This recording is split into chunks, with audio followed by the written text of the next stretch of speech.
I may be a beggar, but I have 8 different roles. The stunning elder sister, but I don't want to meet any of them at all. And they are all top professionals in their respective fields. The eldest sister is a business queen, holding great power, exuding dominance. The second sister is even a military leader, commanding 1,000,000 soldiers, guarding the frontier. I won't introduce the other sisters one by one, it's all tears to talk about them too much, because I've never even met them. Just because I was taken in by a poor family 5 years ago, and before long, my parents died in a car accident, leaving only me and my scrap-collecting grandfather to rely on each other. But it wasn't until my grandfather was dying that he told me that my biological parents were from the Xiao family in Kyoto and left behind a personal jade pendant. I was only 4 years old that year. Being quite young, I didn't take it seriously. From then on, I became a wandering orphan, sleeping under the bridge every day. I begged for a living until one day, I found a person on the street. He was from the Kyoto Xiao family, the CEO of the Xiao group, Xiao. Is this the legendary Xiao family? The memories of the deceased suddenly struck me. I vaguely remember my grandfather telling me before he died, I am from the Kyoto Xiao family. As I later found out, the Xiao surname belongs to only one family. That is the Kyoto Xiao family. This made me suddenly realize the Xiao group in front of me may be related to my life. At that moment, a gust of wind blew and the 50 yuan that Zhu Huifei's sister gave me floated onto the street. I hurried over, because I didn't want the money kind sister gave to be blown away. Suddenly, a speeding Audi V6 was about to hit me. The driver panicked and slammed on the brakes. The road was marked with a long skid mark. Luckily, the car stopped half a meter away from me. I tightly held onto the bills fluttering on the ground, fearfully looking at the car approaching quickly. At this moment, a fat man grumbled as he got out of the car. Where the hell did this little beggar come from? Are you looking to die? Can't you see this is a road? This isn't your playground. Do you want to kill me? The fat man stepped forward. He was about to kick me, but Sister Zhu Huifei quickly used her body to shield me from the blow. I struggled to hold back tears. The street quickly filled with a group of onlookers, blocking the road tightly. At this moment, a yellow-green silly horse carriage honked. At once, everyone noticed the silly horse behind, and a few exclamations came from the crowd. Limited edition silly horse lady license plate number 11111. Isn't this the vehicle of the Xiao group? The national limited edition silly horse lady, a dream market value of several tens of millions. The fatty saw this scene, cursing in his heart, what bad luck. Hastily getting on the car to leave the place. At this time there was a lightly made-up beauty in the back seat. A set of office tight-fitting clothes accentuated her well-proportioned figure. The light yellow hair hung down. The fair skin and a pair of long legs were particularly eye-catching, unintentionally exuding an elegant temperament. He is the president of the Xiao group, Xiao, also known as the 7th Miss of the Xiao family. She's decisive in the workplace.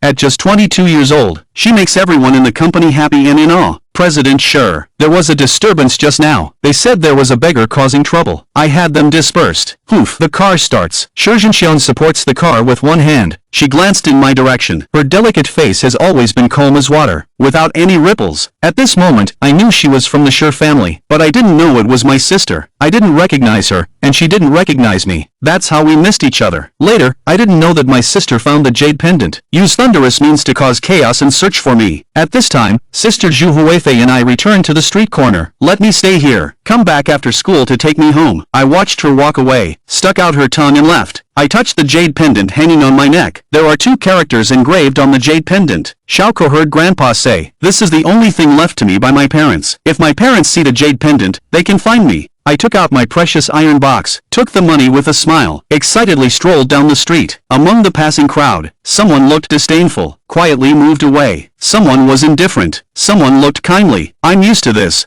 I don't feel uncomfortable either. I passed by a KFC. I saw a family of 3 happily eating through the window. The girl inside was eating a big chicken leg. Her mouth was greasy. The mother next to her lovingly pinched her little cheek. Unconsciously, my mouth watered uncontrollably. Oh my! A gasp. I was knocked down by a fat woman.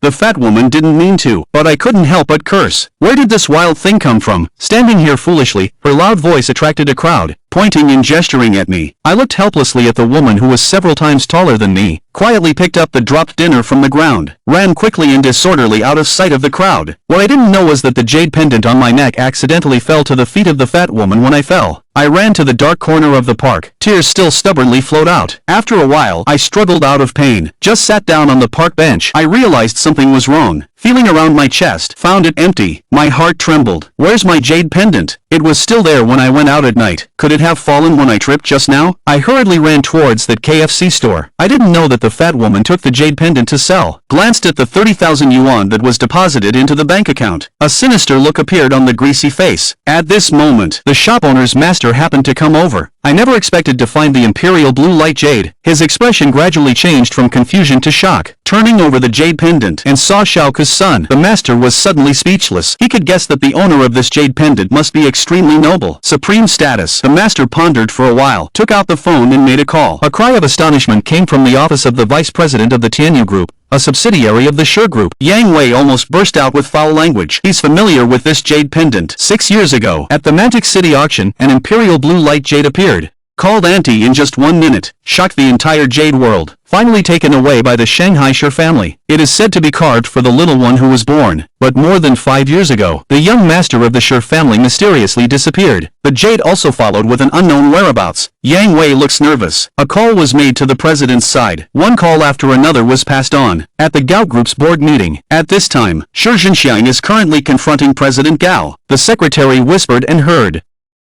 Directly ignored President Gao and stepped out. Even the hand holding the phone was trembling slightly. The cold, beautiful eyes slowly softened. For a moment. Excited, happy. The feeling of anticipation surges in my heart. Open the email. Look at the photos inside. Watched the video over and over again. Immediately gave the order. Search the entire area. Shi Zhenxiang calmed down. Sent the photos to the sisters group. Suddenly, the group exploded. Messages kept coming one after another. Shi Zhenxiang got on the car. Rubbed my brow. An inexplicable anxiety in my heart. The night in the magic city begins to surge. For a moment, in every corner of the city, there are groups of people searching for something. There are both employees inside, and doctors, teachers, shop assistants, waiting for the Buddha, even military personnel, patrolling the lanes. One after another, the Phobal cars are speeding by. Missing person notices are posted all over the city. 10,000 for providing clues. A million reward for finding the missing person. Driving countless people crazy, one after another. Conducting a carpet-style search based on the clues. This night is destined to keep many people awake.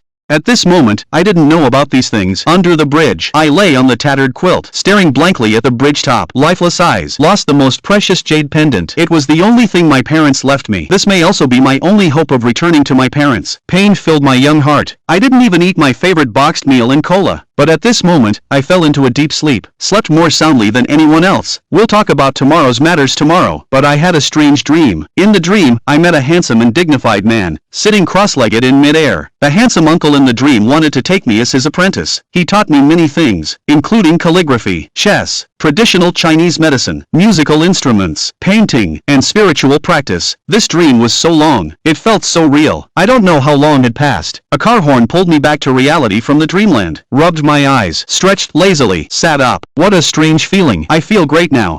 Full of energy, and my mind is much clearer. So comfortable. I won't go to the stall today. I need to find the precious jade pendant first and then make up my mind. I took some change and left the bridge. As soon as I left, 2 people with flyers came to the bottom of the bridge, but they didn't notice me. I walked down the street, eating meat buns as I went. What's going on today? There are many uncles with Buddha beads walking slowly on the street. Woof woof woof woof woof. There came a faint dog barking from the nearby alley. It sounded so desolate. I walked over out of curiosity. I want to go see what's going on. As soon as the figure entered the alley, a security guard in the patrol car looked over. Was there a child over there just now? How did he suddenly disappear? Ah, busy all night. Maybe tired in seeing things. The security guard chuckled. He continued to drive and search for every suspicious boy. Inside the alley, I followed the sound and found the little dog next to the garbage dump. The puppy was only about 1 foot tall, thin and small. Its fur was pure white, just a bit dirty and messy. It was digging in the garbage with its little paws, clearly very hungry. The little dog, wanting to find some food, heard someone coming. It raised its head and made eye contact with me. Then it kept circling around me, wagging its tail. Its gaze never left the buns in my hand, barking, "Do you want to eat the buns?" Woof woof. I put the buns down at my feet. The little white dog immediately gobbled them up. Are you unwanted too? You don't have parents either, right? We're quite alike. I pet the little white dog, talking to itself. After taking the puppy for a meal, I stood up and left to find Yupei, taking just a few steps. Then I heard the dog barking behind me. I turned around to look at the little dog. I'm leaving. Do you want to follow me? Woof, hee hee. Alright then, we are good friends now. You look very fair. I'll call you Xiao. Come here quickly. Wang Xiao by the dog showed a humanized doubt, then jumped into my arms. Xiao, why do you think we look so alike? I play alone.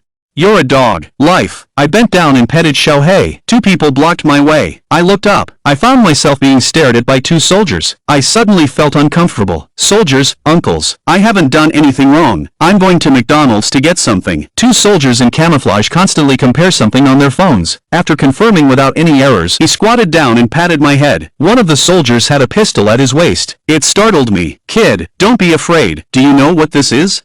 After saying that, the soldier uncle showed me a photo. A photo of a blue and purple jade pendant caught my eye. Isn't this the jade pendant I lost? Soldier uncle, this is what I lost. Can you give it back to me? This thing is very important to me. Please, I beg you. They looked at each other and smiled, then asked further, are you called Xiao? You're almost 6 years old this year. I nodded. I was also curious how the two uncles knew my name. I've never seen the two of them before. One of the soldiers shouted through the walkie-talkie. Notify all squads to quickly head to Sunshine Avenue. Assembly complete. The two of them smiled and comforted me, telling me not to be afraid and that I'm not a bad person. Meanwhile, a large number of soldiers walked towards Sunshine Avenue. Vehicles of the military police approached, dispersing the crowd in traffic. All traffic lights in the area turned red. The military police set up a series of barricades, quickly blocking the intersection. I was extremely afraid. Suddenly, over 100 soldiers appeared, but the military police surrounded me, and the number of people was still increasing. The people surrounding me were increasing. Yanbei Army.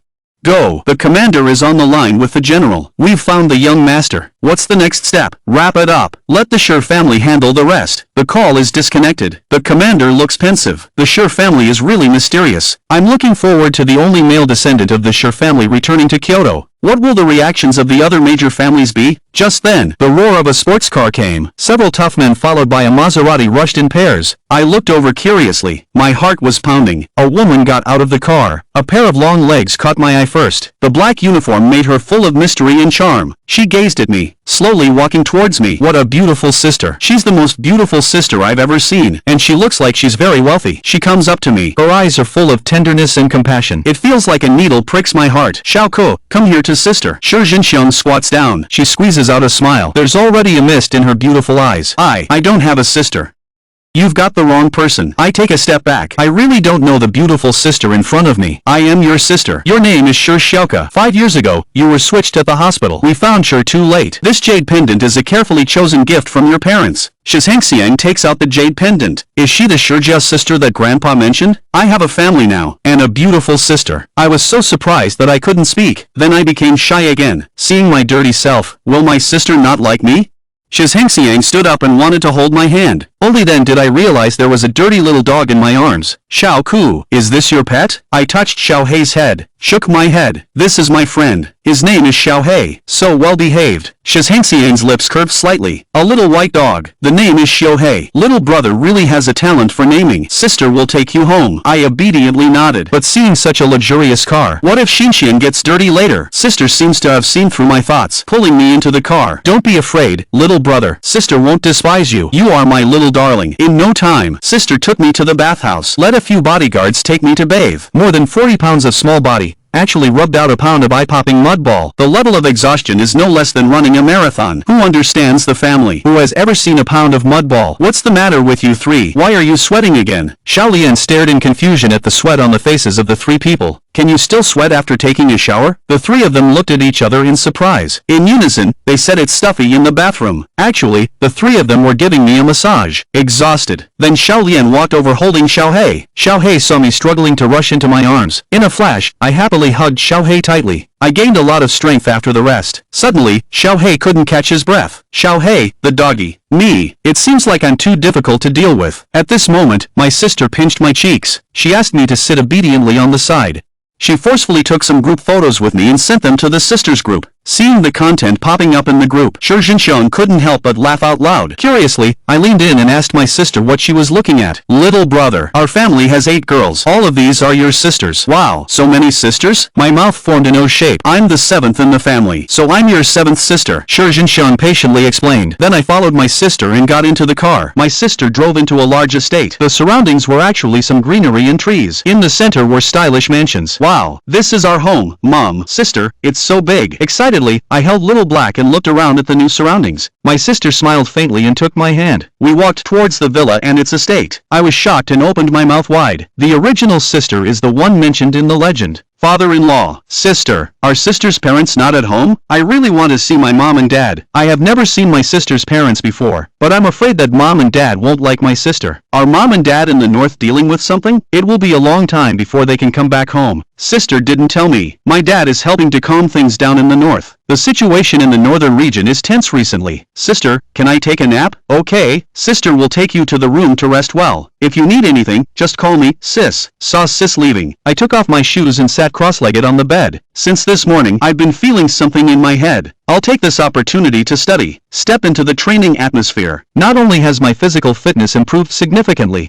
I can also immerse my consciousness in the stone sea. Just entered the inner space of the spiritual stone sea, and I heard the voice of the master all around. I looked around several times but couldn't see where the master was. Disciple, when you enter the stone sea, I'll give you these treasures. Next time, the master will truly meet you. Remember, practice your skills well. Keep it a secret. A talented person stands out from the crowd. The wind will destroy it. I earnestly listen to master's teachings. After there is no sound in the space, my spiritual power just touched the ring. The ring actually put itself on my right ring finger. I also tried to input spiritual energy into the light group, but there was no response at all. It seems that my cultivation is still not enough. After leaving the stone sea, I looked at the mysterious silver ring on my hand, confirmed that master had really left, and left a lot of treasures for myself. I probed my spiritual energy into the ring. Suddenly, 3 light groups instantly entered my soul. A huge memory forcibly merged with me. After digesting the 3 light groups, these are 3 different secret books. One is the Medicine King's secret book. One of them is the divine strategy sent from the heavens, and the other is the chaotic cultivation method, the Heavenly Duke. With intensive comprehension, I can say that my medical skills are honed now. I'm proficient in music, chess, calligraphy, and painting. It's just that cultivation is really too slow. When I was in distress, the door of the room was knocked. Young master, it's time for dinner. Arriving downstairs, sister was already sitting at the dining table. She pulled me to sit beside her. The dining table is very large. There are more than 10 dishes on the table. Braised pork ribs, sweet and sour carp, spicy diced chicken, home-style tofu. This really shocked me. Is it really the first day back home? Does Seven Sister want to stuff me to death with delicious food? Seven Sister, I can't finish it. I tugged at Seven Sister's sleeve. Innocent big eyes blinked. It made Seven Sister so happy. She picked up a piece of fish with chopsticks and put it in my bowl. But I had just returned home. The family has long entered several other families but couldn't bear it anymore. Arranged behind the scenes to have bandits kidnap me. At this time, I was leisurely drinking milk tea in a urea bag inside the van, not a bit worried inside. This group definitely has a plan in capturing me. Then just let her do it. Anyway, what does a cultivator like me have to fear? The van drove for a while again, entered an abandoned factory. This person is the young master of the Jia family. I don't know how much money Gong Ban will give. Don't worry, it definitely won't be less. This operation is too easy. The car has already stopped. I don't need to continue pretending to be dead. The aura is slightly shaking. The burlap bag instantly shattered, leaving everyone in the car dumbfounded. What's going on? Is this a magic trick? My dear, are you human or ghost? I stood up, innocently drinking milk tea. Looks harmless. Open the car door. Several kidnappers and I got out of the car. At this time, the factory had already gathered more than a dozen bodyguards. There is also a hot-bodied woman sitting in the middle, etc. Sister, we have no grudges. Why did you kidnap me? I asked innocently. Women can be amused too. Children are so innocent. To ask such a childish question. Of course, someone wants to find you, cutie. Who wants to find me? I can't tell you that. You'll know when you get there. I sighed. Alright, then I'll have to force it out of you. I don't like hitting people. Don't like hitting people. Everyone present burst into laughter. Hey, I'm telling the truth. Why does nobody believe me? In an instant, my clothes moved without wind. A strong sense of pressure swept over everyone. Now everyone feels like they're under immense pressure. The woman's expression changed. Immediately order everyone to catch them. The bodyguards received the order. They rushed towards me in a frenzy. I saw my little hand raised slightly. The scattered stones on the ground also floated in the air. The bodyguards were only a few steps away from me. I pointed my finger. In an instant, more than a dozen stones shot rapidly towards the bodyguards. Pitter-patter. The stones hit the bodyguards. For a moment, they all stood still in their tracks. The woman screamed in terror. What's going on? A bunch of animals. Hurry up! I walked step by step towards the woman. Just used stones to hit the bodyguards' acupoints. If I didn't hold back, I'm afraid they would have been a group of corpses. The woman saw this eerie scene, hastily launched a signal flare. By this time, I was already standing in front of him, sweetly smiled at him. Can you tell me now? I don't want you to be frightened, sister. Grit your teeth. Can a grown woman be scared by a child as small as a worm? Breathed a sigh of relief. The woman reached out and grabbed me. Smack! A crisp slap echoed through the factory. The woman's ears were buzzing. Her left cheek quickly swelled up. At this moment, the sound of urgent brakes rang out. Suddenly, a group of bodyguards emerged outside. At the front was a bald man. The bald man looked impatient, with dark skin, nearly 2 meters tall. It's like a humanoid bear is staring at me intently. I stop my hand. A hint of shock appears in the blue pupils. I'm not shocked by the bald man's physique, but because there is a faint spiritual energy in his body. Weak and muddy. It's impossible. Master said there won't be any immortals on Earth, right? Because of the thin spiritual energy and lack of external forces, they simply don't have the conditions for immortality. My little head is instantly in chaos. Forget it. Let's think about this kind of thing later. The bald man taunts the woman. You, a woman, can still be beaten by a little kid. Is the young master underestimating you? I have to make a move. Chen Chuchu gently touches her swollen cheek. She choked and said, Black Bear, take down this little beast quickly. The black bear waves his hand. Then his gaze shifts to me. We look at each other. One with a fierce aura, one who is silly and sweet. The black bear waves his hand. Dozens of bodyguards behind them swarm up. I also start to move with such speed that no one can react. A soft punch sends the 600-pound man flying 2 meters away. Everyone is momentarily stunned. This damn thing is something a kid can do. Moving through the crowd. Every time I punch or kick, the bodyguards will all be sent flying far away.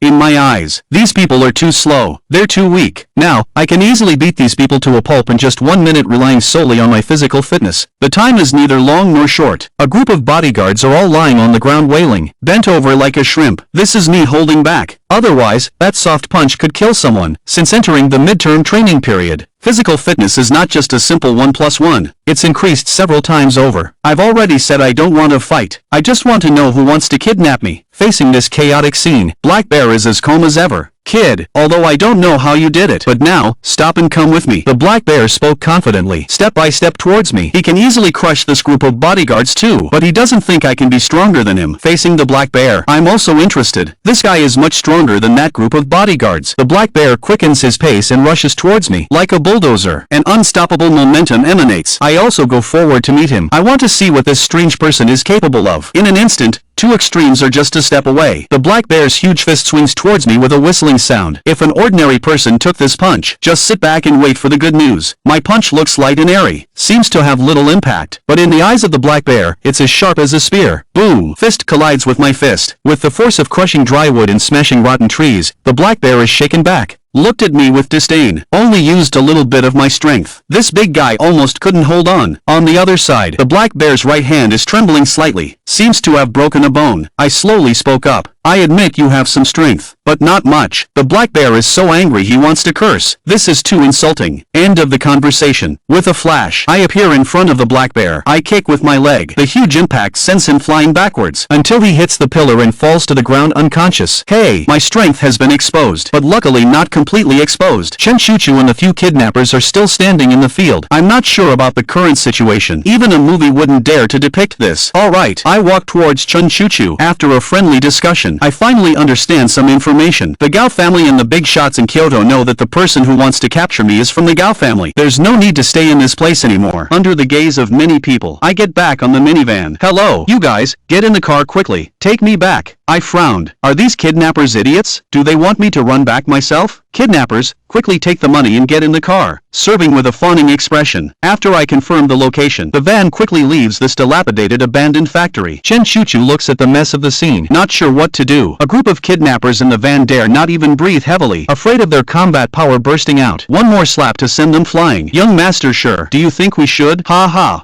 I still have 2 bottles here. I proudly stick out my chubby little hand. The chubby kidnapper quickly placed it in my hand. You are much better than those villains. I think you should change your ways. Child trafficking is illegal. Listen to my nagging. The chubby kidnapper nodded repeatedly and said yes, making all the kidnappers unable to help but feel embarrassed. Just like this. In the kidnapper's fearful and worried expressions, the destination is reached smoothly. Got off the car. Before I could even turn around, the van immediately stepped on the gas pedal. Disappeared in place. I murmured softly, am I that scary? Running so fast. At this moment, in the villa of the Shi family estate, Shi Jinxiang's face couldn't hide the anger. I've been in the Magic City for so many years, spent so much money, raised so many people. What are you guys living off of? Am I raising idlers in the Shi family? Shi Jinxiang is about to go crazy with anger. When did my family start raising this kind of waste? On Shi Jinxiang's wrist, Qin Jin shows great restraint in wanting to kill. Order. Search the young master all the way, especially the Yanbei district. Conduct a full investigation of the surveillance. Big data analysis of the kidnapper's characteristics. Carefully compare. Every subordinate receives the order. Quickly depart. Ding! At this time, Shi Jinxiang's phone rang. It's a call from fourth sister. Shi Wenya is the president of Engua's top international education research center. Despite Engua's opposition, resolutely returned to the country, just to come back and see the younger brother who has been missing for over 5 years. Hesitated for a moment. He still answered the phone. Fourth sister is very happy. Just got off the airport. Now on the car, almost home. Will be able to see the dear younger brother soon. Finally, she couldn't contain her excitement. Seeing Shi Jinxiang, she was speechless. Fourth sister had a bad feeling in her heart. After a series of explanations by Shi Jinxiang, the sound of something breaking came from the other end of the phone. Shi Jinxiang told you to take care of the younger brother. This is how you take care of him. The phone hung up with a beep. Shi Jinxiang suppressed the inner restlessness. Quickly joined the search team. At the entrance of the manor, I'm almost at the iron gate. Suddenly, luxurious cars stopped at the manor gate. I also turned back to look, thinking it was Qi Jiejie coming home. The car door opened. A very elegant sister in a black dress stepped out of the car with long legs. Her figure was quite hot, plump in the right places, slim in the right places. Her features were very delicate. Her beautiful eyes were full of charm, red lips and white teeth. She had the appearance of a well-bred lady, strangely, clearly a very beautiful and elegant older sister. But his face was full of indifference, and a little bit of anger. The beautiful sister saw me standing by the side. There was a murmur in my heart. Whose child is this? Looks very lively, even cuter than my little brother. The beautiful sister walked towards me, squatted down and asked, "What's your name? How can you stand here alone without being afraid of being kidnapped?" I shook my head. "My name is Xiao. This is my home. Speak." I pointed to the mansion beside. Suddenly the beautiful sister hugged me. Shi Jin rubbed my chest. "So you're my little brother. Quick, let sister hold you." At this point, I was already buried by 2 peaks. Sobbing and choking on words, the beauty realized her behavior was a bit off, reluctantly putting me down. "Xiao Ku, I'm your fourth sister, Shi Wenya. You can also call me Little Ya or Yaya." Shi Wenya introduced herself to me. Before I could speak, Shi Wenya picked me up again and walked towards the manor. At this time, cars from the Shi family's garage started coming out one by one. Leading the way was Shi Jinxiang. Suddenly, Shi Jinxiang saw the fourth sister. I was in the fourth sister's arms. "Stop the car." Shi Jinxiang got out of the car. "Fourth sister, how come I'm here with you?" "Hey, I'm just saying, seventh sister leaving her precious little brother with you is really unreliable." "Alright, I know I was wrong. You're the boss here now. What you say goes." "Brother sure." The 3 smelly sisters returned to the villa chatting and laughing. I weakly spoke from within your embrace. "Big sister, I could walk when I was 5. You don't need to carry me." Shi Wenya directly retorted. "What's wrong with being 5? 10 years old, 18 years old. You're still your sister's little brother." Arriving at the door, fourth sister gently put me down. The little black one in the house came running towards me. Shi Wenya was startled by the sudden appearance of this little guy. "There's a dog." He directly stole it before me. Kicked the little dog away with one kick. Xiao drew a beautiful parabola in the sky, then fell to the ground. I immediately ran over to hold Xiao. "Xiao, are you okay?" Shi Wenya was momentarily confused. This dog is raised by Xiao. She kicked Xiao's pet away with one kick. Xiao was dizzy on the ground. It took a while before he stood up. "Little black dog. Dog. Me. It seems like I'm seeing myself again. Too difficult." Meanwhile, on the tables of the other major families in Kyoto, there is a photo. After dinner at this time, I quickly rushed into my own room. Now, fourth sister is back. I believe fourth sister won't catch me sleeping again. I didn't expect that I had just been cultivating on the bed for a while and found myself being slapped in the face. The knocking on the door outside was exceptionally loud. I opened the door with a brave face. I saw fourth sister with a smiling face. "Little brother, I heard you're afraid to sleep alone. Let's sleep together." Shi Wenya sweetly smiled at me and said, then naturally lay down in my quilt. Seeing my sister smile, I shivered directly. I'm extremely scared in my heart. "Sister, I'm your little brother. Looks like I can't practice today. We need to figure out a way to prevent the sisters from coming in." Seeing me coming up, fourth sister hugged me into her arms. The adorable little brother is so cute. Fourth sister took out her phone and took a picture to send to the sister group. Instantly made the other sisters envious. Knock knock knock. "Why are you here? How did you come?" Seventh sister saw that fourth sister was not leaving and directly lay on my other side. Feeling the sharp gaze of the 2 sisters, my head is spinning. I miss sleeping alone. At night, on the left side is the hot-bodied fourth sister. On the right is the elegant seventh sister. No matter what, I can't fall asleep.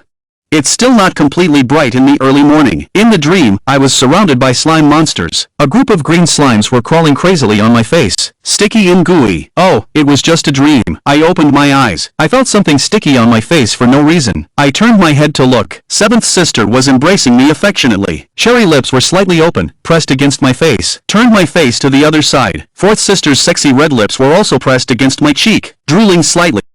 I really couldn't take it anymore. I stood up and picked up a dinosaur plush toy, sulkily came to the first floor and lay down on the sofa waiting for me to wake up. After having breakfast, fourth sister has already gone out for a run. Seventh sister has also returned to the company to handle business. I finally have some free time for myself. To not waste a single minute or second, I dragged the snoring little black and ran towards the backyard. Arriving at the pavilion, I took out that energy pellet, and both little black and I began to practice. Little black's way of practicing is still sleeping. It's just that after eating the energy pellet, he sleeps even more soundly. Upon careful observation, you can also find little black's white fur becoming even brighter. A slightly bulging lump on the dog's head. Ding dong. My flower guardian phone in my pocket starts to ring. Take it out. Answer the call. I hear the voice of seventh sister on the other end. Has little brother had lunch? Let fourth sister help you tidy up. Today, go to a banquet with sister. Hang up the phone. I dragged Xiao back into the villa hall. Fourth sister is instructing a group of servants to move a pile of boxes.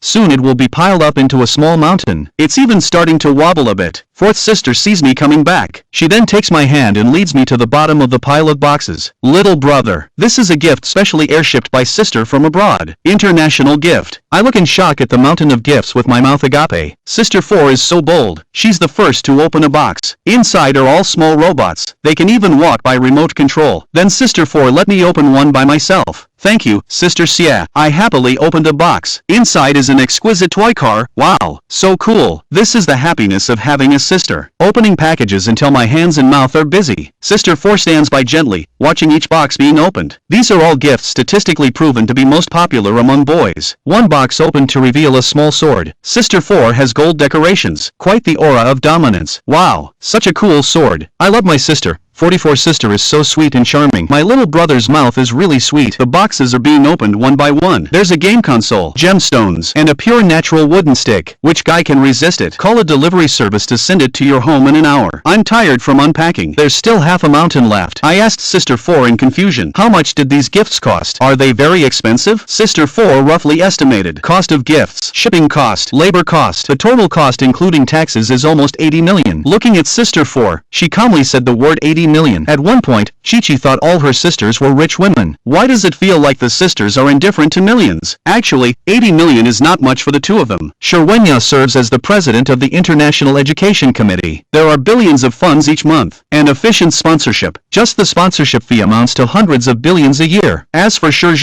no need to say more. The annual income of the Shi group amounts to hundreds of billions. Shi teasing her brother to play with the sisters' gifts. Okay, are you happy or not? Happy. Fourth sister is the best. Then reward the sister with a kiss. I obediently pecked the fourth sister's face, causing him to giggle incessantly, like having eaten honey, feeling sweet inside. Then Sister 4 told me, today, Grandpa Gu invited the deputy head of the Mo family to celebrate his 80th birthday. Grandpa Gu has two sons. Second son Gu Biao has a good relationship with his father. Namely, Gu Biao is my dad's comrade who has been through thick and thin, or the elder of the sisters. I only found out after listening. Dad used to be a soldier. What I didn't know is, now my dad is already a general who commands respect. I still want to ask my sister, when will dad come back to see me? But I was interrupted by my sister. For this banquet, I need to dress up my little brother nicely. Let these snobbish people have a look at my precious little brother. From now on, you have me to protect you. Who dares to touch my precious? I understand what my sister means, but before I could react, fourth sister picked me up and carried me upstairs. The feeling of dangling feet was uncomfortable. I secretly vowed to grow up tall in the future. Then we'll see who can carry who. Me. Let's start dressing up. Let's go take a bath first. I nodded with a smile.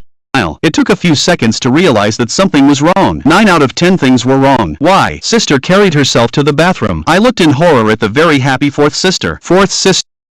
I'm going to start taking a shower. Sure, Wenya looks puzzled. Go ahead and wash. Why should I leave? I need to give you a good wash. I directly open my sister's embrace, jump on the ground, and maintain a safe distance of more than 1 meter with my sister. How can my little brother still know how to be shy? It's okay. My face turns red, as if a light pinch could make water come out. No, sister, please go out. If you don't go out, I won't shower. In the end, Shirwenya helplessly walks out of the bathroom. The whole shower process is nervously watching every move around. Hey, why is sister so scary? Took a shower. I walk towards the room. I secretly plan to avoid my sister in the future. Back to the familiar little room. I dive onto the soft bed. Why does the bed feel so soft and cozy? It's quite warm. I raise my head. I find myself lying in the embrace of my fourth sister. Fourth sister, how did you end up on my bed? Shirwenya pecks me on the cheek. The voice is quite pleasant. Sister, come, let me change your clothes. Here, after I change, there are little stars spinning in Shirwenya's beautiful eyes. Little brother is really handsome. At first glance, it's evident that he has inherited the excellent genes of our Shir family. Help me tidy up everything first. Fourth sister also hurried to dress up and put on makeup. I came downstairs. I sighed helplessly. Fourth sister said she would be down in 10 minutes. But it's been 2 hours. Still no movement. The woman thought for a moment. I released my mental perception and everything in the room came into view. I was very curious about what my sister was doing upstairs, so I sent my mental power towards my sister's room. I saw a big pile of clothes on my sister's bed. It seems like she has already tried them on. She's getting ready to change into another one. I quickly withdrew my mental perception. After all, my master told me there are differences between men and women. Do not look improperly. Waited for another hour. Seventh sister also came home to tidy up and dress up. Seeing the brand new me, she couldn't help but rub it. Then she confidently told me, 10 minutes is enough for her to get ready. I no longer believe this statement. A woman's words can't be trusted. Until the afternoon, the two sisters finally came downstairs. Fourth sister wore a very formal black princess dress. Looks very charming, like a fiery red rose, emitting a strong charm. Seventh sister is dressed more formally. A green evening gown. Her fair skin needs no embellishment. Years of work have given her a goddess-like temperament. This time it's Mr. Gu's birthday banquet, so the prepared gifts were also carefully selected and arranged by Seventh sister. Bring along a few bodyguards and maids. A few people got on the car and set off for the Gu's house. At the same time, all the major families in the Magic City have started to make moves. And this birthday banquet is not simple. All the influential figures from Kyoto are attending the banquet. The people inside the Kyoto mansion all turn to look at the three people walking from the red carpet. Wow, two beautiful ladies. If my dad finds me a wife like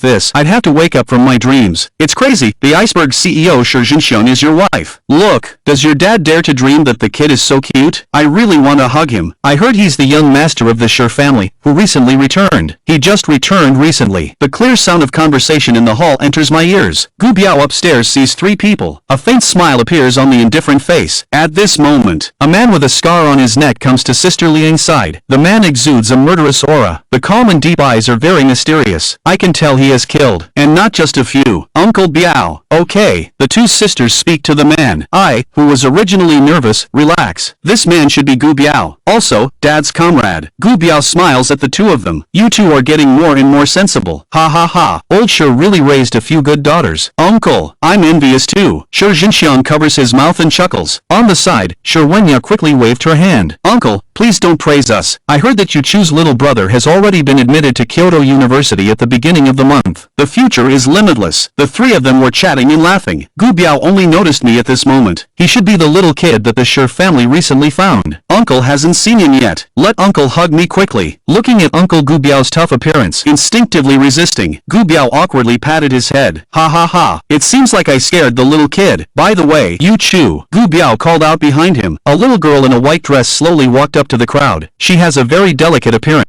She's definitely a beauty in the making. Shirwenya gently patted his head. Hey, little Yaya has grown so much. Last time, sister saw you, you were much shorter. Let's go. There are seats ahead. Let's go over there and chat. Yaya, take your little brother to play. Dad has something to discuss. The little girl obediently nodded. After the sisters and Uncle Biao left, I was left with the little girl, sizing each other up. Hey, what's your name? The little girl blinked her big eyes and asked, in a sweet, delicate voice. My name is Xiao. I'm 5.5 years old this year. My name is Gu Qianyue. I'm 7 years old this year. I just want to wander around now. There were a lot of desserts and drinks outside just now. It made me really crave them. After hurriedly bidding farewell to Gu Qianyue, I hurriedly walked towards the outdoor area.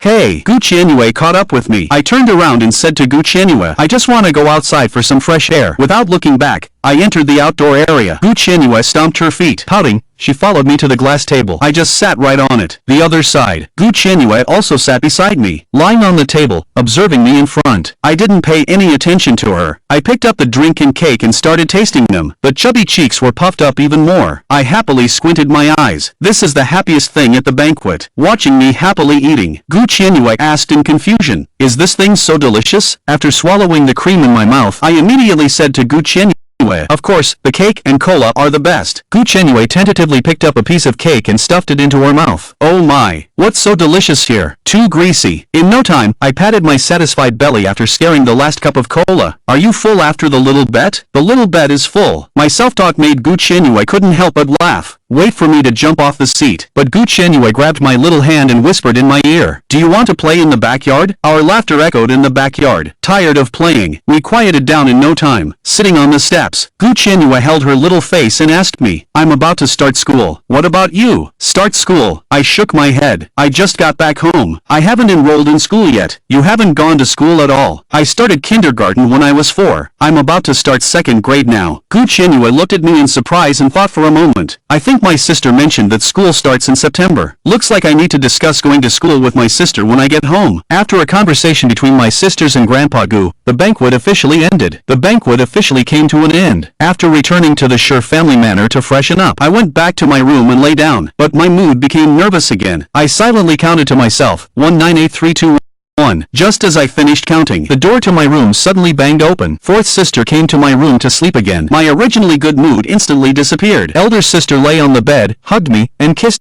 me. I already expected that next up would be the entrance of the 7th sister. Sure enough, in just a few seconds, another guest suddenly barged into the room. Shi Zhenxiang also entered the room carrying a pillow. 3 people lay on one bed. I, lying in the middle, found it difficult to move. I was afraid that if I turned over, I would be embraced by the other 2. I asked my sister in a warm voice if I should enroll in school. The 7th sister playfully pinched my cheek with her jade-like hand. "Poof, I've already enrolled you in kindergarten. I don't want to go to kindergarten. Can I go to elementary school instead?" The 7th sister untimely interjected. "If you don't lay a good foundation when you're young, the path of learning will become increasingly difficult." I secretly thought to myself, have you ever seen a cultivator who still needs to go to kindergarten? In the end, I acted cute and spoiled in the arms of the 2 sisters. Finally, the 2 of them promised to give me a chance. What is 1 plus 1 equal to? Without hesitation, I answered 3 after a while. The 4th sister and the 7th sister didn't say anything. Seems to have fallen asleep. I looked at the 2 sisters. Although the taste is very sweet and fragrant, the sister's skin is warm and elastic, but it greatly affects my own cultivation process. Not long after, the cold lips of the 2 sisters were pressed against my cheeks again. I slowly drew back and walked to the edge of the bed. Then I tiptoed and ran to the 3rd floor. Arriving at 7th sister's room, I felt a burst of excitement in my heart. Finally breaking through sister's encirclement, I sit on the big bed, swallowing 2 energy pills in one breath. Cross-legged, I immerse myself in cultivation. During cultivation, my whole body is surrounded by fluorescent light, but suddenly, there's a flash of black light mixed in, as if everything is normal. I passed the month in such tranquility. On the morning of the first day of school, after breakfast, I look back at the large group following behind. I'm speechless. I turn around and say to 7th sister, "7th sister, I'm going to school. I can go alone." 7th sister pinches my cheek, indulgently said, "My child's first day of school. What's wrong with us sending him off? But even if we don't like it, we have to let them follow so many people." 5 cars were packed tightly. I helplessly carried the small backpack, setting off under the sisters' embrace. School, buzzing. A Maserati started the journey. Kalina followed closely behind. Today is the official first day of school. After everything was arranged properly, the sisters also left the school. Before leaving, she specifically instructed me not to be wronged. Tell the sisters, when school ends, the sisters will earnestly nod at you when they pick you up at the school gate. Make an okay gesture towards the sisters. Shi Wenya takes a car home. On the way, she received a message from Shi Zhenxiang. "I'll pick up my little brother tonight. Don't make a wasted trip." She smiled lightly with pursed lips, ignoring the message from Chine. Anyway, whoever receives it, it's their responsibility. There are no rules to speak of. I didn't expect to spend the next few days sleeping. Moderat. Mainly, I've understood everything the teachers said. Anyone who has been to school knows how great it is to sleep in class. It's time for school to be over. I'm walking on the road. I glanced to the side of the road. I found many students gathered at the school gate. I saw a cool and beautiful girl leaning on the front of a Maserati. Scanning the crowd, as if searching for something. Next to her, there is a hot and elegant lady wearing glasses. She lazily leans on the door of the Rolls-Royce, also gazing at the crowd leaving. Many boys are starry-eyed. I really want to touch this handsome sports car. Suddenly, the two beauties perk up. They both shout at the door, "Little brother, come over to your sister." "Younger brother, come here, sister." I feel so embarrassed at the door. Too shy. How did sisters 4 and 7 manage to block the car at the school gate? I clear my throat twice. I hesitate in front of sisters 4 and 7. I chose one of the sisters, so the other sister must be very sad. What should we do? Wang Wenyao looked at her brother hesitating, called out to me again twice. "Brother, didn't you say that the 4th sister is the best? Come over here to the 4th sister." I hesitated for a moment, walked towards the 4th sister. 7th sister stomped her feet in anger, spoke to me. "Brother, do you still remember who took you home? It was your 7th sister. The 4th sister has also sent you home several times. You didn't even let the 7th sister pick you up once." At this point, 7th sister looked pitiful. Her eyes were filled with tears. The boys next to me can't bear to watch. I really want to beat up this heartless little brother. Forget it. Little brother doesn't like 7th sister. You go find him. I'll just go home alone in loneliness. My heart sank. In the end, I turned around and walked to 7th sister's side. Chubby little hands tugging at 7th sister's clothes, said in a coquettish manner, "I like 7th sister. Don't be sad, 7th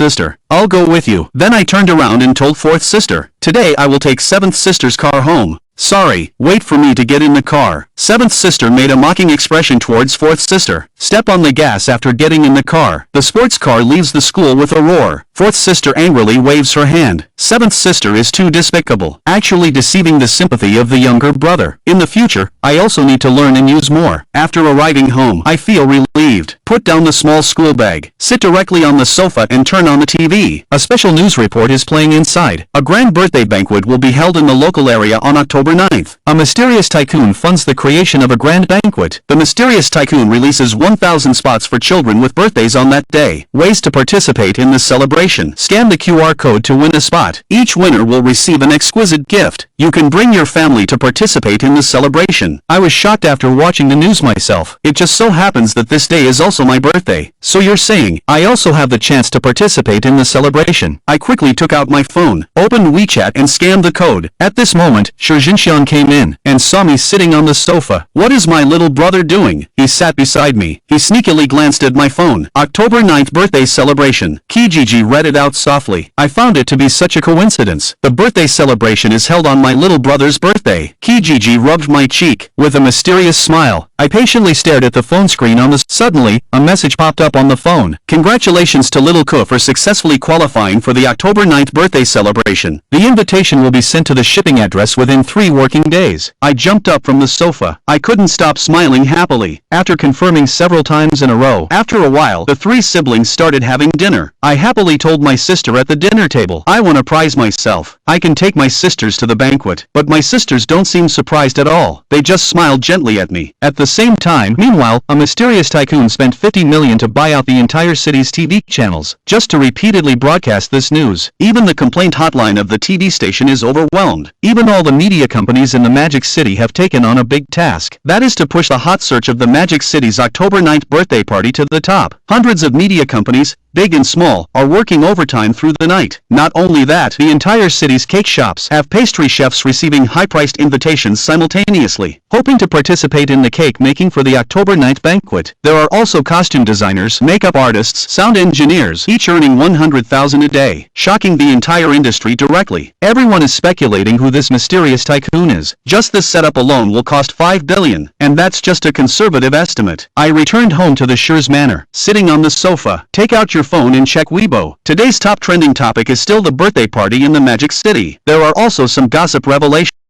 National treasure level pianist Shi Jinxiang terminates the search for performances. A return trip to the country. I was surprised to find that this name is the same as Big Sister Ba's name. Finally, it's my birthday. I didn't expect the gift my sisters gave me to be a dog collar. There's also a leash. One morning, I was already excitedly waiting downstairs for my sisters to come down. After my sisters finish breakfast, I look at my sister with anticipation, my eyes twinkling with stars, urgently shouting in my heart, why haven't you given me a gift yet? So excited. Yesterday, I heard my classmates say that when it's their birthday, their family will give them birthday gifts, new clothes to wear, and toys, snacks. What about the cake? I paced anxiously in the hall, wanting to ask, but then I hesitated. I secretly thought that my family should have given me a gift by noon. I walked up to my 4th and 7th sisters who were drinking tea, tentatively reminding them, "Sister, today is my birthday, right?" 7th sister set down her teacup and calmly said, "Oof, it is today." And then, my heart skipped a beat. I anxiously waited for my sister's response. Suddenly, Sister 4 made a sound. I thought Sister understood her own meaning. Excitedly looked at Sister 4. Sister 4 took out a delicate little box from behind and gave it to me. My heart was pounding. I cheerfully unwrapped the gift in front of the two of us. I muttered as I unwrapped it, "Sister is so kind." The gift was unwrapped. My smile froze on my face.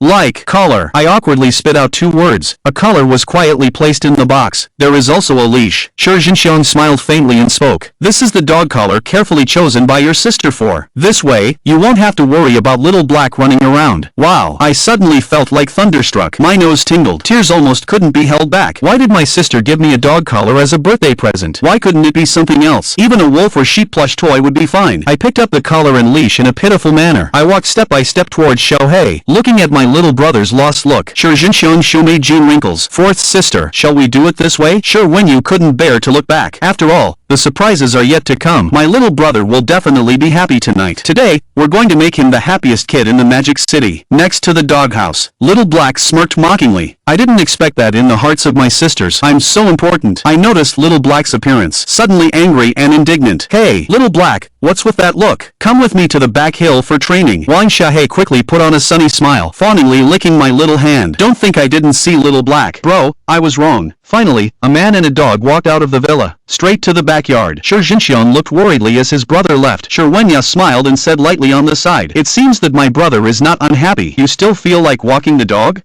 Oof, makes sense. In the backyard, Little Black nervously looks at me getting ready. His legs are trembling. The fear that used to dominate suddenly rushes back. "Hey, Little Black, don't blame me. I'm doing this for your own good. I'll try to be gentle." Wow, a sharp, mournful howl echoes from the backyard again. But this time, it's even louder. At noon, Little Black limps into the villa. Under the puzzled gaze of the 2 women, Little Black buries himself in the doghouse. His body is trembling all over. What's wrong with Little Black? Looks like he's fine. Wenya greeted me with a smile on her face. In no time, I returned to the villa doghouse with a smile on my face. Xiao noticed my return, immediately buried his head in the doghouse, facing everyone with his backside. "Xiao, I am a real dog, but her realness is not human." After educating Xiao, my anger also subsided a lot. I walked to my sister with a spring in my step, asking my sister when we will leave. "I can't wait for the birthday party. Can we leave now?" I looked at the time. Wenya raised her eyebrows and smiled. "We can almost go to the event venue to prepare." At this time, I and my 4th sister sat in the Maserati and dreamily headed to Xianting Square. Meanwhile, at the Xianting Hotel, Shinru was excitedly picking out clothes. A girl in a blue long dress is sitting on the sofa. Her eyes are bright and clear, sparkling like stars. A blue waterfall like hair cascading down her back. She looks at Xin with a smile. Her eyebrows are curved like crescent moons. Even when she's still, you can feel her grace and elegance. Shinru frustratingly drops the dress in her hand. She says to the girl behind her, "Bame, stop staring at me." The one picking out clothes is the top star of China, Shinru, also known as my sister Wu. The girl sitting on the sofa has a very gentle tone. "Shinru, sis, you look good in anything you wear. There's no need to pursue better." Shinru frowned and complained, "It's too hard to choose. You'll be meeting your little brother soon, Jintian. Aren't you changing your clothes?" The girl on the sofa is the national treasure level pianist, Jintian. She's also my sister. She's the 8th in the family. She's also the youngest of the 8 sisters. "I'll just wear this set." "On the contrary, sis, you look good in anything you wear. Why are you still not satisfied?" Indeed, Shinru's appearance in the entire entertainment industry, that's the existence at the top of the pyramid. At this moment, the door of the suite is knocked. The voice of assistant Shinru came from outside the door. "Mississippi, your clothes have arrived." Shinru was overjoyed. She quickly opened the door. She took the box from the assistant's hands. Shinru curiously asked, "Sister, where did these clothes come from?" Shinru smiled sweetly. She mysteriously told her, "These are clothes personally designed for me by Sister San. It is said to be one of her most satisfactory designs. Definitely I eye-catching. Hearing this, Shenzhen also felt relieved. Sister San is a top global fashion designer. She founded the WC brand single-handedly. She is also known as a leader in fashion. The clothes she personally designed will definitely be amazing. Shinru opens the box. I didn't expect that even my third sister has prepared my brother's outfit. Shenzhen turns to look out the window. The Magic Capital event is about to start soon. On the other side, my sister and I came to the center of Xianting Square to build a giant stage. The stage also comes with facilities such as a giant screen and sound system. Various ambient lights are also neatly installed throughout the square. Even though it's still daytime, there are already thousands of people sitting sparsely in the stands, waiting for everyone to witness this grand event. They arrived early to secure the best viewing spots. I arrived at the spacious and magnificent square stage, excitedly jumping around. If it weren't for my sister being here, I would definitely run wild in the square if it weren't for my sister here. Shenzhen led me into the square at a slow pace. I looked around the square. With a smiling face, I took a few steps and danced.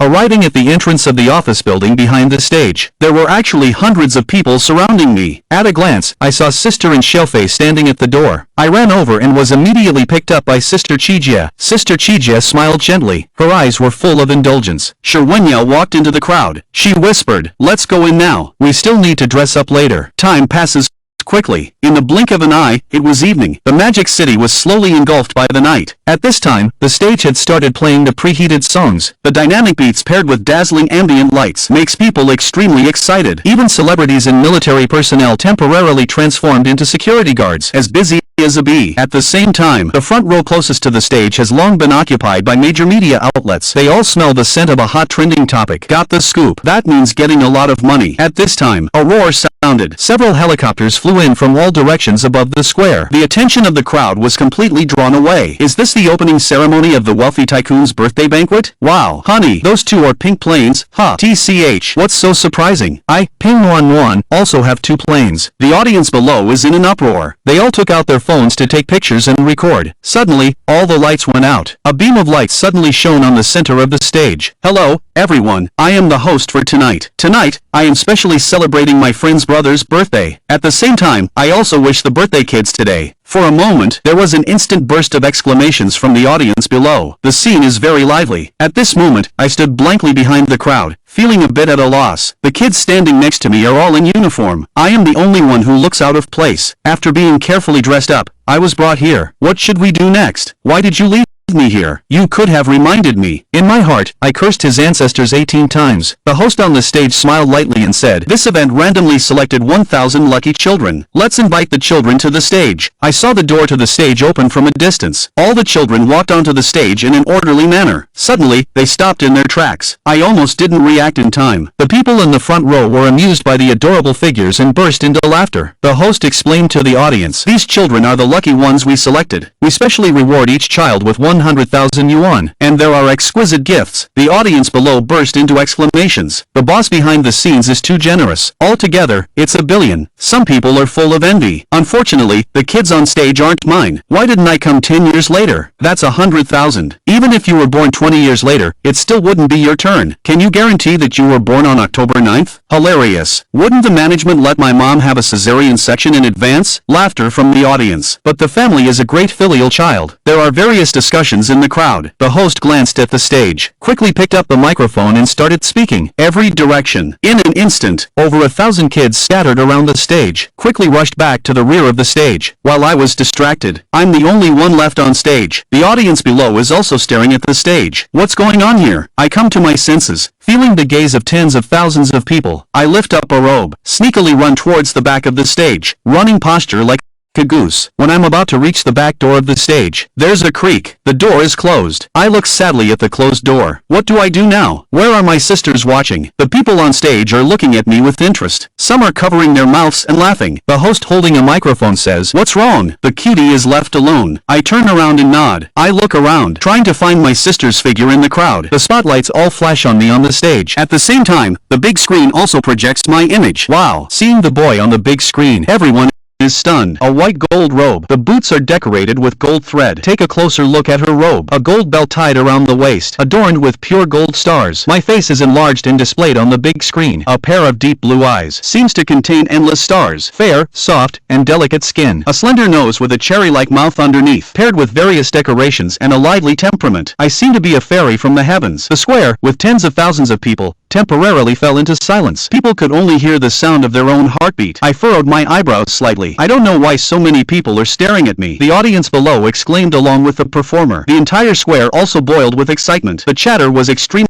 noisy. Little fairy. Whose little fairy is this? I want the same heart as baby's sister. It's been hit, honey. Otherwise, let's figure out a way to kidnap him later. I can't stand to raise him. I declare him my baby son from now on. I'm his mom fan, then I'm his dad fan. Why does it feel a bit strange? On the stage, the host signaled for everyone to be quiet. At the same time, let the staff bring a pair of earphones and put them on my ears. Then the host spoke gently. Little brother, who are you? I waved my little hand and said to everyone, my name is Xiao. I just turned 6 today. The host smiled gently. Facing the audience, I said, Sure Xiao. Everyone, do you think he's cute? The people in the audience quickly cheered, but that voice is even louder than before. The host turned back and smiled at me. It seems like everyone really likes you. Are you only 6 years old today? I nod my head. In my head, I'm thinking of how to break free and find my sisters. The host sees that the timing is about right. He comes over and takes my hand proactively. Then you stay with your brother on the stage for now. Should I have someone else wish you a happy birthday? I look up at him. I nod and say okay. Anyway, I can't just fly down there. I might as well stand on the stage and be a mascot. The host says mysteriously to the audience. In fact, there is more than just me here to congratulate you today. Guess who everyone is? The crowd starts to boil again. Could those hot searches be true? There are other big stars standing under everyone's gaze. A circular platform slowly rises. Thick fog envelopes it. I stare at the circular platform in confusion. 2 figures appear and disappear in the smoke, facing away from me. Suddenly, soft piano music spreads across the square. Gentle notes sweep through the crowd. The ethereal voice also joins in. In an instant, everyone is immersed in this beautiful music. Close your eyes. It's as if everyone can see a stunning woman dancing gracefully in the snow. The cold moon in the sky reflects on her graceful figure, but the moonlight only shines on the thin veil in front of her. Shinoda strikes the keys with both hands. The piano music gradually becomes lively. The melody of the Qin Pavilion falls into the sea of people, bursting with thunderous cheers and applause. The smoke disperses. 2 graceful figures slowly emerge. Their figures also appear on the screen. Hello everyone, I am Shi Shinru. Hello everyone, I am Shi Jintian. I tilt my head. He heard these 2 names from 7th sister. It seems to be the names of my other 2 sisters. Shi Shinru. The number of fans of the Huaxia film and television is as high as 6 billion. Our family's Jintian is a world-class pianist. I didn't expect her to come to the Magic City. Shi Shinru is really here. My wife loves tigers. Yo-yo, my darling, please accept my kiss, Shi Jintian. I'm your fan. I got through high school by listening to your songs. Get lost. Don't badmouth our piano goddess. Shi Shintani is the best. Rinkai cheers wildly. Some are so excited they're dizzy. They were carried out on a stretcher directly from the square. Shi Shinru is wearing a pink dress. Shi Shintani is in a blue dress. Both of them have sweet and delicate looks, but their temperament is very different. Shi Shinru is sweet and ethereal. Wearing this pink dress makes her look like a fairy. Plus, her skin is naturally fair and tender. She has a kind of otherworldly temperament. Shi Shintani always looks elegant and dignified. She looks very gentle and quiet. Gives people a feeling of being delicate and beautiful. Shinada stood up and walked to Shinru's side. The cheers of the crowd showed no sign of diminishing. More and more people were urgently carried out of the square. Shinru glanced at me not far away. An unstoppable smile. In this grand occasion, finally, I'm going to be reunited with my brother. After a while, Shinru waved and bowed to all sides. Then she took a deep breath. She lifted her red lips and said, Everyone, thank you all for coming to our family's birthday party event. Shinada also politely thanked everyone. This speech left everyone puzzled. Why did she say it's the family's birthday party event? Shinru said with a smile, Today is Shirley's 6th birthday. Upon hearing this, the whole audience was in an uproar. When did Shinshu have a little brother? You fake fan. 2 months ago. My wife Shinshu gave up filming a new Hollywood movie for my little uncle 2 months ago. Hey, since when did he become your little uncle? I, standing in the corner, felt puzzled. Are these 2 your sisters? Shinshu scanned the crowd, then looked towards me in the corner. Our eyes met. To my surprise, I found that this sister's gaze seemed very gentle. Both Shixinru and Shizenshin looked towards me in the corner at the same time, in a childish voice. Are you my sister? Shinshu slowly spoke. Of course, Xiao Ku. Both Jintian and I are your older sisters. Come over to your sisters quickly. The whole audience is in an uproar. What? Shinru and Jintian are real sisters. Why have I never heard that the little boy is their brother? What little boy doesn't know they are her sisters? What? She's my little nephew. For a moment, everyone's brain is working at full capacity. Audience. Hey, my scalp is a bit itchy. Seems like I need to grow a brain. Audience. Baba baba. The media next to the stage are frantically typing and taking photos. My hands are almost worn out. Hot searches are being written one after another. Knowing that they are my sisters, I happily ran to them, looking at my cute and silly little brother. The two girls gently held my little hand, one on each side. At this moment, Shinru felt like time had stopped, but it's okay as long as she's holding her little brother's hand. The warm touch constantly reminds him that this is not a dream. Finally, the host finally had a chance to interrupt. She cleared her throat and said, "You might have some doubts. Why doesn't the little brother recognize Shinru as his sister? Next, I will answer that for you." At this moment, the screen on the stage suddenly disappeared. After flashing for a moment, a video started playing. Our little brother Xiao went missing 5 years ago. Wenya's voice came from the video. Her tone was a bit gentle. The younger brother was taken in by a kind old man. Although the old man's life was already difficult, he still chose to raise the little one. The old man was already advanced in age. He supported the two of them by collecting scrap. He worked diligently every day, all for the sake of providing a better life and upbringing for the younger brother. But misfortune always seems to target the unfortunate. When the younger brother was 4 years old, the old man passed away from late-stage cancer, leaving behind only the young brother, still of tender age. After the old man's passing, the younger brother should have been sent to an orphanage, but he remembered the old man saying before he passed that he had family. They just hadn't been found yet. He slipped away from the police's attention and started living a life of wandering and begging on the streets, wandering while hoping to find family. Brother's living place also moved to a dilapidated bridge, with a cotton quilt on the ground as his bed. The quilt was an unwanted green leather coat from someone else, plus long-term malnutrition, causing the brother to be extremely thin and weak at the time. The wandering brother endured a lot of ridicule that year. He also suffered a lot of grievances. If it wasn't for a wealthy person bullying him and coincidentally selling off his brother's cherished jade pendant, we wouldn't have found him so quickly. When the family found the brother, he was so self-conscious that he didn't dare to get in the car. Reluctant to waste food, the big screen kept rolling.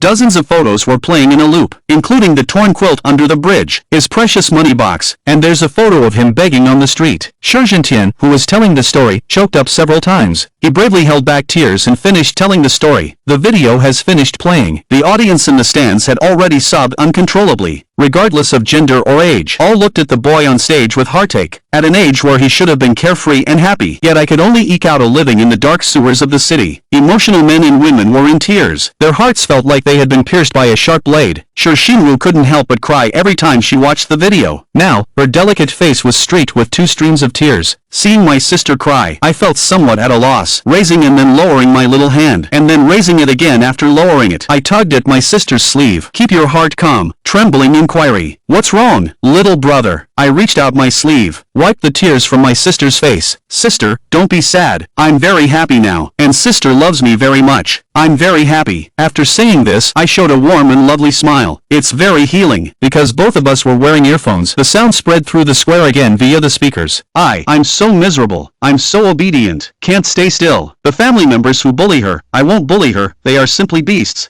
You must protect me well in the future. I want to do my makeup. I am our treasure. We will protect her in the future.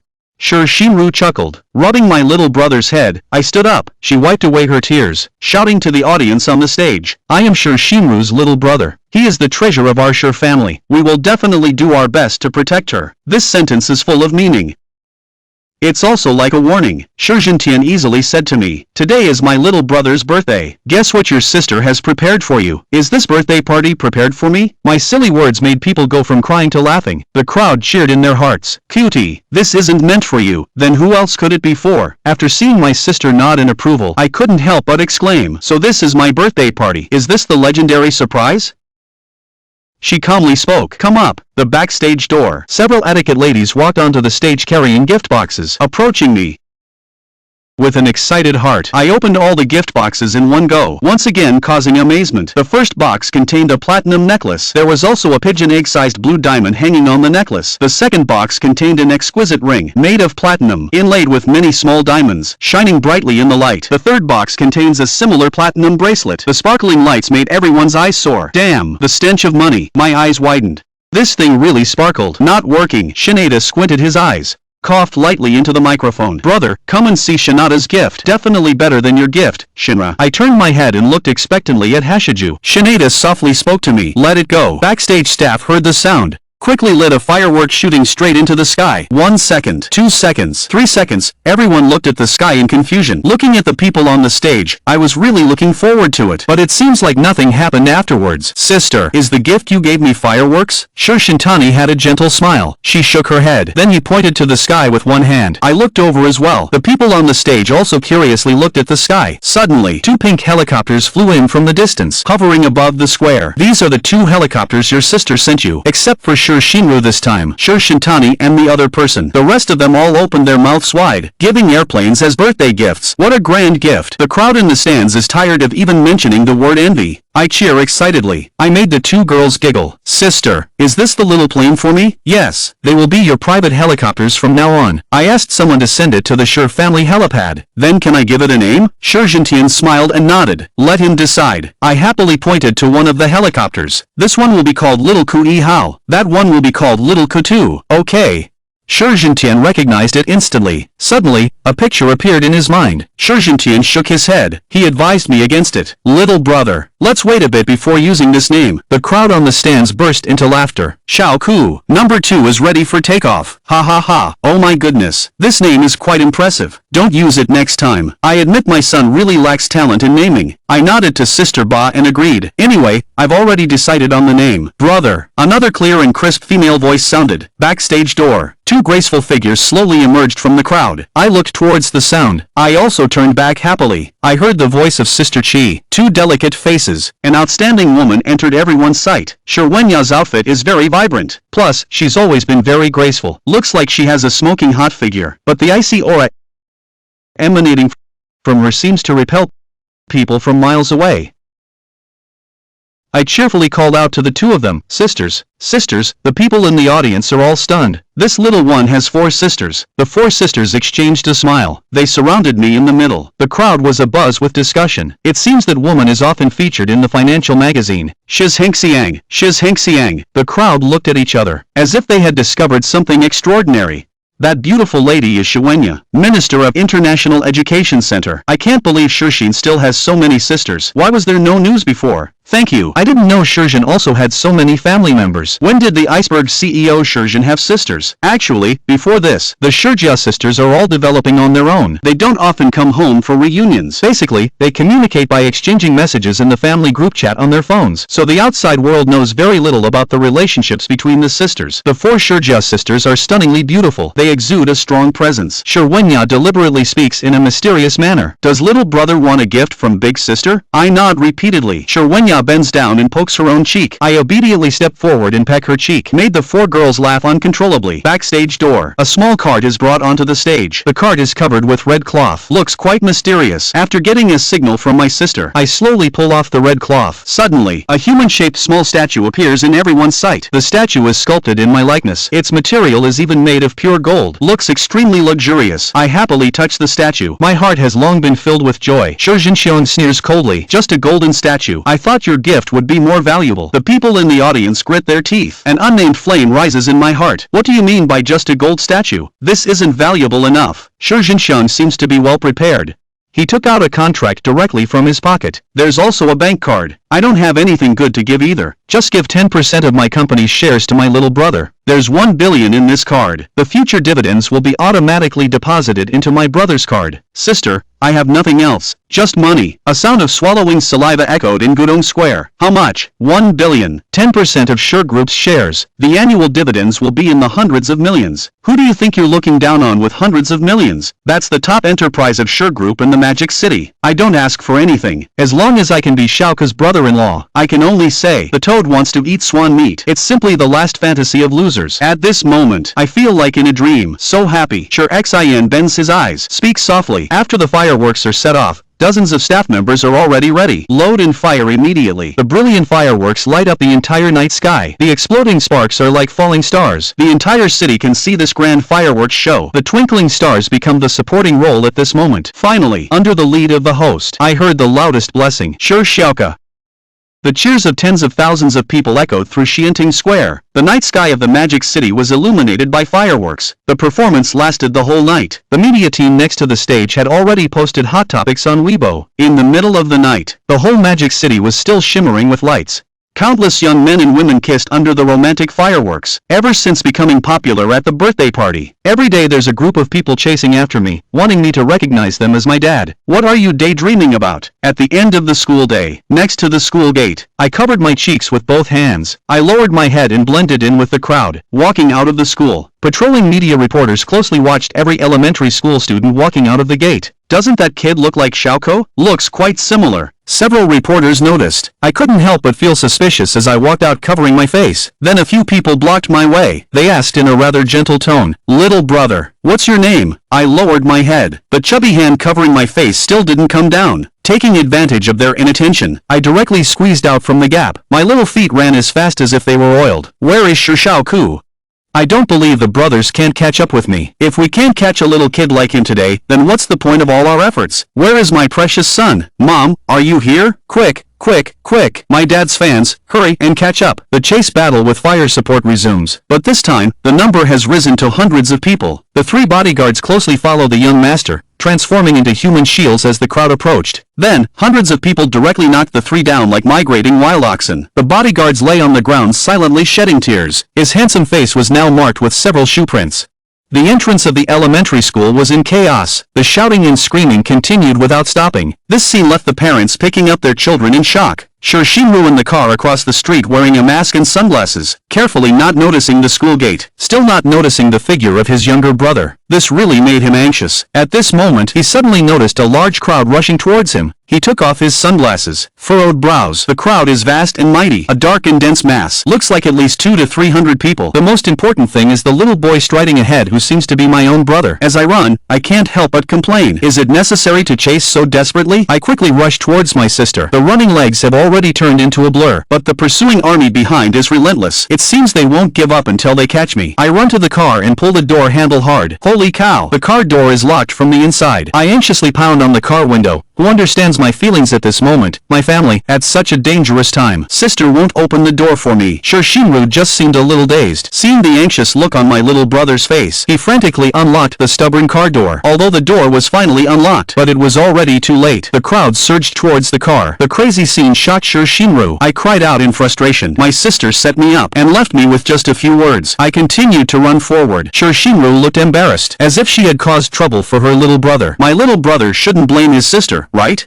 He silently comforted himself, then started the car and drove towards the crowd. Good boy, don't be afraid. Mom will help you. Don't run away. We won't eat you. Oh my, how are you so fast? Good boy. I'm your dad fan, not a paparazzi. I'm sulking and going back to drink milk. Do I look like a fool to you? Xiao can only follow carefully and avoid bumping into people. It's really too aggrieved. He silently prays for his little brother. On a certain street in the Magic City, uncle and aunt, please make way. A quite loud crane call came from the crowd, causing confusion among the crowd. I shuttle crazily through the crowd with agile steps. Before the people on the pedestrian street could react, the heavy footsteps came from the distance. Hurry, hurry, hurry. It's just up ahead. Oh no, Lousy has been chasing for 2 blocks already. Can the little ancestor calm down? It's on this street. Quick. The crowd on the pedestrian street looks puzzled. I saw more than 300 people rushing towards us. Wow, the crowd is all making way, afraid of being knocked over. The thundering footsteps echo throughout the pedestrian street. After the crowd rushes past, the crowd just breathed a sigh of relief. Another round of thundering footsteps came. They're coming again. Looking ahead, I saw a neat formation of black-clad bodyguards running towards us. The young master is just up ahead. Hurry, those who are following behind the young master. If anything goes wrong, you will be held accountable. The crowd quickly made way again. The bodyguards couldn't help but secretly complain in their hearts. Today is really strange, playing cat and mouse. At this moment, in the dark alley, a pair of mice are eating next to the trash can. Suddenly, the ground trembled slightly. The densely packed crowd passed straight over them. After the crowd left, only one mouse survived against the wall. The other one had been stomped into a pancake. She slowly crawled to the side of the mouse, emitting a squeaky, miserable cry, as if it's lamenting. Suddenly, another sound of footsteps came. Another mouse pancake appeared on the ground. All right,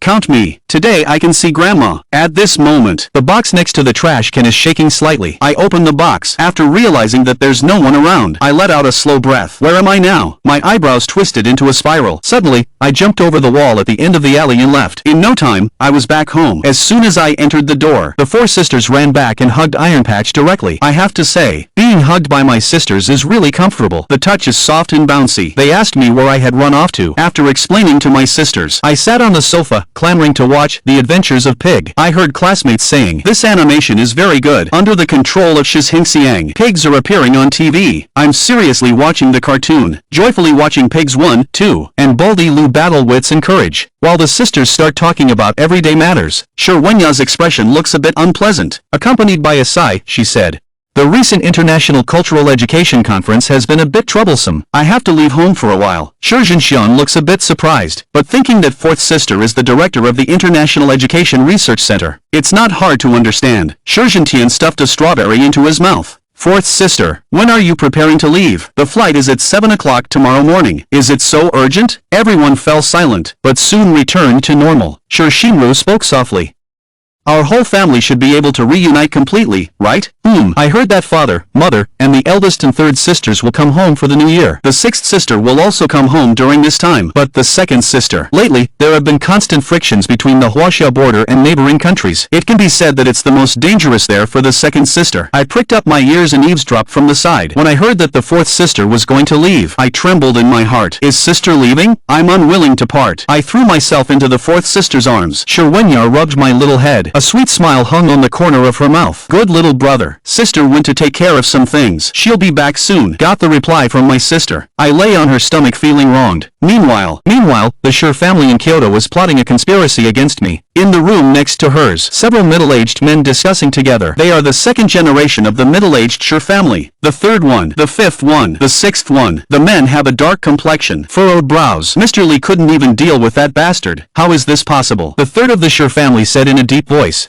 I just don't believe a 6-year-old kid could hurt Mr. Lee so badly. The fifth of the Sure family echoed and said, that's right. Otherwise, let's go and test him again. Anyway, this little doll can't stay. The second son of the Sure family, who has always been silent, spoke calmly. Quiet. Suddenly, there was no more sound in the field. It's obvious. He is very authoritative in front of these few people. I'll let the assassination go. Even Master Li returned with serious injuries. Do we have to ask those few to act? I just didn't expect that. His 4 daughters of Sure Yuehao. Turns out they are phoenixes among the branches. They hid quite deeply. The fourth family is too tolerant. The third son of the Sure family roared angrily. He was expelled from the main family of the Sure family back then, swearing not to give birth to a son. He actually dares to have a child with that despicable woman, tainting the bloodline of our Sure family. This is challenging the authority of the Sure family. Sure Xiaoka must disappear. The sixth elder of the Sure family, who had not spoken for a long time, smiled and spoke. Brothers, everyone, I think we can come up with another way to get rid of Sure Xiaoka. Everyone turned their eyes to him. Let's hear it. The next morning, I went downstairs. I noticed a woman on the sofa. There was also a man sitting in a wheelchair next to her. I made eye contact with the two of them. For some reason, I felt a warm aura coming from the two of them. Aunt Lan was about to speak, but was stopped by Sure Yuehao's gaze. Shenhui pushed the wheelchair to me, looking at me with gentle eyes. I blinked in confusion. I touched my cheeks with both hands. Auntie, is my face dirty? Chen managed to hold back the sour feeling in his nose and told me, not at all. Xiaoku is the cutest child in the world. How does Auntie know my name? I looked at Aunt Lan in confusion, but Aunt Lan didn't say anything. She just smiled and continued with the housework. I couldn't help but ask the two of them, Uncle, Auntie, are you my relatives? Sure Yuehao couldn't help but burst into laughter. I didn't expect my son to be quite clever, and so cute. Shenhui covered her mouth and chuckled, complaining to the man in the wheelchair. Why don't you tell my darling quickly? What are you to him? Sure Yuehao opened his arms to me and said, Xiaoku, come here. I'll tell you who I am. I walked up half in disbelief. Sure Yuehao hugged me on his lap. Shenhui frowned and reminded, you be careful. The chest wound isn't healed yet. Sure Yuehao didn't care at all, looking at the jade figurine sitting on his lap, showing a kind smile. In his arms, I instantly remembered what my sister had said before. Sure Yuehao pinched my cheek, indulgently said, my name is Sure Yuehao. Guess who I am? Dad, I exclaimed. This sweet address made Sure Yuehao very happy. He pointed at Chen Hui, asked me, you guessed it right, then who do you think he is? Mom. Chen Hui snatched Xiaoko from his arms, and held him directly in her arms. My dear son, are you hungry? Mom will take you to eat. After saying that, she kissed my cheek. Okay, I want to have a hamburger and milk tea. I kept talking about the food I love to eat, while also leaning against my mom's arms. I never expected to see my parents in this way. At first, I was worried that my parents wouldn't like me. It seems all these worries were unnecessary. Chen Hui gently led me out of the villa. Only Sure Yuehao was sitting in a wheelchair. Hey, wife, take me with you. How come you've forgotten about me now that you have a son? He pushed the wheelchair himself to keep up with Chen Hui's pace. It looked quite comical. Finally, with the help of the maid, the group boarded the car. Chen Hui gave him an unhappy look. You can sleep outside tonight. I want to sleep with my son. Sure, Yuehao was dumbfounded. How come as soon as the sun comes back, wife's changed her ways? No, we definitely have to sleep as a family of 3. Besides, I'm injured and can't take care of myself. I looked helplessly at my parents arguing in Chen Hui's arms. Why does it always feel different from what I imagined? I really want to interrupt them, then weakly say I want to sleep alone. Obviously, this is impossible. It's no use even if I speak up. The black Audi 6 leaves the Sure family manor. Take a closer look and you'll find that the license plate of this car is Juno 003. In the car, Chen Hui is caring for me on the side. Her beautiful eyes are full of tenderness. October is not talkative, just occasionally chat for a few words. Very soon, the family arrived at the underground shopping mall. As soon as they got off the car, they were stared at by many passers-by. The military area's license plate number is 0003. Such a prominent license plate number. At least it's the rank of a major general, right? Also the front line of the border. Second sister is preparing to night raid an army, but never expected to fall into a trap. Life and death uncertain. At this moment, the two armies are separated by thousands of kilometers. Confronting from a distance, it has already reached a critical point. Shi Jinying sits on the high platform, looking into the distance. Her expression is quite serious. She is not worried about the military strength being weaker than the opponent, but the threat brought by the S-level Esper is too great. A killing machine, if allowed to enter the battlefield, the consequences would be unimaginable. Report to the general. The 4 grandmasters sent by the Warrior Association. Listening to the introductions of the 4, Shi Jinying laughed heartily. His eyes turned cold and fierce. We have 4 grandmasters guarding the borders of China. It's truly fortunate. Pass on my military orders. We will launch a night attack on one of the armies today. It's time to start the war. The middle-aged officer exits briskly. At this moment, he pulls out a photo from his pocket. The picture shows a smiling Shurdo. Her gaze instantly softened, gently caressing the boy in the photo. Younger brother, wait until things settle down here, sister. It's just coming home to see you. That night, I was getting ready to go downstairs to find Shohei as usual. Just as I walked out of the door, I heard some commotion coming from my parents' room. Out of curiosity, I peeked inside with a keen look. Inside the room, Sure Yuehao was talking to someone. What's going on? What happened? The voice on the other end of the phone was slightly trembling. General Sure and 4 grandmasters are besieged on the front line by 10 S-level metahumans. The 4 grandmasters are heavily injured. General Sure's whereabouts are unknown. Crack! The phone was crushed by Sure Yuehao. His eyes were bloodshot. His heartstrings surged. Idiot! Chen Hui was crying bitterly while covering her face on the side, muttering impossible under her breath. I looked outside in astonishment. My heart trembled. Second sister had an accident.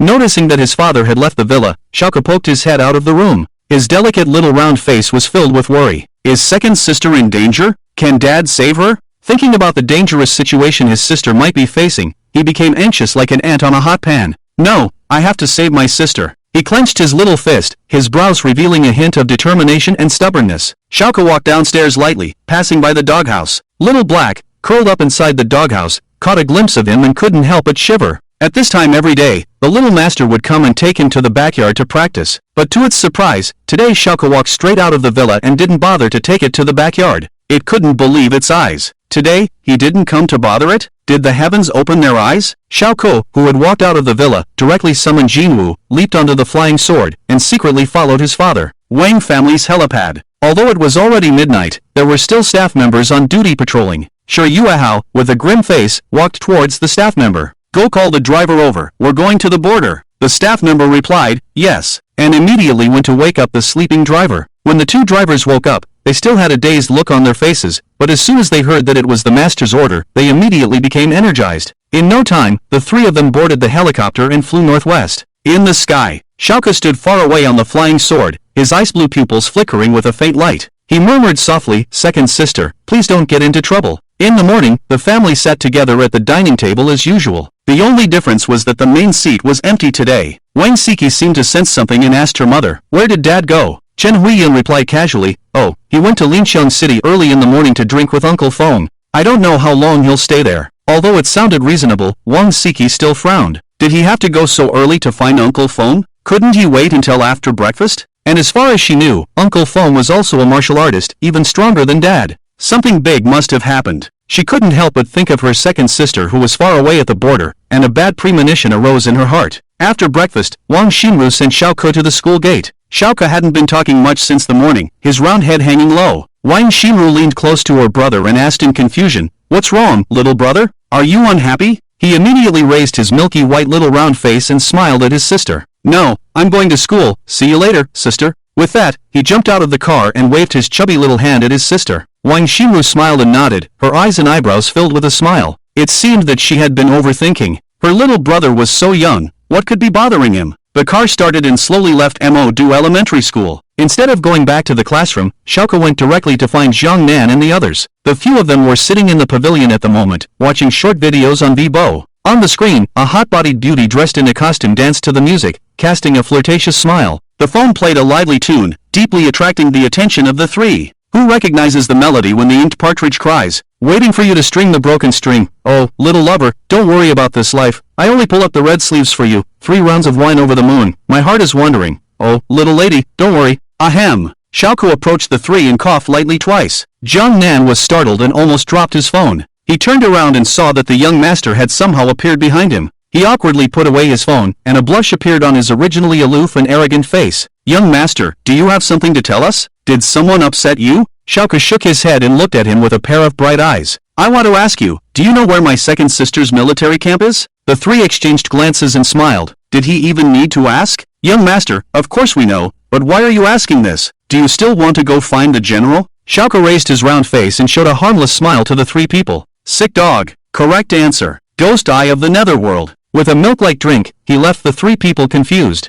Suddenly, a green light appeared in the pupils of the three people, and their expressions immediately became dull. Zhang Nan felt his vision darken, and his consciousness was gradually swallowed by some mysterious power. Seeing the success, Xiao excitedly rubbed his hands. This was the first time he used this set of martial arts on someone else. As he expected, not only Xiao, but also Zhang Nan and the other two could be controlled by him. Xiao grinned, thinking that he was quite clever. However, he couldn't control too many people at the same time, and the opponent's strength had to be much lower than his own in order to control their minds. After thinking for a while, he looked up and asked, "Where is my second sister's military camp located?" Zhang Nan responded blankly, "In the northwest border area, about 20 miles south of the Great Wilderness Mountains." After hearing his answer, Xiao left satisfied and headed straight for the school gate. After a while, Zhang Nan and the other two regained consciousness, feeling dizzy and confused. "Hey, where's the young master? He was just here, right? I'm not sure. What's going on? I feel so dizzy. What were we doing just now? I don't know." Walking out of the school gate and looking at the empty road, Xiao muttered to himself, realizing that there were no cars on the road. Did he have to fly on a sword in front of everyone's eyes? As he pondered at the entrance, he suddenly remembered Xiao, whom he hadn't seen in a long time. He quickly took out his phone and opened WeChat, scrolling through the friend list to find Xiao.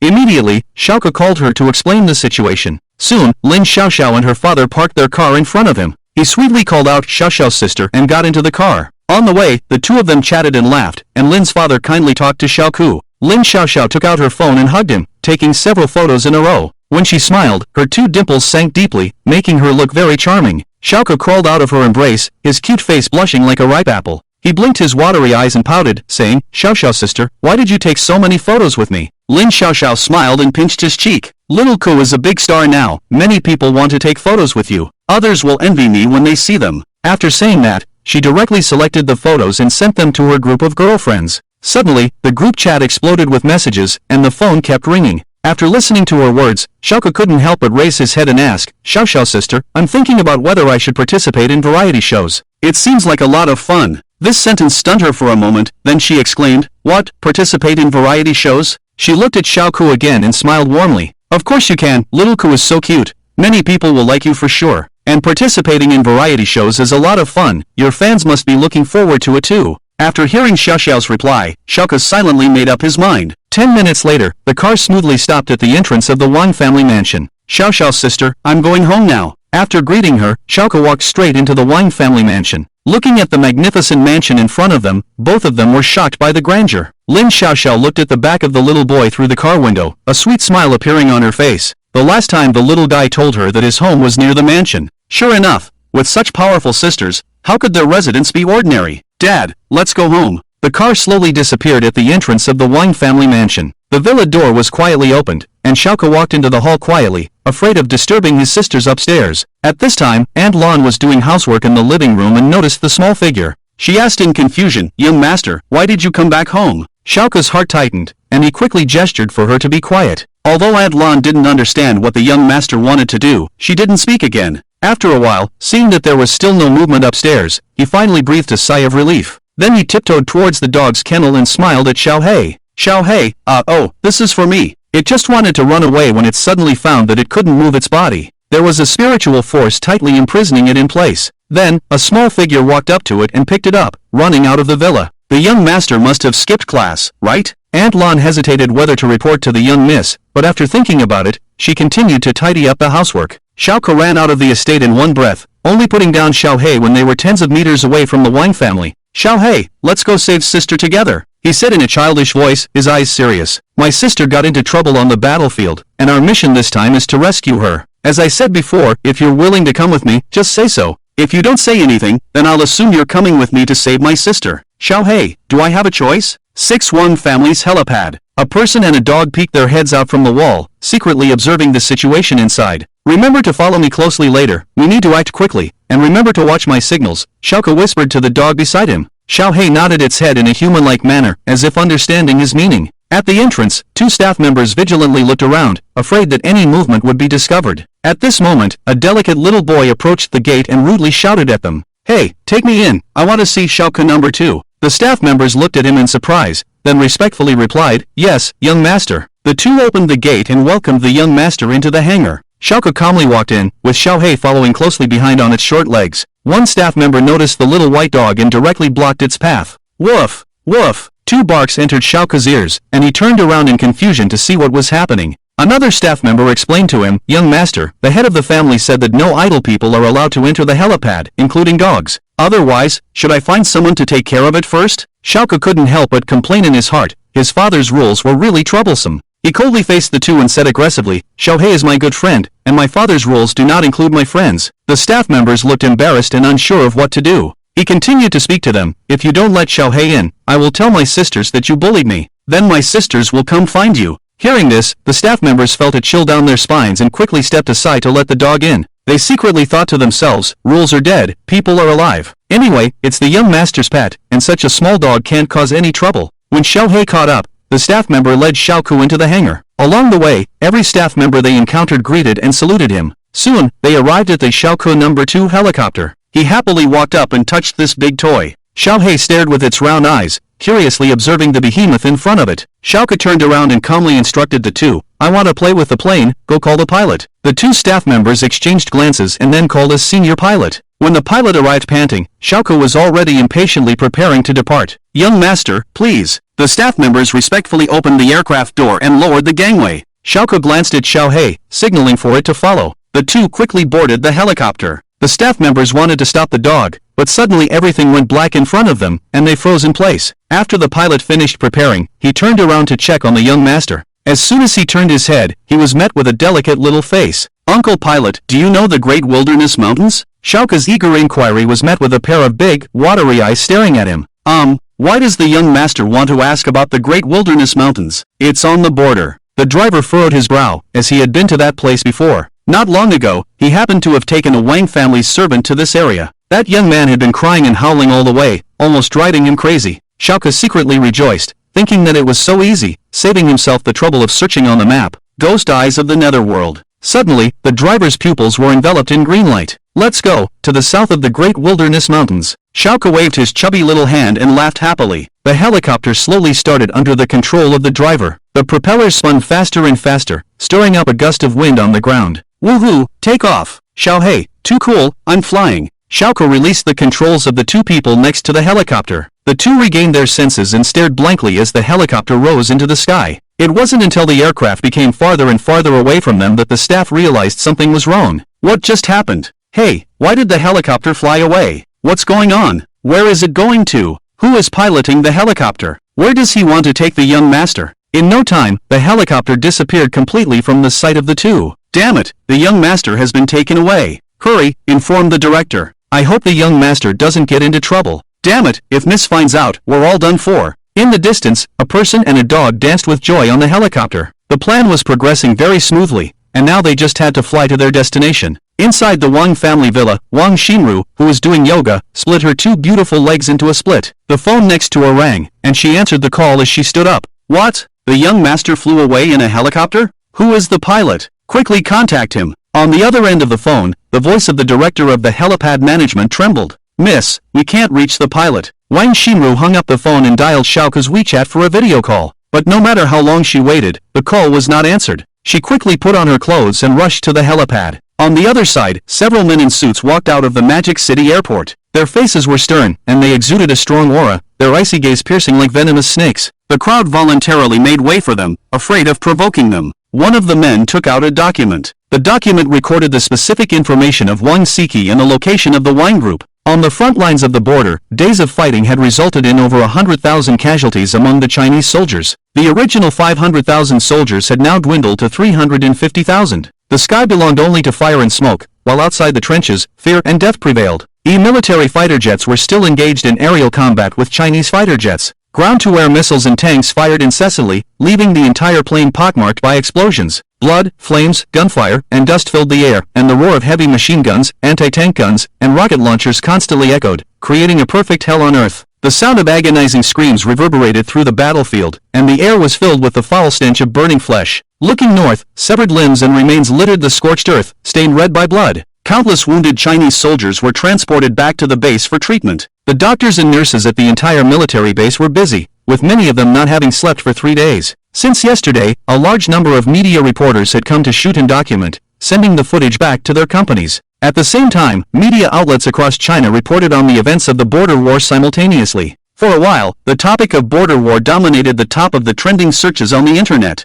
People below were discussing it fervently. Each country has ambitious intentions. They have been secretly harassing China for a long time. Do they think China is defenseless? I am willing to rejoin the military and defend the gates of China. Why hasn't the Lord sent reinforcements even though the war has been over for several days? As Chinese people, we should be at the forefront. Who is willing to join me and rush to the front lines? The soldiers on the northwest border should be remembered. Lord, please send troops to support the front lines. In the office of the president of the Wine Group, Wang Siki coldly scanned the media information, feeling increasingly uneasy. It seemed that something had happened to her second sister, but she didn't expect the situation to be so serious. At that moment, her phone rang. She answered the call, and her body instantly froze in her seat. Say it again. Wang Siki gritted her teeth and said, her beautiful face covered in frost. The person on the other end of the phone repeated in a trembling voice, Miss, the young master has left the city by helicopter and is heading towards the northwest. Wang Siki kicked over the table and chairs next to her, unable to hold back her anger. Idiot! How dare you let the young master get on a helicopter? Useless thing, you can't even take care of a child. What's the use of our Wang family raising you? Prepare another aircraft. Slap! She kicked open the door of the president's office, ran into the elevator, and a burning fire ignited in her heart. Sometime later, Wang Siki hurriedly arrived at the helipad, where Wang Xinru and Wang Lele had already boarded the helicopter. She angrily walked up to the director of operations and slapped him hard twice. If anything happens to the young master, you can wait to die. The cold words entered his ears, frightening him to the point of trembling, almost crying out. At that moment, he had the urge to kill the 2 staff members himself. He had only been absent for half a day, and such a big mistake had been made. The 3 women boarded the helicopter and quickly headed towards the northwest. At the same time, the entire Huaxia was in turmoil. The northern military region received an order from General Shi Yuehao and quickly dispatched 100,000 elite soldiers to support the northwest. The Martial Artists Association once again sent personnel to the northwest military region. Netizens across Huaxia condemned the country's ambitions and harassment of the Huaxia border. Countless passionate young men clamored to join the army. However, there was still no news from the Lord. It wasn't until evening that an official statement was released through the media. The Lord stated that reinforcements would be sent and called on domestic medical personnel to support the front lines. In addition, the Huaxia government issued a statement to each country, questioning why they repeatedly harassed the Huaxia border and instigated war. The World Peace Organization strongly condemned each country's atrocities and demanded that they stop the war and withdraw their troops. However, each country had yet to respond directly, and the war continued. In the evening, another piece of news was exposed. General Wang Ying of the border military region. Missing. The whole country was in an uproar. Generals usually stayed behind the scenes and were usually accompanied by a large number of bodyguards. It was puzzling that General Wang Ying had mysteriously disappeared. People didn't need to think too much to know that this was definitely related to each country. However, people couldn't understand how each country managed to capture the general despite heavy security. After all, martial artists and ability users were secrets sealed by each country, and ordinary people had no way of knowing. The sky gradually darkened. The border war gradually ceased, and both sides retreated to their military bases, seemingly gathering strength for a more fierce offensive. In the conference hall of the base, the 4 grandmasters and dozens of high-ranking military officials sat together. The current 4 grandmasters were in a sorry state, all of them suffering from serious injuries. Master Chen had even lost an arm. Although the wounds had been treated, fresh red blood still seeped through the bandages. Everyone's faces were gloomy, and they all lowered their heads in silence. With the general absent, the military region had completely lost its backbone, and they were now like scattered sand.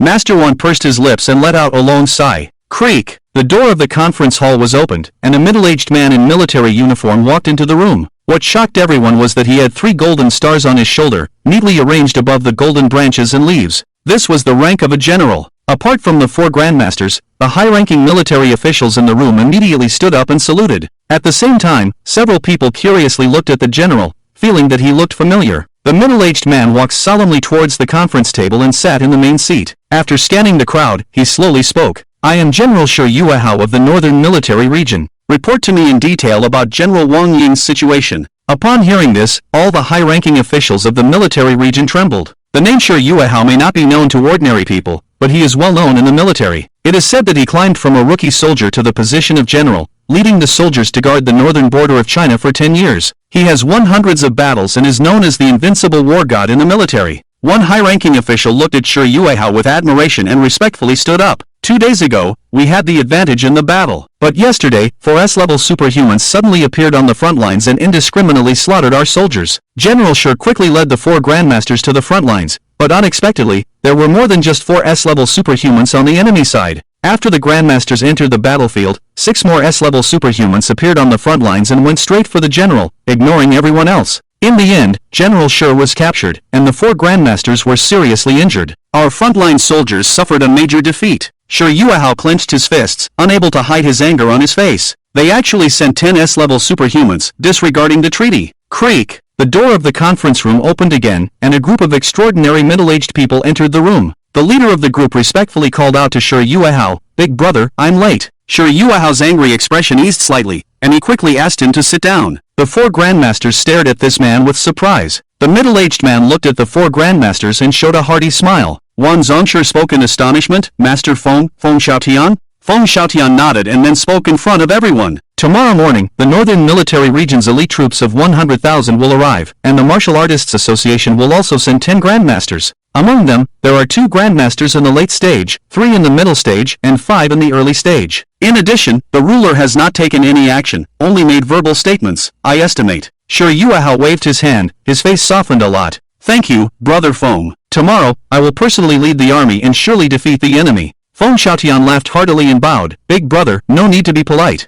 You saved my life, there's no need for thanks. Soon, Xiao planned the attack strategy according to the terrain. The entire high-ranking officials of the military region stayed up all night, making full preparations for tomorrow's battle. The 100,000 elite soldiers arrived in the early morning, and the 10 grandmasters also successfully arrived at the base. Medical personnel and facilities were also brought to the military region, and various military weapons and ammunition were sent in batches. In the sky, Xiao boredly rested his chin and looked out the window. Little He, who was sitting next to him, had been sleeping since getting on the helicopter and slept through the whole night. So boring, how much longer? Xiao pouted and looked at the sleeping little He, a mischievous smile appearing on his round face. You only know how to sleep all the time. I really doubt if you're a dog or a pig. He extended his finger, and purple lightning arcs suddenly appeared at his white and tender fingertips. With a flick of his finger, little He, who was sleeping peacefully, suddenly felt his body go numb and couldn't help but tremble. When he raised his dog head, he found the boy next to him still sound asleep. The entire cabin was quiet, and everything seemed normal. Little He, is this a ghost? It tilted its head in confusion and lay back down, falling asleep again in no time. Just as it was dreaming of a delicious chicken leg, a numbness came over its body once again. The dream of the chicken leg suddenly turned into nothingness, replaced by the long-lost smell of milk. Ha ha ha! Xiao laughed loudly, retracting his finger and pretending to be asleep again. Little He raised its head in a daze. It glanced at the sleeping boy next to it and felt deep suspicion. After carefully observing Xiao for a while, it lowered its body and closed its eyes, pretending to sleep. Before long, it sensed a chubby little hand reaching towards it. It took the initiative this time, quickly jumping up and biting fiercely at the small hand. Little did it know, the hand was electrified. A crackling sound echoed in the cabin.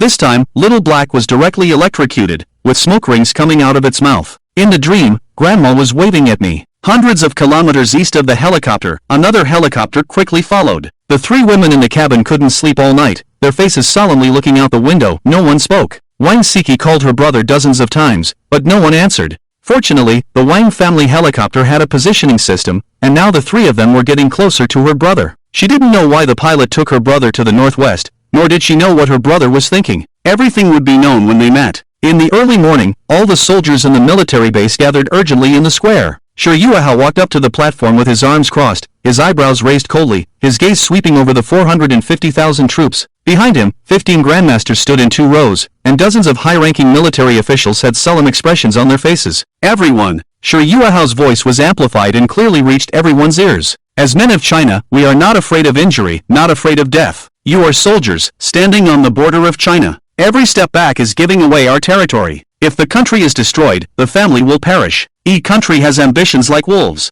How should we respond to their invasion of China? Kill! Kill! Kill! The 400,000 soldiers shouted in unison. Xiao Lu was also among the crowd. Due to the shortage of manpower, he was sent to the front line. Xiao's words seemed to inject everyone with energy. At this moment, he was filled with excitement and his whole body was boiling. With anger reaching the crown, standing by the railing, the 450,000 soldiers recited the song Manjianghong in unison under Xiao's leadership. The shouts were earth-shattering and could break through mountains and rivers. After all the soldiers returned to their positions, a great battle was about to begin. Attack! After a shout, the horn of charge was blown. The soldiers entered the battlefield according to Xiao's instructions. At the same time, each country soldiers also entered the battlefield, with planes, tanks, missiles, and long-range artillery, all joining the battle. The entire field was filled with gunfire and shouting that pierced through the clouds. On the front lines of the war, 4 men in strange attire rushed into the Chinese battlefield. Bullets and shells were easily avoided by them, and their speed was astonishing. One of the men with red hair casually made a move, and a large group of flames rushed towards the crowd. In an instant, more than a dozen soldiers were engulfed in flames, slowly losing their lives in painful screams. Bruce, dare to compete with me to see who can kill more people, a blond man said to the man with red hair. All right, who's afraid of who? Bruce made another move, and several people died with each attack. Xiao stared closely at the 4 figures from the high platform. One Zhongshu explained to him on the side. These 4 are S-level superhumans from each country. The man with red hair is called Bruce, he has the fire attribute. The blonde man is called Adam, he is a lightning attribute superhuman. The tall man next to him is Austin, an earth attribute superhuman. Finally, the one called Arthur is also a fire attribute superhuman, but his strength is stronger than Bruce's, with the strength of a late-stage grandmaster. Listening to Wan Zhongshu's explanation, Xiao nodded, and then signaled the 4 grandmasters to go and confront them. The other grandmasters continued to be on standby, ready to deal with other superhumans that might appear. In the chaotic battlefield, Xiao Lu crouched in the trench trembling with a rifle in his arms. At this moment, he suddenly missed the days when he used to run with the young master. Although it was tiring, at least he wouldn't die. Swish! Xiao Lu heard a sound and looked up. He saw a shell dropping from the sky. The oval-shaped shell gradually enlarged in his pupils. At this moment, he seemed to see his great-grandfather, who had been dead for decades, waving at him. It was too late to run, so he slowly closed his eyes, hoping that the death wouldn't be too painful. Suddenly, a golden light flashed by. Boom! 1 second, 2 seconds, 3 seconds. Xiao Lu opened his tightly closed eyes and clumsily groped all over his body. Ah, am I dead? Where's the cannonball? In the sky above the battlefield, a flying sword shot out from a distance and then shot away again. Finally, the golden crow slowly fell back into Xiao's hands. He blinked his eyes in surprise and asked, why did big brother Xiao Lu secretly come here? Inside the helicopter, Xiao looked puzzled as he looked into the distance. By now, he was approaching his second sister's military base and could prepare to land. He controlled the pilot to fly slowly towards the military base.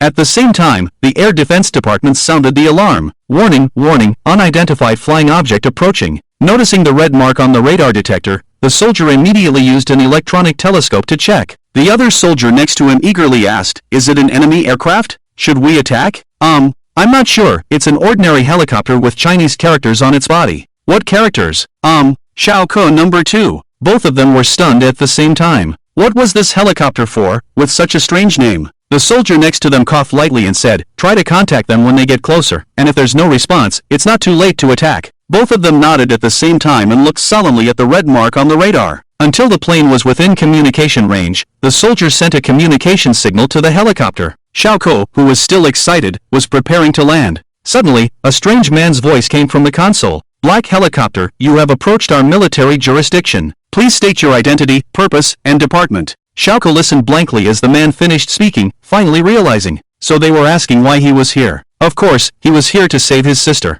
He leaned forward and answered in a childish voice, I'm here to find my dad. My dad's name is Xiao, and Wang Ying is my second sister. The helicopter continued to descend, and the console once again transmitted the voice of the unfamiliar man. You have approached our military jurisdiction. Please state your purpose immediately, or we will take defensive measures. Xiao stared with round eyes and muttered to himself, he can't hear me, what should I do? Xiao, do you know how to make him hear? Xiao, are you asking me? Despite several inquiries from the Air Defense Department, the black helicopter ignored them and continued to descend. The two soldiers spoke sternly, launch infrared-guided attacks on the unidentified flying object. The control personnel who received the order immediately activated the anti-aircraft weapons and aimed at the black helicopter to launch an attack. In an instant, countless missiles flew towards Xiao. Wow! Xiao shouted and immediately activated his spiritual power to form a transparent protective film around the helicopter. Dozens of missiles suddenly decelerated when they were about to hit him. In the end, the missiles mysteriously stopped around the helicopter and couldn't advance any further. Watching this scene, the Air Defense Department was dumbfounded. The missiles continued to aim and launch, and in just a few tens of seconds, hundreds of missiles were suspended around the helicopter.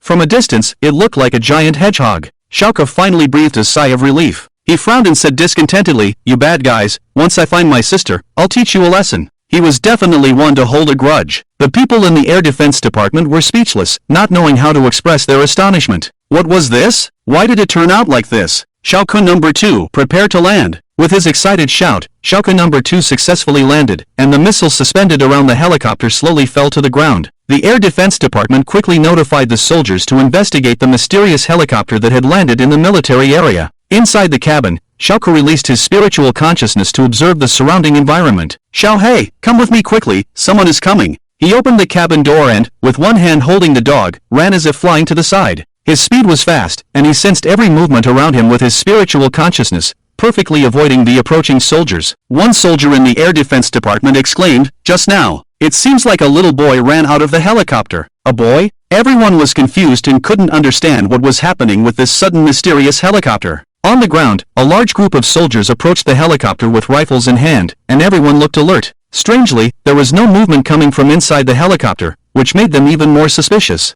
Several soldiers entered the cabin and aimed their guns at the pilot. Who are you, and what is your purpose? The pilot, who had just regained consciousness, looked confused. He had just boarded the helicopter, so who were these soldiers? Speak! The leading soldier impatiently urged, pointing his gun forward and aiming. The pilot was almost scared out of his wits and stammered as he explained, I am the driver for the Wang family, and our family head is Shi Yuehao. The soldier asked in surprise, why didn't you respond earlier? Why did you trespass into the military area? Why did you come here? These consecutive questions made his scalp tingle, and he felt his brain in chaos. I don't know. Take him away. The pilot almost cried. How did he end up here? Mainly because he really didn't know. At the same time, in a corner of the military base, a person and a dog peeked out their heads, carefully observing the surroundings. Xiao silently made a plan in his mind. Xiao, if we want to find sister, should we first find out where she is? Xiao, at his feet, nodded in a human-like manner. Dad definitely won't tell me, so let's go find Xiao Lugage first. After finding out, we can figure out a way to save sister. With the decision made, he was ready to take action, but suddenly he thought of a problem. There are many people at Xiao Lugage's place. If I go directly to him, I will definitely be discovered. Xiao muttered to himself, what should I do? If I go like this, I will be found out. He pouted with a grievance and paced back and forth in the corner.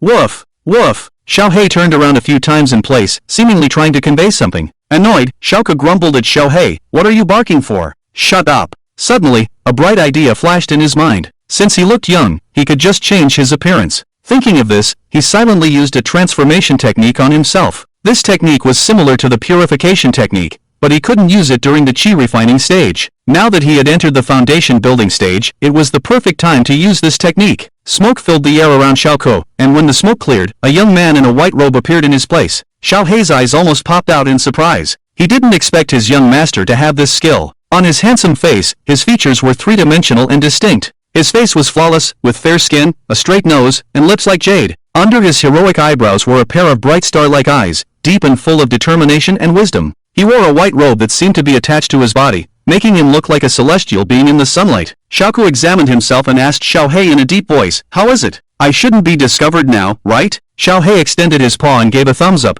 but he still felt that something was off. Unable to worry about it, Xiao picked up Xiao and bypassed the soldiers' patrol, heading towards the battlefield. At this moment, both sides of the battle were in a frenzy, with intense firepower. Xiao Lu, in the trench, took advantage of his comrade's distraction and quietly sneaked past the army, hiding in the weakest spot of the firepower. Unfortunately, a small team of these soldiers quickly ran towards the trench, apparently wanting to occupy the area. The leading soldier saw Xiao Lu, and Xiao Lu noticed him too. Their eyes met, and it was truly awkward. Fire! The leading soldier shouted in fluent E language, and dozens of enemy soldiers picked up their rifles and fired at him. This time, it was really over. Xiao Lu burst into tears. He was really going to die. When the bullets were only a dozen centimeters away from his face, they suddenly stopped in mid-air. This scene left Xiao Lu at a loss. Xiao Lu Gidge. A male voice suddenly sounded beside him, and he turned his head to see a handsome young man appearing next to him. He suppressed his fear and asked him in surprise, "Do you know me?" Xiao immediately realized that he had said the wrong thing and quickly corrected himself.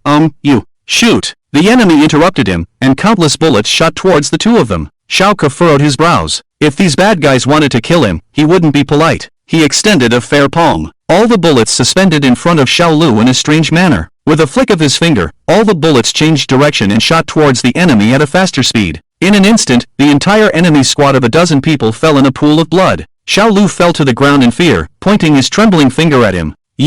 Are you human or ghost? Xiao sighed helplessly. He had just been thinking that it shouldn't be a problem to reveal his strength like this. His master wouldn't blame him, right? Of course, I'm human. Now, quickly tell me, where is General Wang Ying? Xiao Lu, realizing that the other person had no ill intentions, gradually relaxed his guard. He bent down and explained the whole incident to Xiao Ku. Country E? Espers? Xiao Ku recalled the modern history book he had read before, which mentioned the aggressive actions of Country E. 100 years ago, the power of Huaxiao was weak, and the E army, our army, burned, killed, and looted, committing all sorts of atrocities. Second sister was taken away by Espers, but what exactly are Espers? He stroked his chin and asked Xiao Lu who Espers were. Xiao Lu pointed to a few people in the distance who were fighting against the four grandmasters and explained. With this information, Xiao finally understood the general situation. The whereabouts of his sister, those so-called Espers must know. Thinking that he had changed his appearance, he no longer needed to worry about exposing his strength. He ran directly towards the four people at an astonishing speed. Just as he took a few steps, a shell came flying towards him amidst the hail of bullets. Xiao Lu quickly shouted, "Danger, get down!" Swish! A golden sword light flashed, and the shell split in half a meter away from him.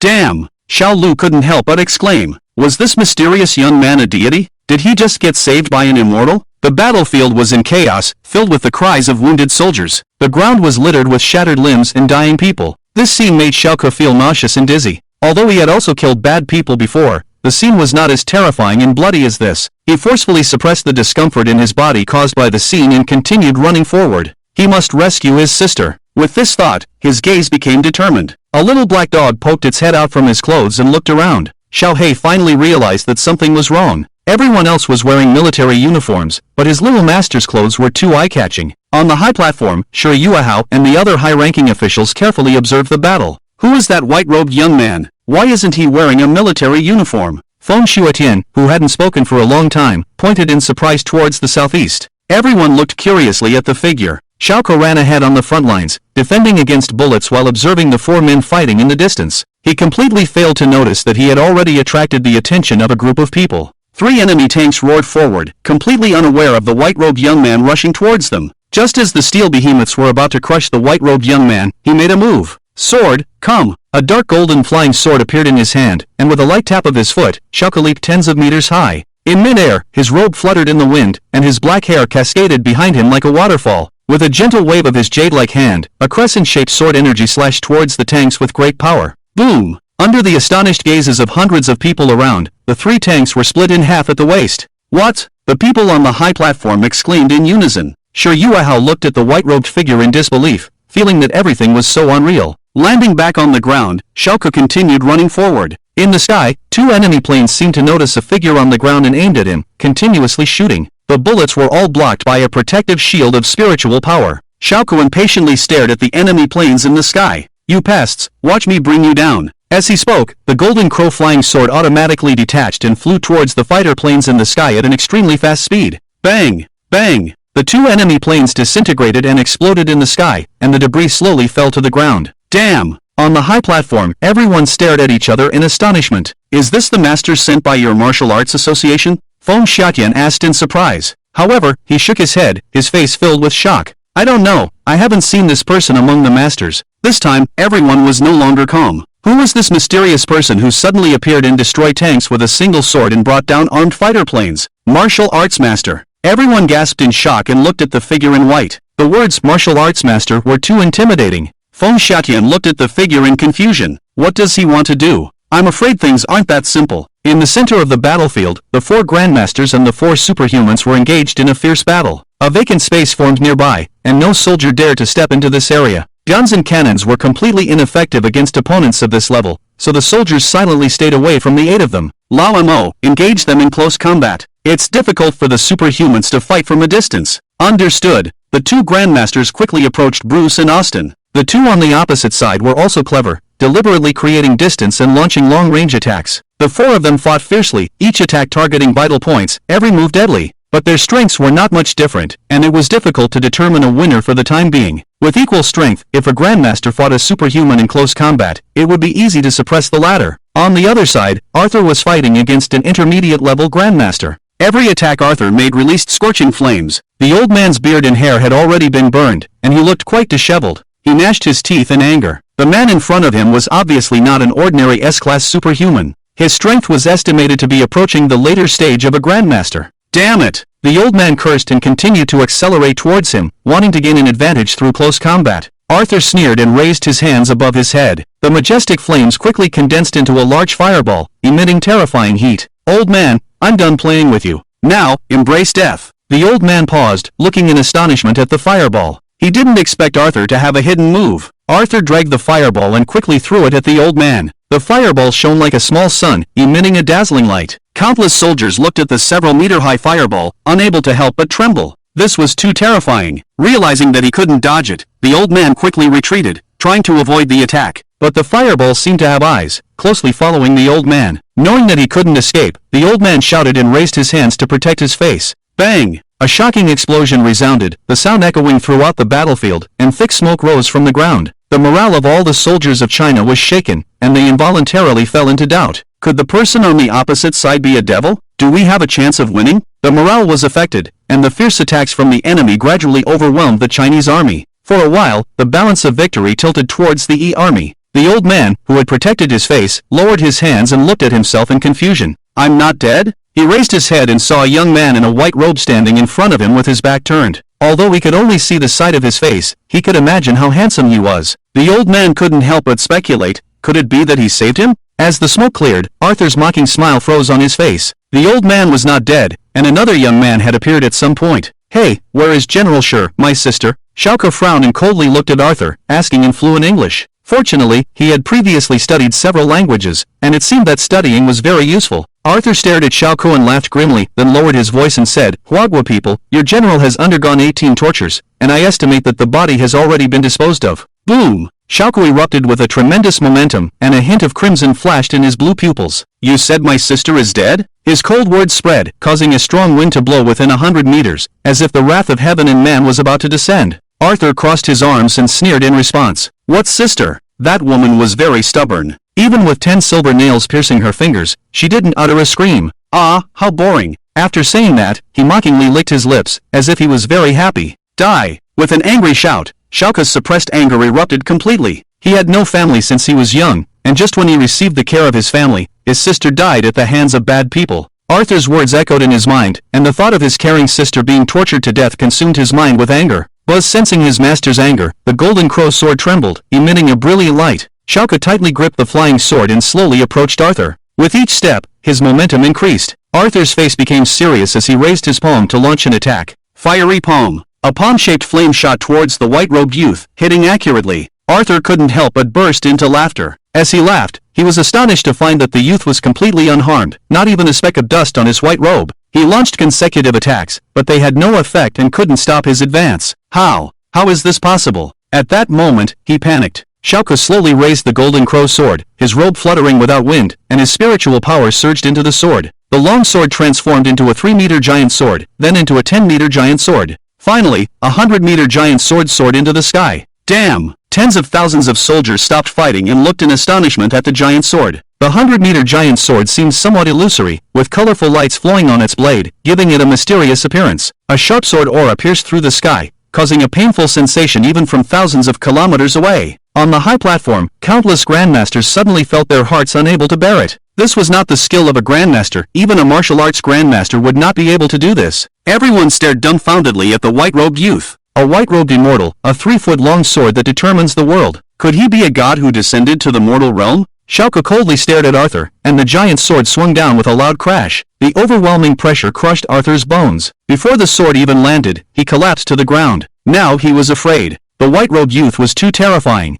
and he was nothing more than an ant in front of him. He exerted all his strength and shouted loudly at Xiao, "Please, don't kill me. I am willing to submit to you." But it was too late to say anything now. The giant sword struck him with endless power. In an instant, Arthur died a death that couldn't be any more final, and the ground was split open with a 100-meter-long chasm. With this one sword, thousands of enemy soldiers were instantly killed. Feeling unsatisfied, he swept the sword horizontally. Wherever the giant sword swept, all enemy soldiers burst into blood mist. Even tanks and armored vehicles were directly chopped apart. The army was shocked and lost their color. With such a terrifying existence, how could they fight? Several thousand soldiers were not even enough for him to kill with one sword. At that moment, all the soldiers of Huaxia raised their arms and cheered loudly, their morale reaching its peak. The disadvantage of the battle was instantly reversed, and the soldiers of Huaxia fought bravely, causing the enemy to be defeated. On Xiao's side, the other 3 superhumans stared blankly at this killing god, their legs trembling. He turned his head, coldly staring at the 3 of them, and then raised his sword again. "Dare to kill my sister, all of you will die."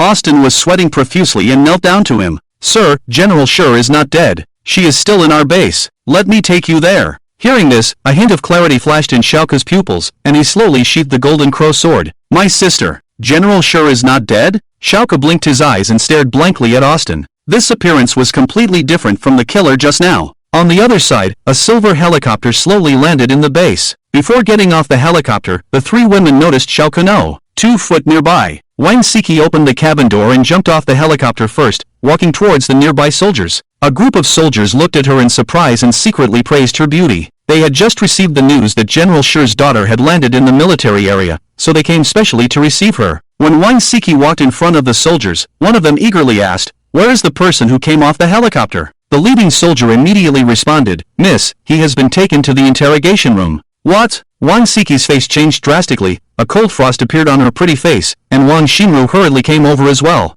"Who in the entire military area dares to interrogate my brother? Even if General Shi sees him, he must take good care of him." Several soldiers were startled and looked at Wang Siki in astonishment. The leading soldier tentatively asked, "Miss Wang, your brother shouldn't be that old, right?" After a while, the group of people was taken to the interrogation room. Inside the room, a middle-aged man was explaining to the interrogator with grievances. When the driver saw the 3 Wang sisters, it was as if he had seen a savior. "Miss, please save me, I'm not a spy." Wang Siki pushed the door open and slapped him in the face. "You scoundrel, where is the young master? Why did you bring him here?" The driver regained his senses and tearfully explained, "Miss, I really don't know. The young master said he wanted to take a plane for fun, and I just prepared everything when I suddenly felt dizzy. When I opened my eyes, I was in this place." Wang Siki clenched her fist, unable to vent her anger. Wang Lele sighed and then instructed the soldiers, "Quickly check the surveillance footage of the helicopter landing and send people to search for the young master's whereabouts." Wang Xinru looked worried. With the ongoing war outside, what if her brother accidentally ran over there? On the high platform, everyone was stunned. That earth-shattering sword had completely turned the tide of the battle. Shi Yuehao regained his senses and took a deep breath. He has been in the army for decades and has seen many big and small scenes,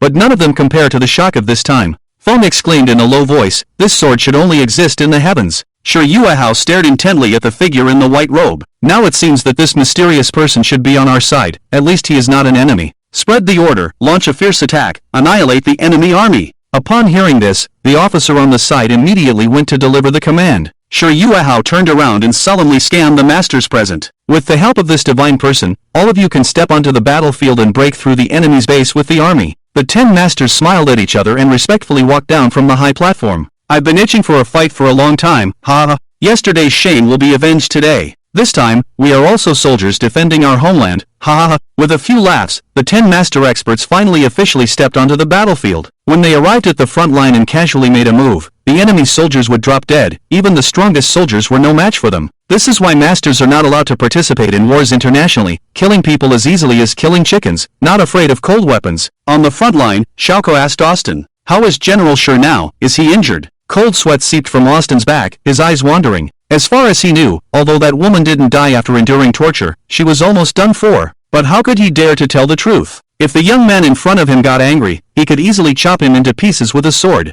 Arthur, who was just arrogant a moment ago, didn't even leave behind ashes now. He He's fine, General Sure is in our base. Austin awkwardly smiled, his legs trembling. The four masters on the side couldn't understand language, so they couldn't understand what the two were communicating at all. Okay, then take me there quickly. Naive Xiao believed it to be true and didn't see through the other party's lie at all. The remaining three superhumans gathered together and respectfully led the way. Seeing the four of them about to leave, one of the masters couldn't help but ask Xiao, "This, immortal, where are you going with them?" Xiao turned around and grinned. "They said General Sure is in the base and they're going to show me the way." "What's wrong, old man?" The master's body trembled and quickly responded with a cupped hand. "I dare not let the immortal address me like that. Among warriors, strength is respected. You can call me Xiao. Immortal, don't trust the enemy so easily, there may be deception." His mouth twitched. This old man in front of him was even older than his father, yet he asked him to call him Xiao, truly strange. "It's fine, I'm very powerful, not afraid of him."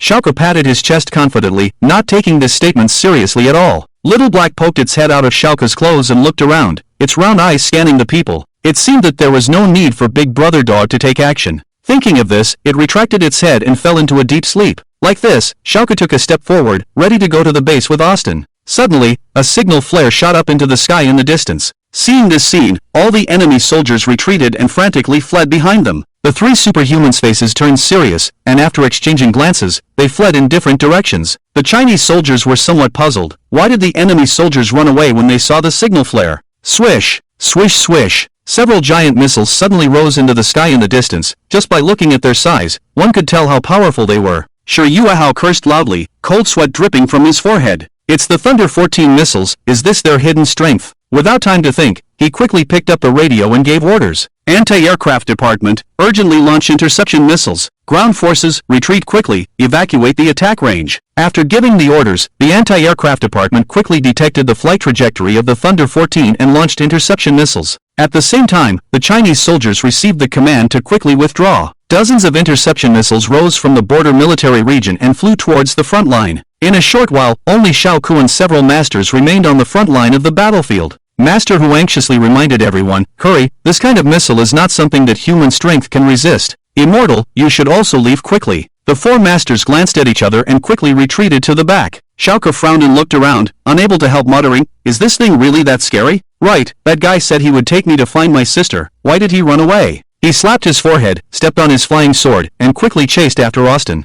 The rest of the people had nothing to do with him, so he didn't need to worry about them. Austin, who was fleeing frantically, suddenly felt his body stiffen, and he stood frozen in place like an ice sculpture. A figure in a white robe stepped on a sword and instantly appeared in front of him. With one hand, he held Austin's movements firmly with spiritual power. Sir, please spare me. I still have a 108-year-old mother and 32 children at home. What will happen to them if I die?" Austin squeezed out a few tears and pleaded for mercy to the figure in the white robe. After an exaggerated explanation, he was surprised to find that he could move again. Xiao looked at him sympathetically and spoke softly, "You're really pitiful, having 32 children and a 108-year-old mother. If you take me to find General Sure, I'll let you go." Austin widened his eyes in astonishment. How could he believe such illogical nonsense? "All right, sir, please follow me." With that, he ran ahead to lead the way. "Wait!" Xiao growled lowly, his face sullenly watching the missiles in the sky. The interception missiles from China accurately hit several R-14 missiles at a distance of 1 kilometer from the ground. The continuous explosion waves extended for hundreds of meters, and the rising smoke looked quite spectacular. Swish! In the smoke, a giant missile shot out, even faster than the R-14. The knowledgeable Sure Yuehao, using a telescope, immediately recognized it as an R-15 missile. This was the trump card of the Yi army. Emergency launch tracking interception missiles. Sure Yuehao shouted into the intercom, with a sense of foreboding in his heart. In the air, dozens of tracking interception missiles intercepted the R-15. Just as they were about to successfully intercept it, the tail of the R-15 fell off. In the astonished eyes of many soldiers, the R-15 suddenly accelerated and evaded the encirclement of the interception missiles. Judging from its flight direction, it was not attacking the front line of the battlefield, but heading towards the border base. At this moment, all the Chinese soldiers turned pale. Xiao on the ground looked towards the direction of the high platform, sensing that the giant missile was flying towards his father. His father was in danger. Without thinking, he quickly stepped on his flying sword and soared into the sky. It's over. If the R-14 is already this powerful, won't this R-15 level the base to the ground? What should we do? The interception missiles are useless. Everyone looked in horror as the missile approached closer and closer, extreme fear enveloping their hearts. Look, what's that? That white light, why does it look like a person? Damn, isn't that the immortal from earlier? What is he going to do?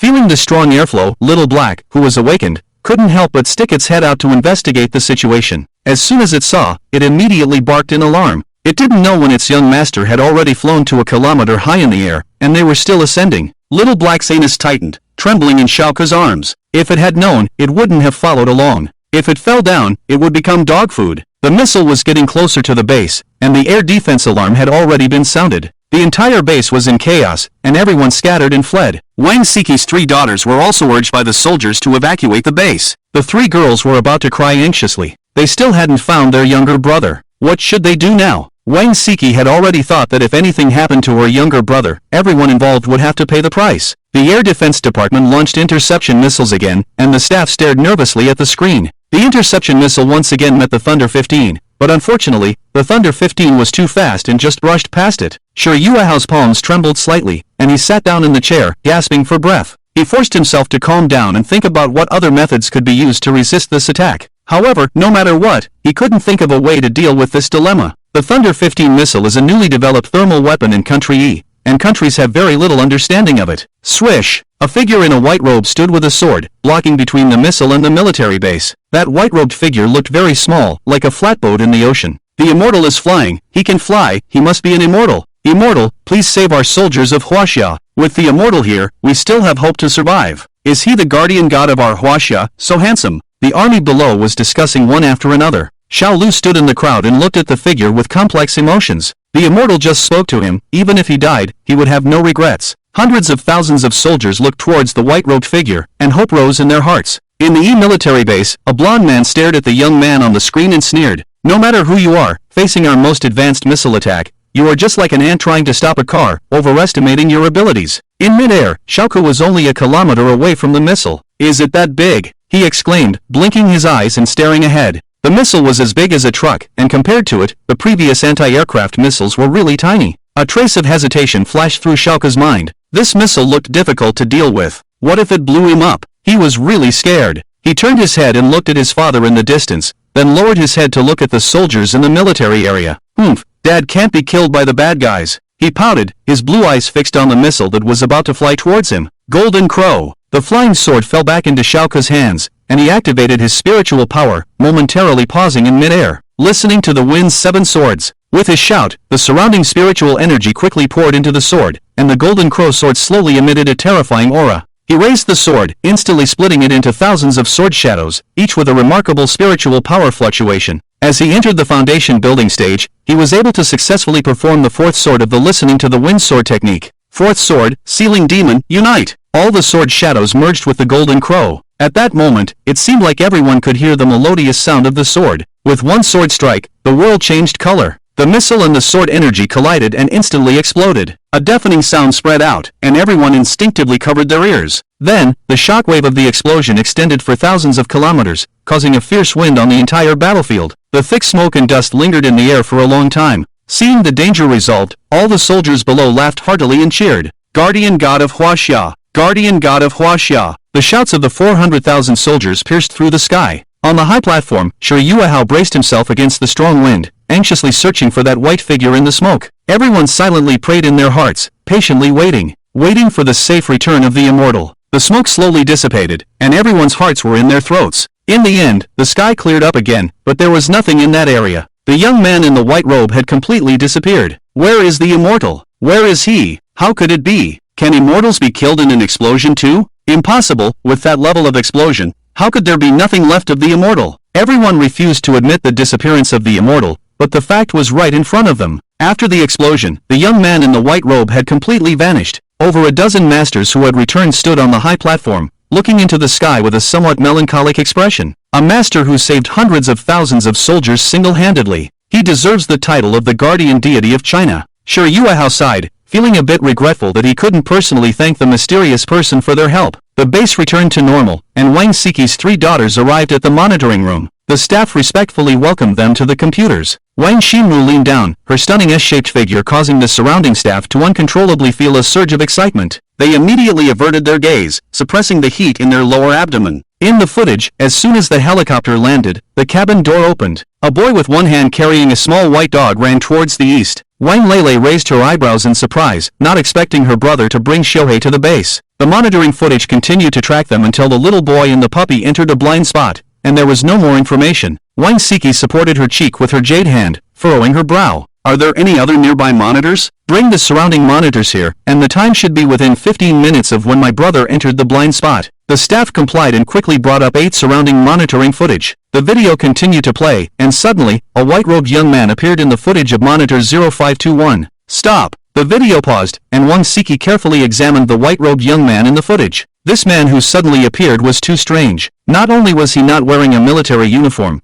but he also appeared near where her brother disappeared. Continue. The video continued to play, but no second person appeared even after it finished. How is this possible? Wang Siki couldn't believe it. According to her analysis, her brother should have appeared in the footage. Meanwhile, the photos and videos collected by media reporters were transmitted back to the company via WeChat. Various live news from the border were pushed to the top of Vblog's hot search. Shocking! A 100-meter giant sword suddenly appears on the border front. Mysterious Immortal single-handedly stops a Thunder 15 missile. Mysterious Immortal suspected to be the guardian deity of China. We have gained the advantage on the battlefield. The topic of the border war was already a hot one, and the sudden appearance of the term immortal attracted even more attention. For a while, hundreds of millions of people in China clicked to view the hot topic. Numerous photos were taken, but the most eye-catching one was a photo of a 100-meter giant sword. The colorful sword pointed straight into the sky, and just its size alone was enough to leave people speechless. This sparked discussions among netizens. If that comes down, won't it destroy my house? Hey, if I had that sword, I'd make you run 99 meters first. Oh my, the OP sword is so cool? As they continued scrolling, there was a short video at the end. When opened, the video showed a figure in a white robe. The mysterious person floated in the sky a kilometer high, their white robe fluttering, as if they were a celestial being.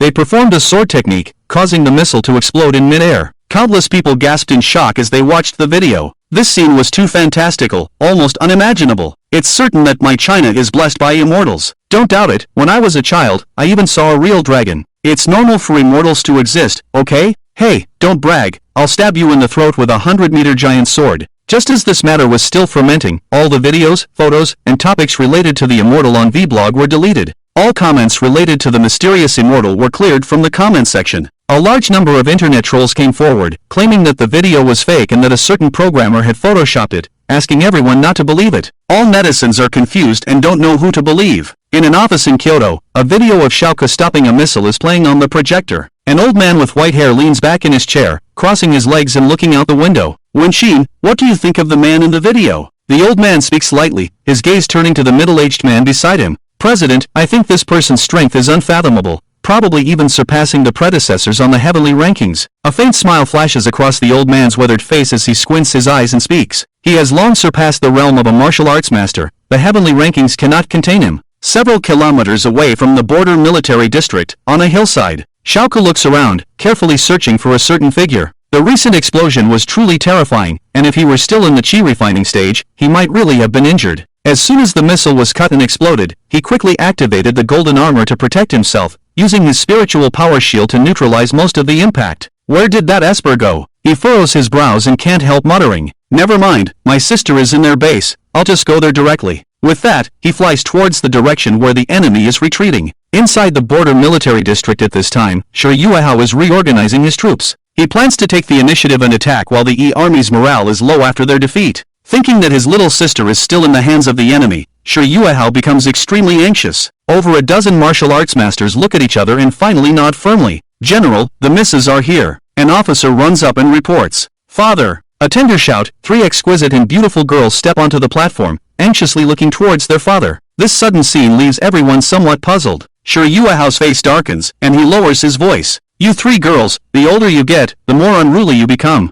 There is a war on the border. What are you doing here? Go home quickly. Wang Siki approaches her father and trembles as she speaks. Father, Xiao sneaked into the military district, and now we can't find him. After listening to his daughter's explanation, his neck veins bulge, his face turns red. What? How could you not keep an eye on your younger brother? Sai, forget it, issue the military order. He coldly orders the officer beside him. Send 20 small teams to search for the boy's whereabouts, the rest stay put. The officer receives the order and quickly passes it down. Noticing the red eyes of the 3 girls, he steps forward to comfort them. Don't worry, Xiao hasn't gone to the battlefield. He must be playing around hiding somewhere in the base. He looks up into the distance, feeling even more anxious in his heart. Second miss is already in great danger, and now even his son is missing. Near the E-Army base, Xiao, floating in the air on his flying sword, looks in astonishment at the steel giant city. His sister should be inside, but he doesn't know what his second sister looks like. It seems he'll have to ask someone for information. With a slight movement of his mind, he continues to fly towards the base. When he is only a few hundred meters away from the base,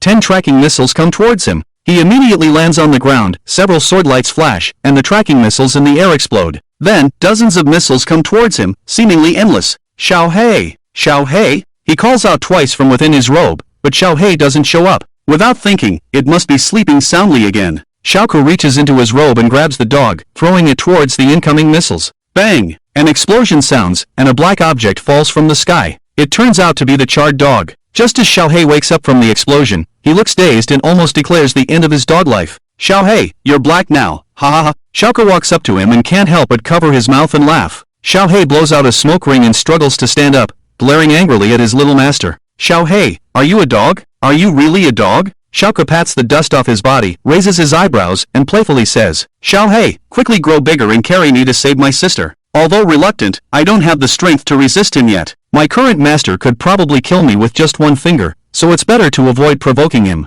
50 years on the east side of the river, 50 years on the west side of the river. Don't underestimate the poor dog brother. When I become powerful in the future, I will crush him and seek revenge. With this thought, Xiao He's body rapidly expands, becoming the size of a tiger in no time. Xiao flips over and sits on Xiao He's back, revealing a mouthful of white teeth with a grin. Xiao He, charge! The two of them rush towards the enemy base, intercepting all enemy bullets and missiles with the golden crow flying sword. As they approach the base within 100 meters, they see a giant steel gate standing in front, looking incredibly solid. If it were an ordinary grandmaster or a tank, they probably wouldn't be able to break through the gate's defense. But this time, they are facing Wang Xiaoku. He reveals a cunning smile and tightly grips the golden crow, casually throwing out a sword energy. The two collide, leaving a long sword mark on the steel gate. Seeing that they didn't break the gate in one try, Xiao throws out two more swords. This time, the giant steel gate is broken, creating a gap just big enough for the two of them to pass through. Charge! The two of them rush through the iron gate. When they arrive behind the gate and look up, they see that there is no one on the street. Xiao He, the 48th strategy, the empty city strategy?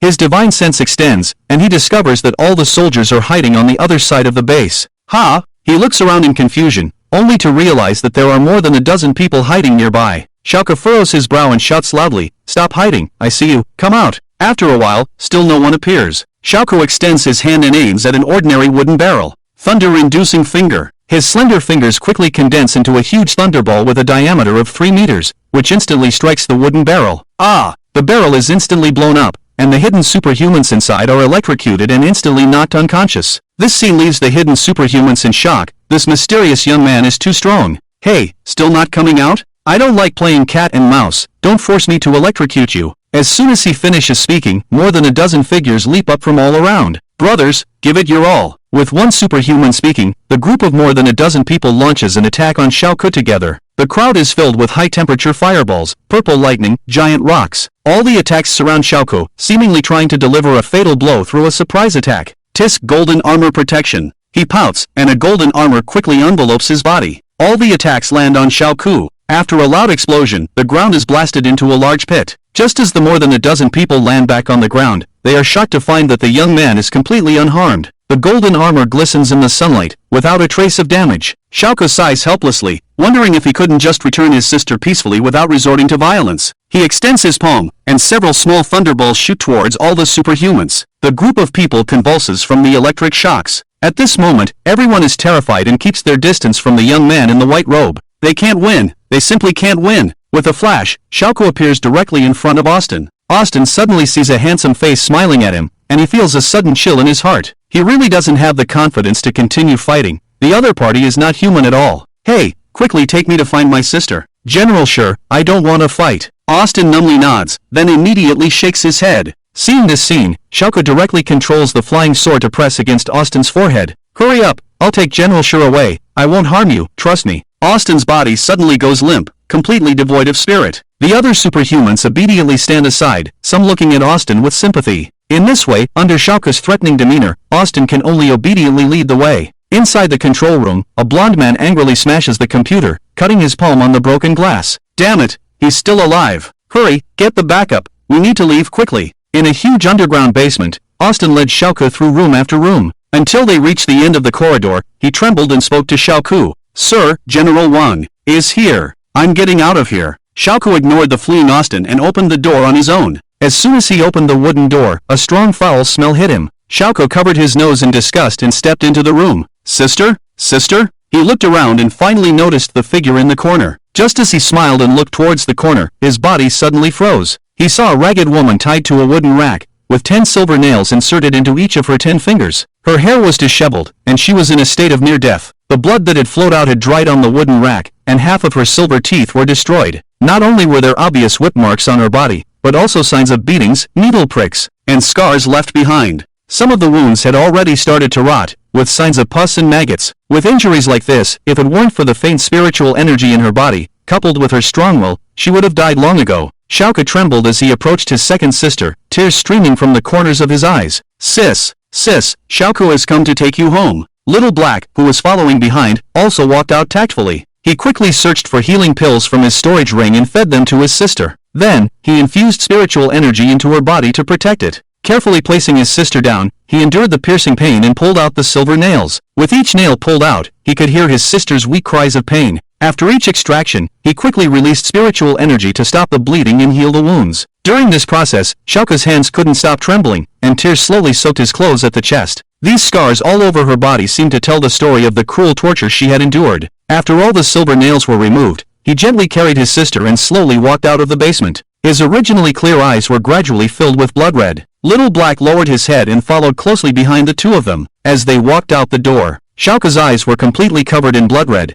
and his aura became more and more terrifying. Little Black, take sister away. A hoarse voice came from his throat. After gently placing his second sister on Little Black's back, he clenched his right hand, and the golden crow flying sword immediately appeared in his hand. Liars, you all deserve to die. At this moment, it was as if his consciousness was being consumed, and his body instinctively acted. Thinking back to the inhuman torture his second sister had suffered, tears welled up in the corners of his eyes. He had foolishly believed the lies of others, thinking that his sister was only being held captive. Die! He let out a roar, and strong winds blew around him. Even the clouds in the sky instinctively blocked the sunlight. Seeing his young master losing control, Little Black no longer hesitated and quickly disappeared from the spot with his second sister on his back. Xiao's divine sense covered the entire military base, and the golden crow sword emitted a piercing scream. A hint of crimson appeared on the black and gold sword body. Milky white spiritual energy poured into the sword, once again transforming it into a 100-meter giant sword. A colorful giant sword soared into the sky, radiating a sharp sword intent. At this time, Shi Yuehao led the Huaxia army, along with dozens of grandmasters, advancing north. Everyone looked in astonishment into the distance, faintly able to see the huge sword. The immortal is not dead? It seems that the immortal has single-handedly made it to the military base. Let's go and help the immortal. The hundreds of thousands of Huaxia troops behind them seemed to be injected with chicken blood, and their marching speed increased several times. The soldiers hiding in the base were full of fear, praying that it wouldn't come down on them. But they had no control over it. Xiao roared as he dragged the sword body, first slashing with a sword, then sweeping horizontally. The terrifying sword energy directly killed tens of thousands of enemy soldiers, staining the ground red with blood. Fighter jets, tanks, and steel buildings were like paper under the sword. The sounds of explosions and collapsing buildings in the base, along with the cries of the enemy, were endless. Insulting my sister, they all deserve to die. Roaring, Xiao dragged the 100-meter giant sword and crazily slashed towards the enemy army. The spiritual power within his dantian was rapidly consumed. After hundreds of swords, the entire military base was completely leveled. The once prosperous steel city now resembled ruins, with the smell of blood permeating everywhere. Hundreds of thousands of enemy soldiers were killed, leaving only 30,000, all frantically fleeing outside the base. The soldiers had only one thought: escape from the devil's slaughter. Xiao's eyes gradually regained clarity, and the 100-meter giant sword slowly dissipated. A feeling of extreme exhaustion spread throughout his body, making him dizzy and disoriented. His spiritual power reserves were now less than 10%, and even his mental power was almost depleted, mostly consumed. Thinking of the ability users who deceived him and harmed the soldiers of Huaxia, his eyes turned cold, and he used his last bit of strength to throw out Jinwu. Several dozen ability users looked towards the base from 3 kilometers away, panting heavily. They had almost been killed by this monster, luckily managing to escape the base at the last moment. Austin sneered as he looked at the chaotic military district, about to speak when he suddenly froze in place. Hey, Austin, have you seen Bruce? Adam patted Austin's shoulder and asked in confusion. But as soon as he touched him, Austin fell straight to the ground. A small wound appeared on his forehead, blood continuously seeping out. Everyone exclaimed in shock, but before they could react, a golden sword light flashed by. Soon, dozens of bodies lay neatly on the ground. Jinwu flew back to Xiao's side and directly entered his forehead. He grinned, his vision gradually darkening, and he finally fainted on the ground. The young-looking body also returned to its original appearance. On the other side, Xiao carried Wang Ying and ran towards the border military district. It carefully took each step, always paying attention to the condition of the woman on its back. If anything happened to this woman, the young master would kill it with a single finger. Just as it passed a small hill, it suddenly sensed someone nearby. Not far away, Bruce, who had escaped from the base, was panting heavily. Both sides noticed the movement at the same time and turned their heads to look. A man and a dog locked eyes, only tens of meters apart. Bruce noticed the woman on the dog's back and revealed a sinister smile. This woman isn't dead yet, then let me send her on her way, he. With that, he extended his palm and aimed at Xiao, a scorching fireball forming in his hand. Seeing the situation was not good, Xiao crouched down and carefully set down the woman on its back. After Wang Ying safely landed from Xiao's back, it assumed a fighting stance towards the man. Bruce sneered, thinking that a white-haired dog could stop him. Even if it was a tiger in the mountains or a bear in the forest, he could easily kill it. Whoosh! The fireball shot towards Xiao, distorting the air due to the high temperature. Xiao met it head-on, raising its paw to slap the fireball. With a woof sound, Xiao's paw turned red from the heat, and the nearby fur turned charred. Bruce widened his eyes, feeling somewhat incredulous. Even the king of beasts, a tiger, wouldn't be injured to this extent, right? Woof! Xiao, big brother dog is angry. The big white dog roared and quickly charged towards Bruce, even faster than a cheetah. While Bruce was stunned, Xiao had already pounced in front of him. Its sharp claws emitted a chilling aura as they swiped towards his neck. In a critical moment, Bruce quickly retreated while activating his flames to counterattack. By the time he created distance, a thin, long wound had appeared on his neck. A few more centimeters and it would have severed a major artery. The burned Xiao felt a sharp pain and raised its eyes, glaring at him. Beast, taste my fire fist, he shouted, punching forward with a flame-shaped fist. But its power was far inferior to Xiao's fire fist. Raising its head, Xiao opened its mouth, emitting a suction force. The fire fist flew straight into its mouth, and then Xiao burped contentedly. Ha! You actually ate it? Bruce's expression became serious, and then he launched a dozen attacks. Without exception, all of his attacks were swallowed by Xiao and turned into long burps. Seemingly mocking, Xiao even winked at him. Xiao, brother, keep going. Looking at this weird big white dog in front of him, he collapsed. Just as he was about to turn and run, he felt a chill behind him. He turned around and saw Xiao with a sly look in his round dog eyes. In no time, Xiao jumped off Bruce and shook his head in dissatisfaction. At this moment, Bruce had already been badly injured by Xiao. His face was covered in scratches, and all the tendons in his body were bitten off by Xiao, leaving him lying on the ground unable to move. Boom! In the distance, footsteps could be heard. Xiao stood on a hill and looked around in confusion. 400,000 soldiers from China, along with planes, tanks, and armored vehicles, were advancing towards this side. Xiao glanced at Wang Ying, who was lying on the ground, hesitated for a moment, and then quickly ran towards the military base. Soon, the army arrived at this location. The leader, Xiao, saw the girl lying on the ground and exclaimed, then quickly ran over to check on her. Yatu! You! Quick, take General Shi back for treatment. Holding his daughter, who was covered in wounds, Xiao was filled with grief and anger, his heart aching. Especially the 10 blood holes on his daughter's fingers, it made his nose feel sour. People say that 10 fingers are connected to the heart, and this pain was like 10 spears piercing his heart. Such intense pain is unimaginable. Xiao's eyes turned red, and the other soldiers also looked up at the sky with sadness. Having been in the military for decades, even if he had suffered heavy injuries, he had never shed a tear. But this time, murky liquid flowed from the corners of his eyes. A military vehicle arrived, and 2 medical personnel carefully lifted Wang Ying onto the car and headed back to the base. After his daughter was taken away, Xiao noticed Bruce lying weakly on the ground. He immediately ordered him to be transported back to the base for interrogation. Feng Xiaotian looked around in confusion, not understanding why General Wang Ying appeared here. And also, a severely injured Esper suddenly appeared. What exactly happened just now? Xiao returned to the army with a gloomy face and scanned the troops. How should we, the men of China, respond to General Shi's suffering? Kill! Kill! Kill! The army continued to advance, each person filled with hatred and anger. Half an hour later, the Chinese army stared blankly at the ruins in front of them, somewhat incredulous. Feng Xiaotian rubbed his eyes and exclaimed in surprise, "Is this the military base? Why does it look like ruins?" The other soldiers whispered and discussed among themselves. Could it be the work of immortals? Very likely, just now there was a sword light coming from here. Probably the work of immortals. Humph, it must be the ambitious military. Even the immortals couldn't bear to watch and came down to teach them a lesson. Everyone was truly caught off guard by this scene, and they looked around the base in astonishment. they saw that the base gate had been broken open, and the surrounding walls and buildings seemed to have been destroyed by brute force. The most obvious was a steel building that had been split in half and looked like it was about to collapse. Woof woof! The sound of a young dog barking suddenly attracted the attention of several leaders. Looking ahead, they saw a small white dog staring blankly at the army at the gate. Xiao raised an eyebrow and tentatively spoke, "Xiao? Is it Xiao?" The pure white little dog took a few steps forward and quickly ran up to Xiao. After confirming that the dog was indeed Xiao, he immediately looked around, searching for his son's whereabouts. Wang Siki had told him that Xiao had come with Xiao. Now that Xiao appeared here, his son should be nearby. But it was too dangerous in this area. Where could his son be? Xiao turned around and ordered loudly, "Surround and search for the traces of the little boy in a carpet-style operation." The army received the order and quickly rushed into the base to search.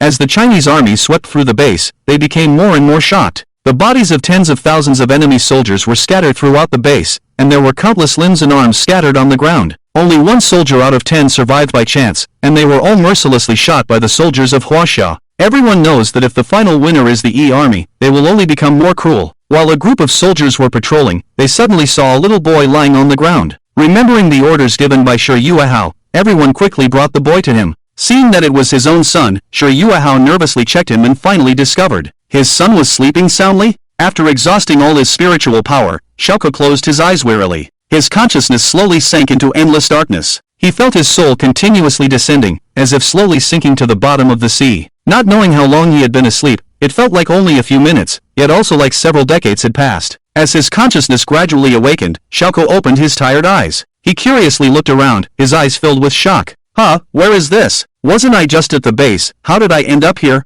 Xiao was surprised to find himself standing next to a magnificent gray-white palace. Above the gate, there was a plaque engraved with a special script that did not belong to any font he had learned. But he could understand this script, and the plaque clearly read, "Chaos Temple." The steps outside the palace were higher than those for adults, and there were 2 stone statues of divine beasts beside the steps, looking lifelike. One was a divine beast golden dragon, and the other was a divine beast fire phoenix. Both statues were over 100 meters tall and exuded a sacred aura. For some reason, he felt that there was a mysterious aura inside the palace that was attracting him, as if calling him over. Xiao, as if possessed, took a hesitant step forward and slowly walked towards the steps. The closer he got to the statues, the more he could feel an indescribable pressure, a dual sensation from his body to his soul. When he touched the steps with his hand, a violent repulsive force instantly sent him flying dozens of meters away. After tumbling in the air for 2.5 turns, Xiao fell heavily to the ground. He felt piercing pain all over his body, as if it had really happened. He looked up at the palace with a grievance, and once again took steps towards it. "Why did you send me flying? What exactly is this? Why do I feel somewhat familiar?" he muttered to himself, angrily walking towards the steps. This time, he cautiously lifted his finger and gently touched the steps.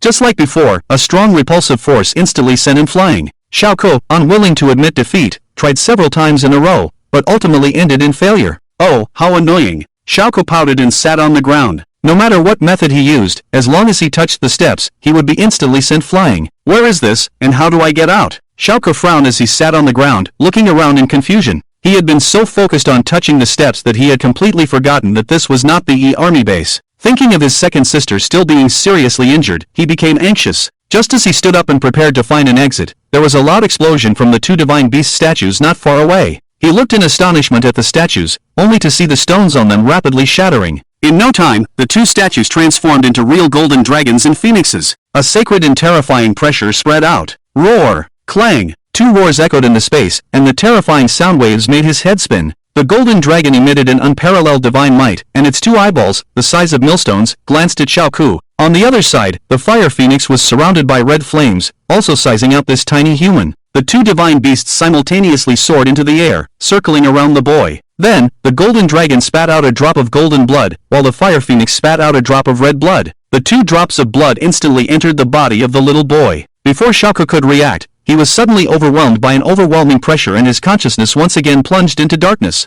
Seeing the little boy fainting and falling to the ground, the 2 divine beasts emitted beams of light that enveloped him. Xiao, who had fainted on the ground, was lifted up by a gentle force and slowly sat in midair. An ancient and sacred aura emanated from his body, and black-gray spiritual energy lingered around his body. Inside his body, the originally milky white spiritual liquid had transformed into a dark gray color. 2 drops of divine beast blood were suspended in his dantian, occupying the 2 sides of the dantian. After an unknown amount of time, Xiao slowly opened his eyes. What came into view was a pristine white ceiling and the worried gazes of his 3 sisters. Wang Siki immediately leaned in next to him and asked, "Little brother, how do you feel? Are you uncomfortable anywhere?" A refreshing fragrance wafted over, and Xiao stared blankly at Wang Siki. Perhaps due to not having rested for a long time, her eyes were bloodshot, and her complexion was quite haggard. The other 2 sisters were not much different, all anxiously watching him. A surge of warmth welled up in Xiao's heart, and he happily spoke to his 3 sisters. "Sisters, I'm fine, my body is great." With that, he sat up and jumped off the bed, flashing a sweet smile at the 3 of them. Seeing this scene, the 3 sisters finally let go of their suspended hearts. Ahem! A cold cough sounded from the doorway. It was Sure Yuehao. Xiao looked at his father with confusion, a sense of foreboding in his heart. Sure enough, Sure Yuehao took out a small wooden stick from behind and said with a gloomy expression, "You brat, how dare you come to such a dangerous place? You silently ran into the enemy's base to sleep. Aren't you afraid of being eaten by someone? Causing the whole family to worry like this. Today I'll teach you a lesson." He raised the wooden stick and walked towards Xiao step by step, his expression quite serious. "Tisk, they can't eat me," Xiao muttered softly, quickly hiding behind Wang Siki's skirt and tightly hugging her thigh. It must be said that his sister's legs were really fair, smooth, and soft. Seeing his father getting closer and seemingly wanting to beat him, he raised his head and pouted, acting pitifully towards his sister. "Sister, Xiao was wrong. Dad wants to beat me. I'm scared." Wang Xinru slightly raised the corner of her lips, then couldn't control her laughter. Wang Lele stood in front of her father and gently spoke, "All right, father, you know you can't bear to beat Xiao. He knows he made a mistake. Scaring him a bit is enough." Sure Yuehao awkwardly coughed twice, then put away the small wooden stick. He really couldn't bear to beat his precious son. Wang Siki picked up her clinging little brother and spoke discontentedly, "Why did you come here? Why didn't you answer sister's call?" Xiao, who was being held in the air, grinned and stammered in response, "I wanted to find second sister to play. Jiang Nan told me I could find her here." In a moment of desperation, he shifted the blame directly to Jiang Nan. Hearing Jiang Nan's name, Wang Siki secretly remembered it and planned to deal with her later. At this moment, Jiang Nan, who was currently in Modu Elementary School, couldn't help but sneeze, feeling like she was being targeted by something terrifying. Thinking of the second question, Xiao fumbled in his pocket and then took out a damaged version of the Fruit 14 Pro. The phone screen had completely shattered during his fight and couldn't be turned on now. Wang Siki furrowed her brows and curiously examined the phone. Suddenly, white smoke emerged from the charging port, and the back cover quickly heated up. Seeing this familiar scene, Xiao quickly threw the phone away. Bang! The phone that fell to the ground exploded, causing the 3 sisters' faces to pale. Wang Siki, who was holding her little brother, twitched her mouth and couldn't help but speculate. Was it because the quality of the fruit phone was poor,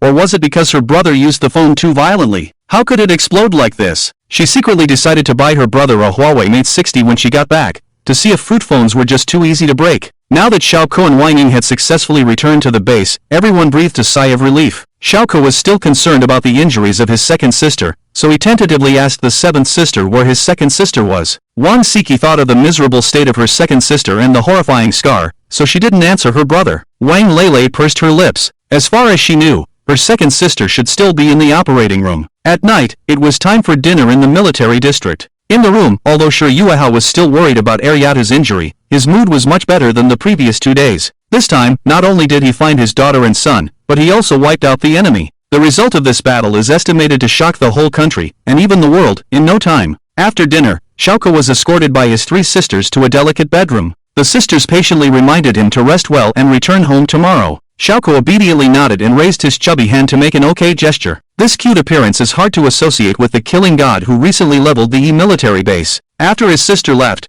he walked lightly to the window like a thief and looked outside. The bedroom was on the 2nd floor, about 4 meters above the ground. He directly climbed out of the window and jumped down from a height of 4 meters, landing steadily on the ground. He looked back at the 2nd floor room, estimating that his father and sisters wouldn't notice him for a short time. He expanded his divine sense and was about to lock onto his second sister's location. Suddenly, he was surprised to find that his own strength had once again improved. Not only did the range of his divine sense increase, but the spiritual power in his body also multiplied. The originally milky white spiritual liquid transformed into black-gray spiritual liquid, and there were 2 light clusters suspended in his dantian. One was as bright as the sun, and the other was as elegant as the full moon, each occupying one side of the dantian. What was even more strange was that the 2 light clusters in his body kept emitting pure spiritual energy, allowing his cultivation speed to advance rapidly. Could it be from that strange palace? Xiao couldn't help but speculate, feeling that the mysterious palace was not simple. Shaking his head, although he didn't know what these light clusters were, the most urgent matter was to quickly treat his second sister. With his divine sense enveloping the base, he easily bypassed the patrolling soldiers and ran towards the military hospital. Ah, those beasts actually injured General Xiao so severely, the blood holes on his fingers look terrifying. The scars on his face are also difficult to recover, and his teeth in his mouth must have been disfigured. It's a pity, General Xiao, such a talented heroine, ended up like this. Fifth floor of the military hospital, in the corridor. Two female nurses whispered by the window, their voices filled with a hint of regret. They didn't know that at the corner of the stairs, a little boy quietly stuck his head out and observed the two of them. Only these two nurse sisters left. Xiao pursed his lips and walked quietly towards them. Nurse sisters? The two female nurses heard the movement and turned their heads in surprise, but found nothing. It wasn't until they lowered their heads that they saw a delicate and cute little boy waving at them. Wow, such a cute little guy. What's your name? One of the female nurses smiled and squatted down, gently rubbing the boy's head. His fair face was a bit chubby, and his chubby little round face was extremely charming to the two women. Xiao smiled and replied, "My name is Wang Xiao. I'm here to find my sister, Wang Ying." "General Xiao?" The two exclaimed and glanced at each other. The other female nurse awkwardly told him, "General Xiao just finished surgery and needs to rest now." Hearing that his second sister had just undergone surgery, Xiao couldn't help but frown. The ghost eye of the netherworld. The two female nurses gradually became dazed, standing still in place. If someone looked from a distance, they would see several duty soldiers downstairs also standing still, with green light flickering in their pupils. "Where is my sister? Take me to her quickly." The two women nodded stiffly and then led him towards a high-level ward. Pushing open the door, he hurriedly ran to his second sister's bedside. Wang Ying was still unconscious, and her severe wounds had already been sutured after the surgery. The necrotic flesh had been removed, disinfected, and bandaged, but her mouth full of teeth, as well as the burns and small scars on her face, had not been treated yet. But these injuries were not difficult for Xiao. Even cancer could be easily cured by him, let alone these scars. He took out a silver needle, closed the door, and drew the curtains. When everything was ready, Xiao began to remove his sister's hospital gown, while covering the private areas. It wasn't until her clothes were completely removed that the scars on her body were fully revealed. The dense wounds and bruises made people's scalps tingle. Suppressing the anger in his heart, Xiao snorted angrily, "You villains, you're lucky to be dead." Calming his mind, he took out a small jade bottle from his storage ring. Inside was a second-grade pill he refined in his spare time, the Vitality Pill. Its function was to regenerate flesh and bones,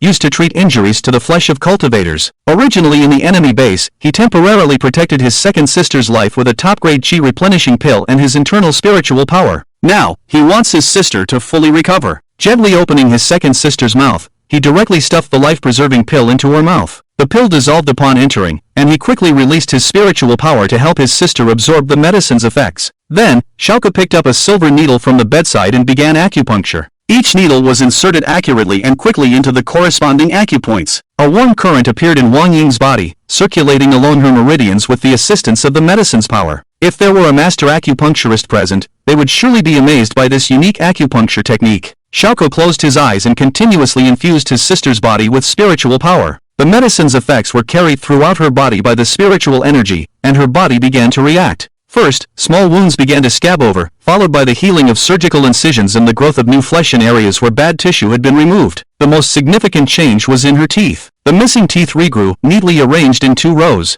Xiao happily stood on a stool, bending down to observe the new teeth that had grown in his sister's mouth. Unexpectedly, the stool shook, causing him to accidentally fall forward. 2 soft flesh balls instantly enveloped him, and his unconscious second sister let out a light groan. Xiao was frightened and quickly used his small hands to support the edge of the bed and pull his head out. Greedily taking 2 breaths of fresh air, he couldn't help but complain, "Why do my sisters have these things on their chests? What's the use?" Shaking his head, he once again observed the silver teeth in his sister's mouth and nodded in satisfaction. She had recovered well, now only the burns on her face remained. On the left side of her face, there was a scar that was 5 centimeters long. Judging by the appearance of the scar, it seemed to have been branded with a red-hot iron. With the help of the life-preserving pill, most of the scar on her face had already healed. However, there were still remaining scars that looked shocking. After some thought, he took out a rejuvenating pill and stuffed it into his second sister's mouth. The pill dissolved upon entering, and its effects quickly began to take place. Wang Ying's skin became fair and tender, and the burns on her cheeks gradually disappeared, leaving her complexion smooth and white.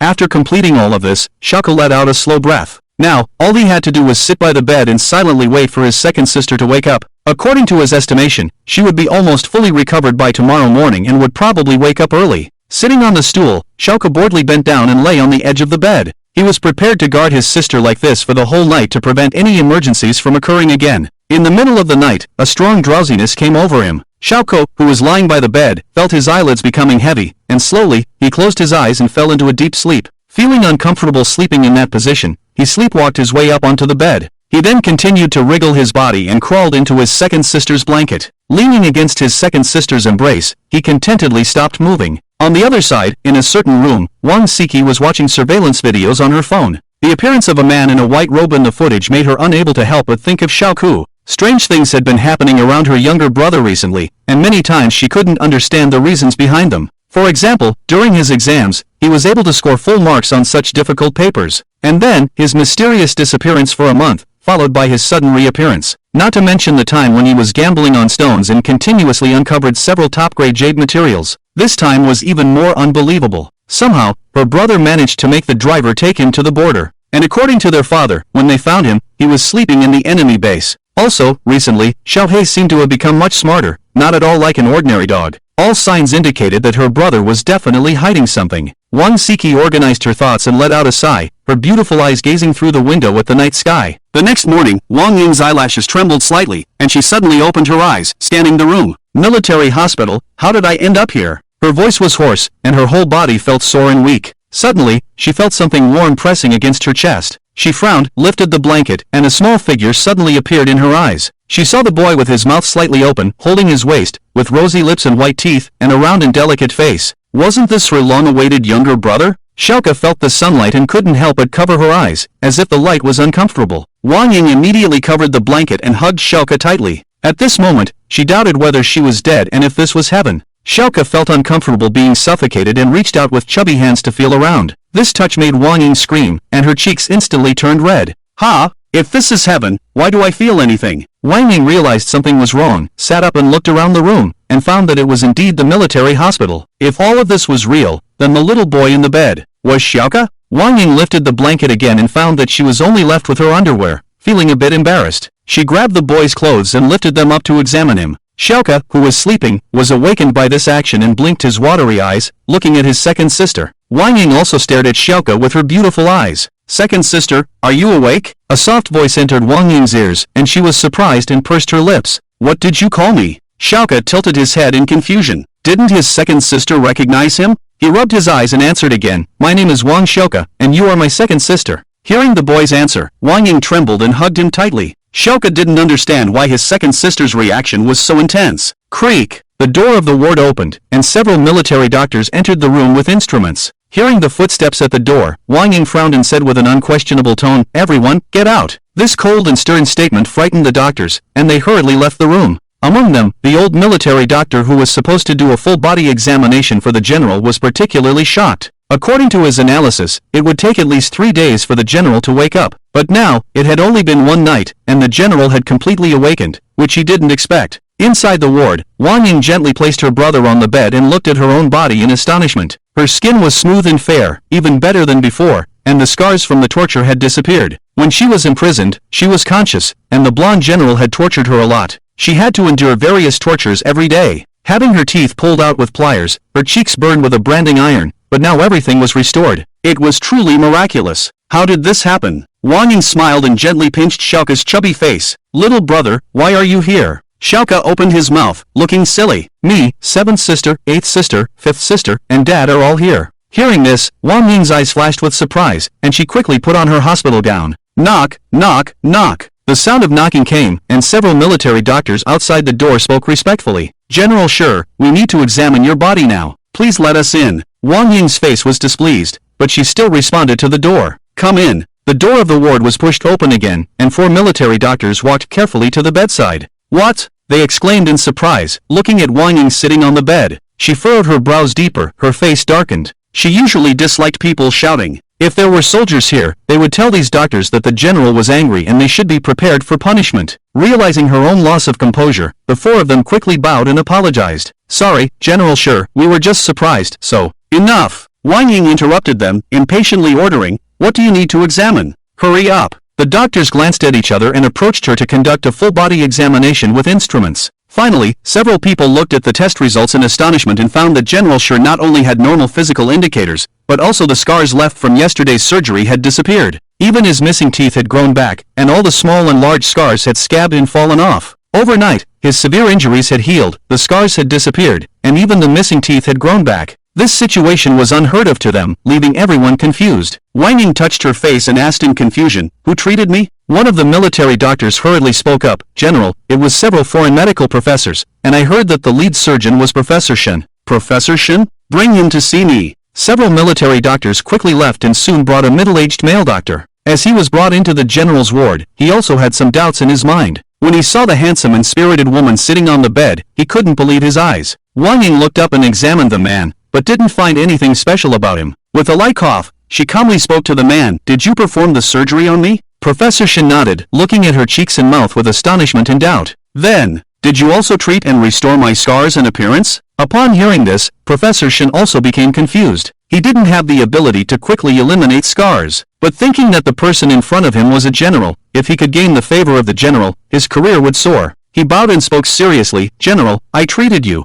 Seeing General Shi covered in wounds and his appearance destroyed, I couldn't bear it, so my colleagues and I fought for hours. After finishing his words, Xiao looked at the middle-aged man in astonishment, wondering how he had the audacity to say such things. It was clearly her who had healed her sister, so how did this man take credit for it? The more she thought about it, the angrier she became. Xiao poked her sister's back, wanting to tell her the truth. Knock, knock, knock. The sound of knocking on the door rang out, and 3 beautiful and extraordinary girls entered the room. Noticing their arrival, Wang Ying instructed the people in the room, "Professor Shen, I will remember this favor for now. You all can leave." The middle-aged man almost burst out laughing and quickly exited the room, and the other 4 military doctors obediently left the room. After entering, Wang Siki looked at the bed and indeed saw her brother's figure. The 3 sisters had gone to wake up their brother early in the morning, but they didn't receive a response. Based on her guess, her brother had probably gone to find her second sister, so the 3 of them hurried to the military hospital. Beside her brother, her second sister was smiling and looking at her. "Second sister, how are you feeling?" Wang Siki raised an eyebrow and spoke, continuously scanning her sister's body, realizing that she had indeed returned to normal. Wang Xinru and Wang Lele were also shocked and couldn't find words to say. They still vividly remembered their second sister's miserable state from yesterday.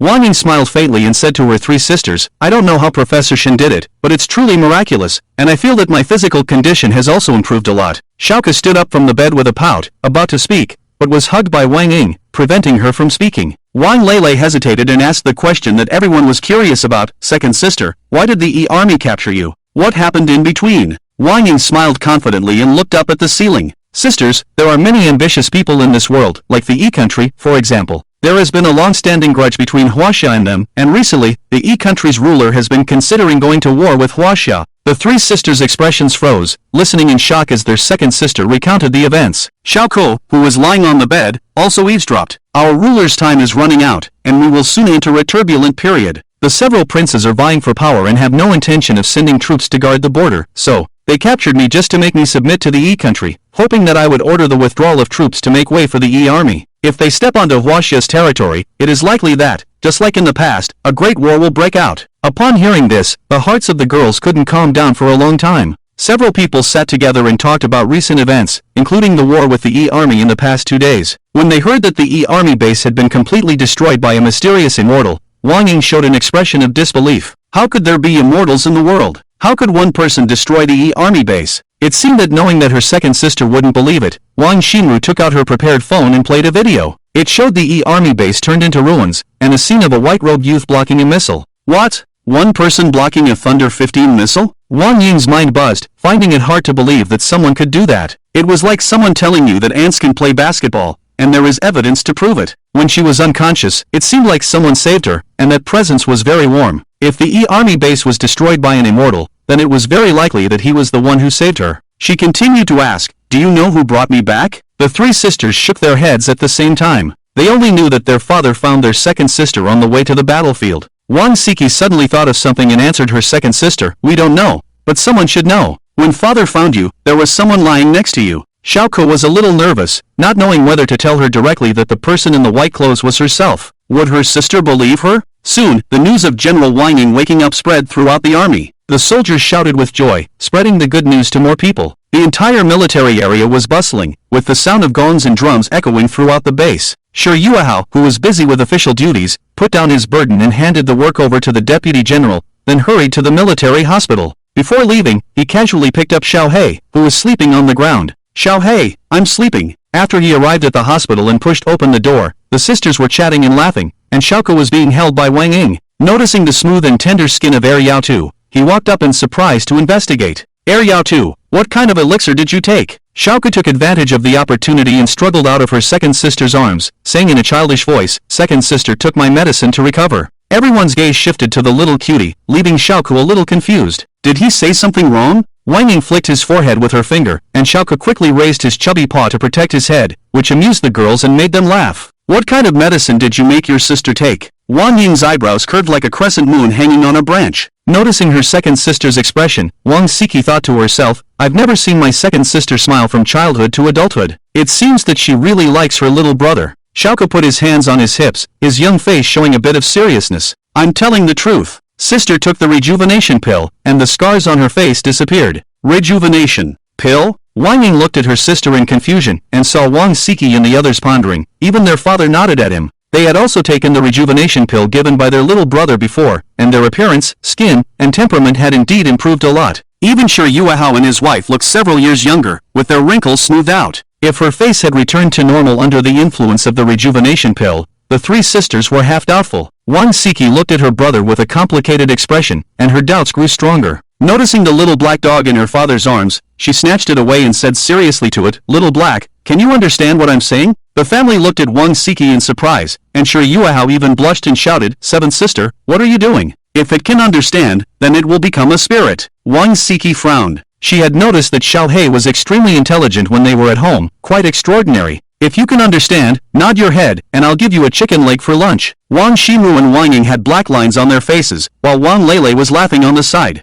Woof! Upon hearing the mention of chicken legs, Xiao wagged his tail and nodded eagerly. He was truly a loyal follower. Ha! This time, the others were confused. The four of them looked at each other in astonishment and turned their gaze towards Xiao. Witnessing this scene, Wang Siki became even more convinced of her thoughts. She slowly took out her phone from her pocket and played the pre-saved video. In the video, the man in the white robe appeared in the surveillance footage. She used her fingers to slide on the screen, zooming in on the image, making the figure of the young man clearer. Xiao tilted his head, suddenly feeling a bit anxious. Could it be that his sister had discovered that he was a cultivator? Was his secret about to be exposed? Everyone approached to take a closer look, only to see the white-robed young man holding a white object in his left hand. The image continued to zoom in, and that white object turned out to be very similar to Xiao. Wang Siki gently spoke to Xiao, pointing at the man in the video. Is this white-clothed man? Xiao? Boom! The members of the Wang family felt as if thunder had struck their heads. They never expected Wang Siki to ask such a question. In fact, Wang Siki wasn't sure either, but Xiao had never appeared in the surveillance footage, and the only person who had appeared was this white-robed man. And how could Xiao appear on the white-robed young man? Xiao's mouth twitched as he spoke again. Good daughter, isn't this the mysterious immortal? Look at his height. How could he possibly be Xiao? Wang Lele and Wang Xinru also agreed. Yeah, they are clearly two different people. Xiao, lying on the sickbed, turned pale. He swallowed nervously and anxiously looked at his sister. Could it be true that he had been discovered? Was his acting so bad? He also wanted to tell his family the truth that he was a cultivator, but he felt that it would be too abrupt. Little Xiao, who was being held, glanced at his young master secretly. Xiao, should I say something? Sensing Xiao's gaze, Xiao immediately signaled with his eyes for it not to nod, and the two exchanged glances. Ahem! Wang Siki cleared her throat twice, leaned closer to Xiao with raised eyebrows, and spoke in a threatening tone. Xiao, if you answer correctly, you'll get meat to eat. But if you dare to deceive me, hee. Xiao's body stiffened in mid-air, fear evident in his eyes as he looked at Wang Siki. His brain quickly processed the situation, and he firmly shook his head. Compared to anything else, he was more afraid that his young master would slap him to death. Wang Siki sneered and leaned closer to Xiao's ear, tempting him.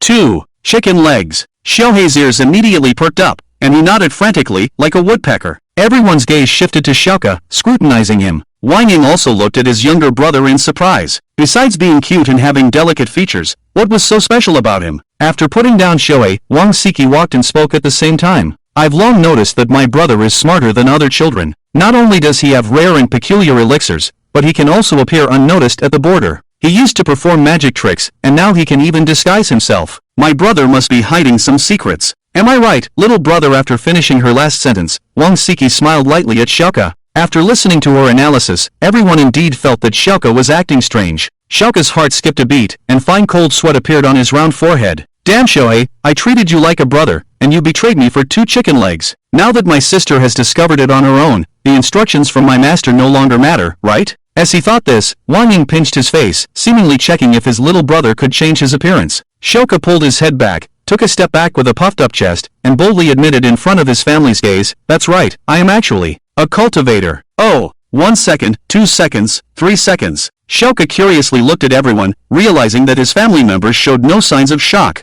This scene disappointed him, as the imagined reaction of his sister's exclamation and suspicion did not happen. The Wang family looked puzzled. They had never heard of cultivators and didn't know what they did. But seeing their younger brother's proud look, the 3 sisters still cooperated and said, "Wow, amazing. Oh, sounds impressive. Xiao Hei, awesome." Xiaoke cleared his throat and repeated it to his family, but the Wang family still had no reaction. Wang Siki touched her chin and asked her younger brother, "Brother, what is this cultivation you're talking about? What is it for?" Hearing this, Xiaoke finally realized that his family didn't know what cultivation was or what cultivators were. In order to demonstrate to his family, he slowly walked to the edge of the bed and jumped down. In midair, Wang Ying quickly caught him and gently placed him on the ground, as if worried that he would get hurt. Xiaoke pouted dissatisfiedly and said in a childish voice to everyone, "I'm really amazing. Even if I fall from an airplane, it's fine." Sure, Yuehao burst into laughter. Unexpectedly, his son had the talent for bragging. He just didn't know who he inherited it from. Feeling underestimated, Xiaoke snorted and turned around to use his transformation technique. A cloud of smoke rose, and a young man in a white robe appeared in place. He had sharp eyebrows, sword-like eyes, lips as delicate as jade, long hair flowing behind him, fair complexion, and well-defined facial features. The whole family stared at Xiaoke dumbfoundedly,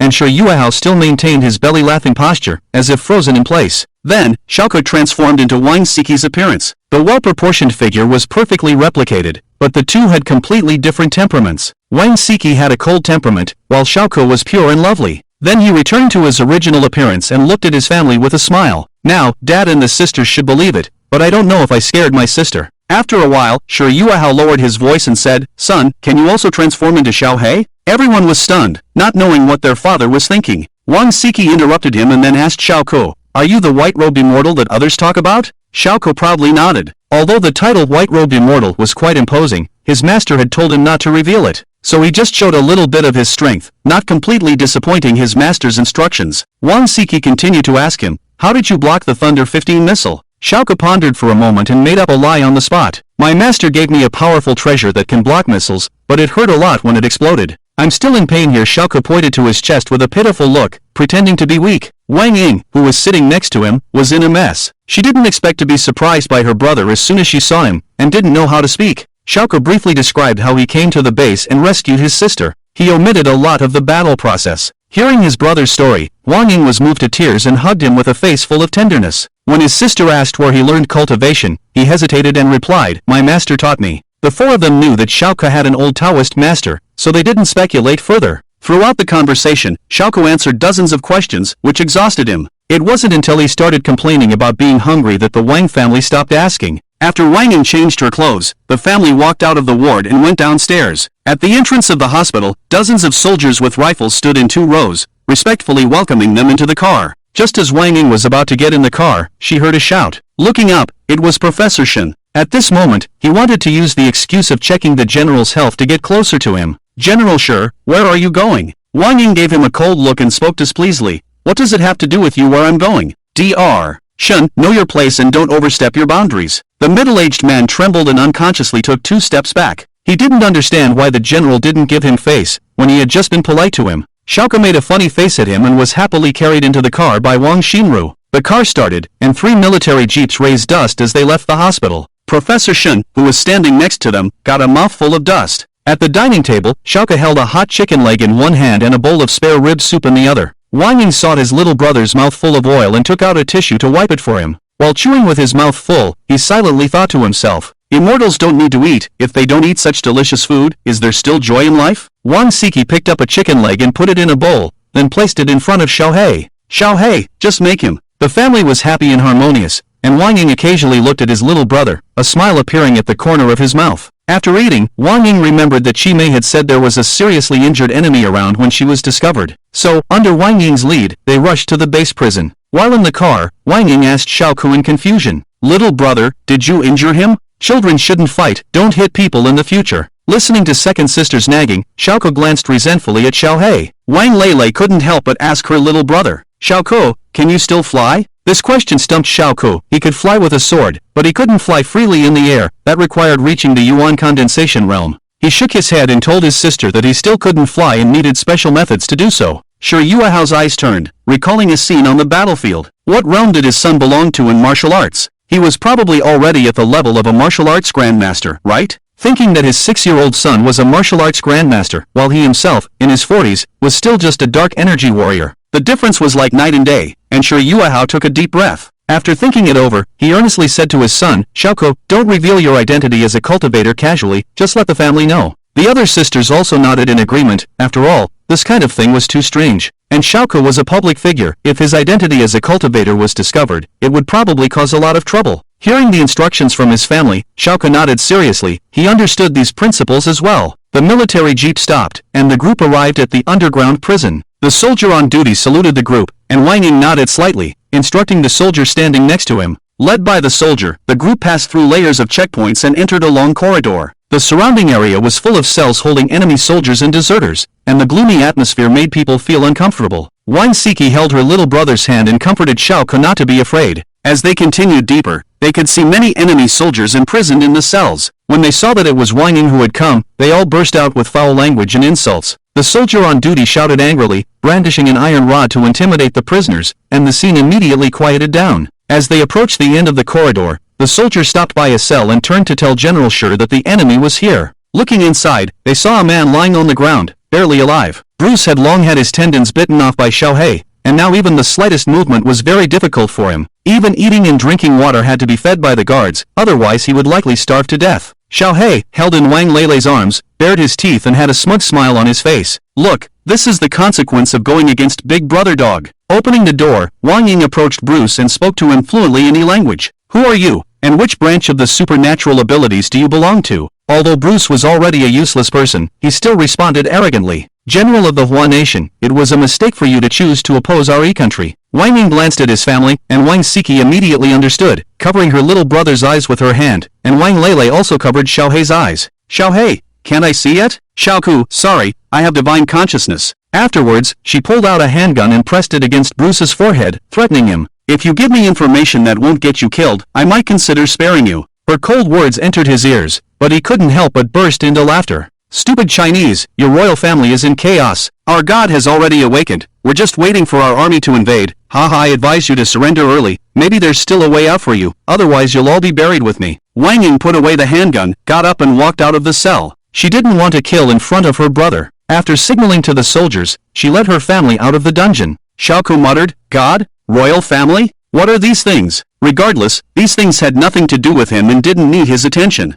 Seeing the sunlight again, Wang Siki spoke lightly, "It's time to go home. I'm sure mother is already anxious." Hearing her daughter's words, Yuahao also nodded secretly. He missed his wife too. Wang Ying just looked at her brother calmly, then took out her phone to notify the high-ranking officials of the military district to gather for a meeting. After sending the notification, Wang's family, under her leadership, hurried to the base conference room. Not long after, more than 40 people gathered in the conference room one after another, each with a happy smile on their faces. Xiao stared blankly at the crowd, recognizing a few familiar faces. Like those 4 old grandfathers, he remembered one of them even let him call him Little Hu. When almost everyone had arrived, Yuahao and Wang Ying walked up to the stage with a faint smile. During their speeches, Wang Ying generously praised the high-ranking officials of each military district and also thanked the help of the Martial Artists Association. More than a dozen grandmasters all smiled and bowed. "General Wang Ying, it is our honor to serve for Huaxia." Feng Xiaotian also smiled and spoke, "General, you don't need to thank me. Just let me come to your house for drinks and meet later, ha."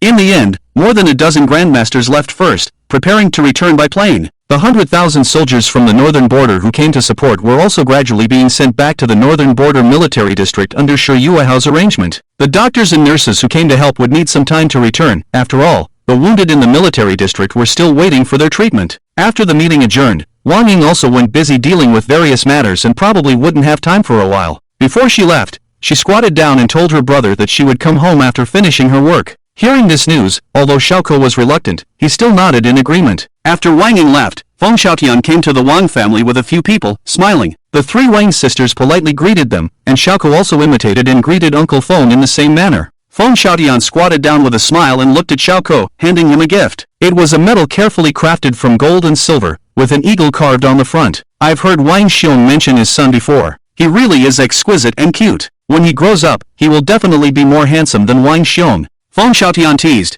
and Shi Yuehao gave him a punch without good grace. Don't force me to bring up those old accounts in public. The three sisters covered their mouths and laughed, watching Feng Xiaotian and their father bickering like spectators. After leaving the conference room, Xiao, who was playing with the medal, suddenly remembered little Lu. He tugged at Wang Siki's finger and asked her, "Why is little Lu here? Can we bring little Lu home?" Wang Siki was a little unfamiliar with this name and thought for a while before remembering. Over a month ago, she had sent that janitor here in a fit of anger. If it weren't for her brother's reminder, little Lu would probably have to stay in the military camp for a few more years before he could go back. She explained somewhat awkwardly to her brother, "There's too much work here," and little Lu came to help. "Do you want to bring him home, little brother?" Xiao nodded. After all, little Lu had helped him, so he was considered an acquaintance. Hearing her brother's thoughts, Wang Siki nodded slightly. Since her brother wanted to take him away, they might as well bring him back home. After giving instructions over the phone, the family happily walked towards the Wang family helicopter. After a while, Xiao Lu, dressed in military uniform, ran up to the crowd. When he saw the young master, he almost couldn't hold back his tears. Life in the army was too hard, but the young master still cared for him and remembered to bring him home. Xiao Lu wanted to tell the young master loudly, "Do you know how I've been living this past month?" As they boarded the helicopter, Xiao cheered happily, "Xiao no. 2, take off." The propellers spun quickly, carrying the 6 of them into the sky, heading southeast, towards the capital city. A magnificent palace stood tall in the bustling center of the capital city. Everyone knew that this was the residence of the royal family and the place where the affairs of the country were conducted. Inside Changel Palace, a strange man dressed in brocade lazily leaned against the throne. Several scantily clad beauties danced gracefully in the hall, occasionally casting flirtatious glances at him. If they were lucky enough to catch the attention of the second prince, they would enjoy endless glory and wealth for the rest of their lives. "Ah, second brother, you have such refined taste." Accompanied by a soft and sinister voice, a man with long hair entered the hall. He had a faint smile on his face, but his disdainful gaze was not concealed in the slightest. He walked straight towards the strange man, but was stopped by 2 guards. The man sitting on the throne stretched lazily and beckoned to one of the girls. The girl ran up to him in excitement, and he embraced her waist, allowing her to lean against his chest. The ancient fragrance intoxicated the girl, and her face blushed slightly. "Third brother, I'm feeling a bit unwell, so you should leave," the third prince sneered and turned to leave the room. It was only after he walked out of the door that he muttered in disgust, "Moi is indeed a fool obsessed with tenderness. It's useless to win him over, but it's just as well. I'll have one less rival." Ha ha. With his hands behind his back, he laughed heartily as he left. On this day, major media outlets competed to report the news of the victory in the border war. As the leader of the military, Shi Yuehao naturally became the center of attention. Netizens dug up his previous military achievements and were curious about what rewards the monarch would give to this national hero. Internationally, the news of the annihilation of the army's 400,000 troops surprised various countries, causing them to re-evaluate the military strength of Huaxia. In the middle of the night, a black helicopter slowly approached the Wang family's helipad. 2 staff members picked up binoculars to observe and discovered that it was the young master's helicopter. They immediately notified the director, and a large group of staff quickly commanded the landing on the ground. After Xiao no. 2-inch landed steadily, the director stood at the forefront. He immediately walked forward, lowered the gangway, and put on a flattering smile to welcome everyone,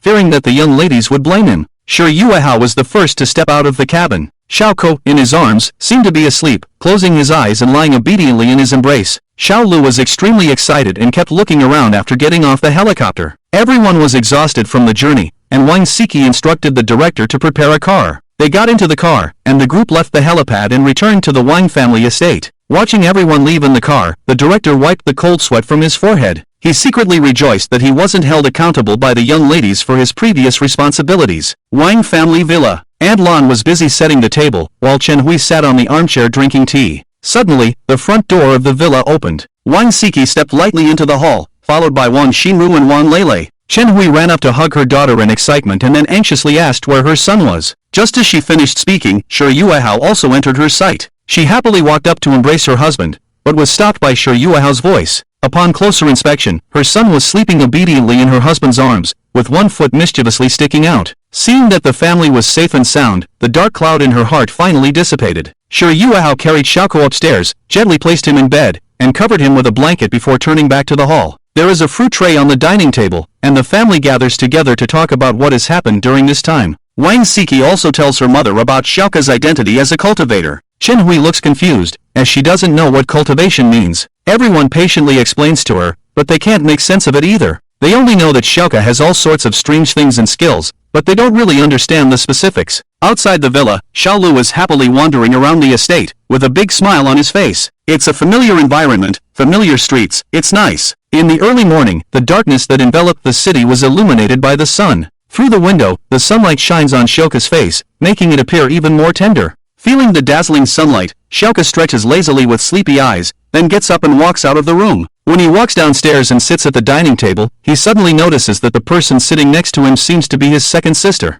Thinking that he might be still half asleep, Xiaoka rubs his eyes and looks at the figure again. Second sister, you're back? He covers his mouth in surprise, bending his eyebrows and looking at his second sister. Wang Ying lifts Xiaoka with one hand and holds him in her arms, pinching his chubby face with affection all over her face. Wang Siki explains on the side, second sister rushed back home overnight, without even having time to deal with military affairs. Hearing this, Xiaoka tilts his head up and pecks his second sister's face lightly, making Wang Ying giggle. Wang Siki, I feel a bit sour. Wang Lele, what a coincidence. Wang Xinru, oh, you even kissed your second sister. TSK at this moment, thousands of miles away in the border military district, a well-built deputy general is deep in thought while facing a pile of documents. I am a military officer, not good at office work. Chen Hui and Shi Yuehao also come downstairs, and now there are 7 people in the house, making the atmosphere lively. Chen Hui looks at her second daughter with heartache. She heard yesterday that her precious daughter suffered a lot in the military. She walks up to her and holds her daughter's hand, carefully examining her, her eyes slightly reddening. Wang Ying smiles faintly and comforts Chen Hui, Mother, I'm fine now. Thanks to Xiaoka, my body has fully recovered. She looks at her brother with a gentle expression and pokes his chubby face. Aunt Lan leads the servants to bring breakfast and hands a gift box to Wang Siki. Everyone is immediately attracted by the gift box, and Wang Xinru teases with a smirk. What's this, seventh sister? Is it a gift from your boyfriend, huh? Wang Siki glares at her sister with annoyance, then opens the gift box in front of everyone. Didn't your brother's old phone break? This is the new phone I asked Aunt Lan to buy. Xiaoka blinks his big eyes and looks at the phone, feeling that this phone is different from the previous one. He curiously points to the phone and asks, Seventh sister, this is different from the one I used before, right? Wang Siki smiles and explains for her brother, all the previous fruit phones were broken, so I bought you a Huawei Mate 60 phone. I heard it's durable and not easy to break. Xiaoka studies the phone, comparing it to his own face. He didn't expect the screen to be so big, almost half the size of his face. Seeing the little guy playing with the phone, everyone laughs. Wang Ying can't help but stroke his round head. After eating, Wang Siki hurries to the company. These days, all the company's affairs have been handled by Xiaolian on her behalf. If she doesn't clean up this mess soon, Xiaolian might go crazy. Wang Xinru also leaves the estate by car, as she wants to personally select variety shows. She also plans to take her brother to record a variety show. Finally, Xiaoka sets off for school with the escort of his 8th sister and 2nd sister. This time, Wang Ying didn't let the bodyguards follow. Few people know that she is also a martial artist, and she is even a mid-level internal energy martial artist. Even if something happens, she can handle it herself. The Rolls-Royce Phantom drives out of the estate towards the direction of Modu Elementary School. Get on the car, Xiaoka opened Vibo, and as soon as he entered the interface, his phone started ringing like crazy. It had been a few days since he last logged in, and he already had 99 plus notifications and his number of followers had also increased significantly. Wang Ying curiously leaned over to take a look and asked Bame in confusion, our little brother has over 8 million followers? Wang Lele told her about the birthday party and mentioned the idea of the 5th sister taking their little brother to film variety shows. Unexpectedly, Wang Ying directly grabbed Xiaoku and said seriously to her little brother, Xiaoku, let's not film these useless things. I think you have amazing talent. When you grow up, you should join the army with Urji. Wang Lele was a bit stunned. Although she didn't dare to argue with her second sister, she still tried to dissuade her with a brave face. Second sister, it's too dangerous for our little brother to join the army. It's better to let him learn piano with me. I think he has great potential. Seeing the two sisters arguing non-stop, Xiaoku covered his ears and told them, Sisters, stop arguing. I'm still young. Let me decide when I grow up. The car finally quieted down, but Xiaoku still felt that his sisters hadn't really listened. The two sisters lowered their heads and scrolled through their phones. He secretly leaned over to take a look. The second sister was browsing children's military uniforms, and the 8th sister was picking a piano on an online store. Xiaoku, 6 arriving at the school gate, Xiaoku jumped out of the car like he was escaping and waved goodbye to his sisters inside the car. Then, under the gaze of the two sisters, he hopped and skipped into the campus and slowly disappeared from their sight. Wang Ying crossed her arms and smiled slightly. Since she saw her little brother, her mood had improved a lot. The car started, and soon the Rolls-Royce disappeared from the spot. Back at school, Xiao hummed the tune of Pig Out as he walked to class 1 of grade 1. When he pushed open the classroom door, all the children looked at him in surprise. Duzimo exclaimed, "Wow, Kugo, you're finally back." Xiao returned to his seat and put down his school bag. Then he was immediately pulled away by Duzimo to chat. "Kugo, what have you been doing these past few days?" I went to fight." Before they could say much, the English teacher entered the room and noticed that Xiao had returned to school. He smiled softly at him. Throughout the morning, Xiao studied World Geography Encyclopedia and Recent War Weapons Atlas. At noon, when class was over, Xiao closed his books and stared at the blackboard in a daze, seemingly pondering a difficult question. "Atomic bombs are so powerful, I wonder if it would hurt if I were hit by such a weapon." Shaking his head, he stopped his wild thoughts. After all, such weapons were prohibited internationally. Calming his thoughts, he pulled Duzimo and ran to the cafeteria to have lunch. Jiang Nan and the other two sat under the shade of a tree, their faces gloomy, keeping an eye on the young master's movements from a distance. They recently received news that General Wang Ying had been captured,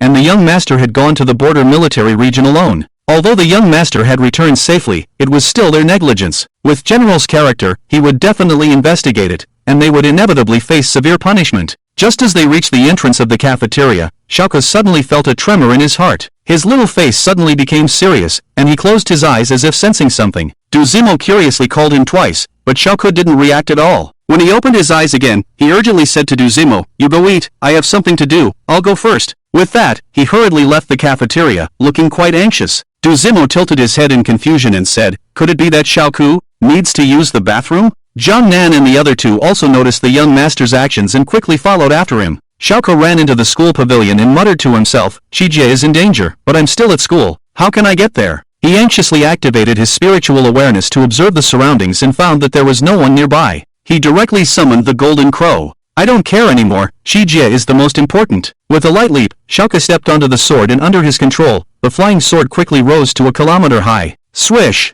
Xiao flew north on the sword, like a flash of light, and soon disappeared into the sky. Jiang Nan and his group arrived near the pavilion, but no matter how they searched, they couldn't find the young master's figure. Could it be that the young master is lost again? Inside the conference room of Gao Group, Wang Siki carefully read through a contract and finally placed it on the table. "General Gao, since you are willing to give such a discount, there must be some conditions. Just say it straight." Gao Jejun, sitting across from her, looked distracted and stared at the teacup beside Wang Siki. He had put a drug in her cup. Why hasn't she reacted yet after so long? "Ha, Wang, you are indeed smart. Since I am willing to give up 5 points, it means I am telling you with the utmost sincerity. Our Gao Group can be long-term partners." Wang Siki sneered, "In front of businessmen like them, there are only higher interests, no eternal friends. This kind of nonsense is better left to deceive 6-year-old children." Early this morning, Gao Jejun told himself that there was business to discuss, so she came to check it out, but she didn't know what he was up to. Bang! The conference room door was forcefully pushed open, and 4 men in black walked into the room, emitting a fierce aura. These men didn't look ordinary at all, each of them exuded a murderous aura, their eyes filled with cold malice. Xiao Lian, who was standing aside, was frightened and kept retreating, while Wang Siki frowned and asked Gao Jejun, "What does this mean, General Gao? Who are these 4 people?"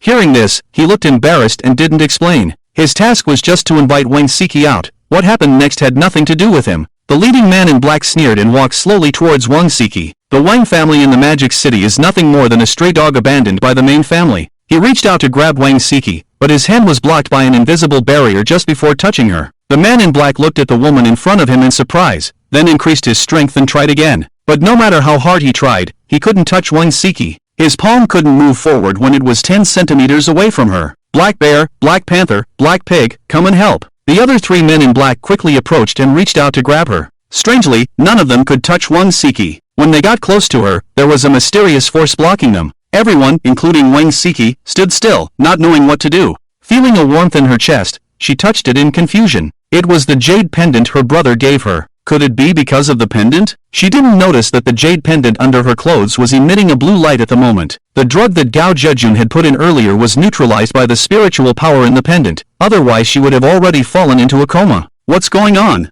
the leader of the men in black exclaimed. All 4 of them were internal martial artists, but now they couldn't even catch a woman? Noticing Xiao Lian, who was dressed as a secretary, he instantly came up with an idea. He grabbed Xiao Lian by the neck and lifted her up, causing her to struggle desperately in midair, her face turning red. "Wang Siki, if you listen to us and come with us, I won't kill her. Otherwise." Wang Siki clenched her fists, unable to bear seeing Xiao Lian in pain. Fine, let her go, I'll go with you. The man in black showed a sinister smile, as if throwing away garbage. He let go of Xiao. The four of them took Wang Siki and walked out of the room. As they passed by Gao Jejun, Wang Siki coldly said, General Gao, have you considered the consequences? If your Gao family's century-old foundation collapses because of you, don't regret it then. After closing the door, Xiao quickly ran out of the room to inform the president that Wang Siki had been captured. Inside the conference room, Gao Jejun sat slumped in his chair, feeling a chill on his back and a sense of unease in his heart. After a long time, he suppressed his inner anxiety, lit a cigarette, and took a few puffs. This time, he was working for the Wang family in Kyoto. Can the Wang family in the Magic City compare to the Wang family in Kyoto? One is a loach in the mud, the other is a dragon soaring in the sky. There is no need for comparison. Moreover, the other party has assured him that if he succeeds in this matter, the Gao family will be supported to become the #1 family in the Magic City. This kind of temptation, even the Ouyang family, the Li family, would most likely not be able to resist. He stood up and walked to the floor-to-ceiling window, looking into the distance, thinking about how to deal with the upcoming situation. Suddenly, he noticed a small black dot appearing in the sky, and that dot slowly grew larger, as if flying towards him. Gao Jejun paid no attention, exhaling smoke to block his view, then turned and walked towards the door. Bang! A loud shattering sound rang out, and glass shards from the entire conference room scattered on the ground, causing a strong gust of wind that made him sway. Gao Jejun turned around in astonishment to check, and the scene shocked him, leaving him speechless for a while. He saw a handsome man in a white robe standing on a black gold sword, suspended in midair in the conference room. The person who came was Xiao. In order to avoid exposure, he had deliberately used his disguise technique on the way here. He couldn't help but think to himself, he really was a little genius. Looking around, Xiao didn't see the trace of his seventh sister. It seemed that she had just left. Noticing Gao Jejun's dazed expression, Xiao shouted at him, Hey, sorry for breaking your window. Have you seen my sister? Have you seen Wang Siki? Snapping back to reality, Gao Jejun immediately shook his head. He hadn't figured out the situation yet. How could this person in front of him fly? What did he want with Wang Siki? Xiao once again felt the position of the jade pendant, his consciousness shifted,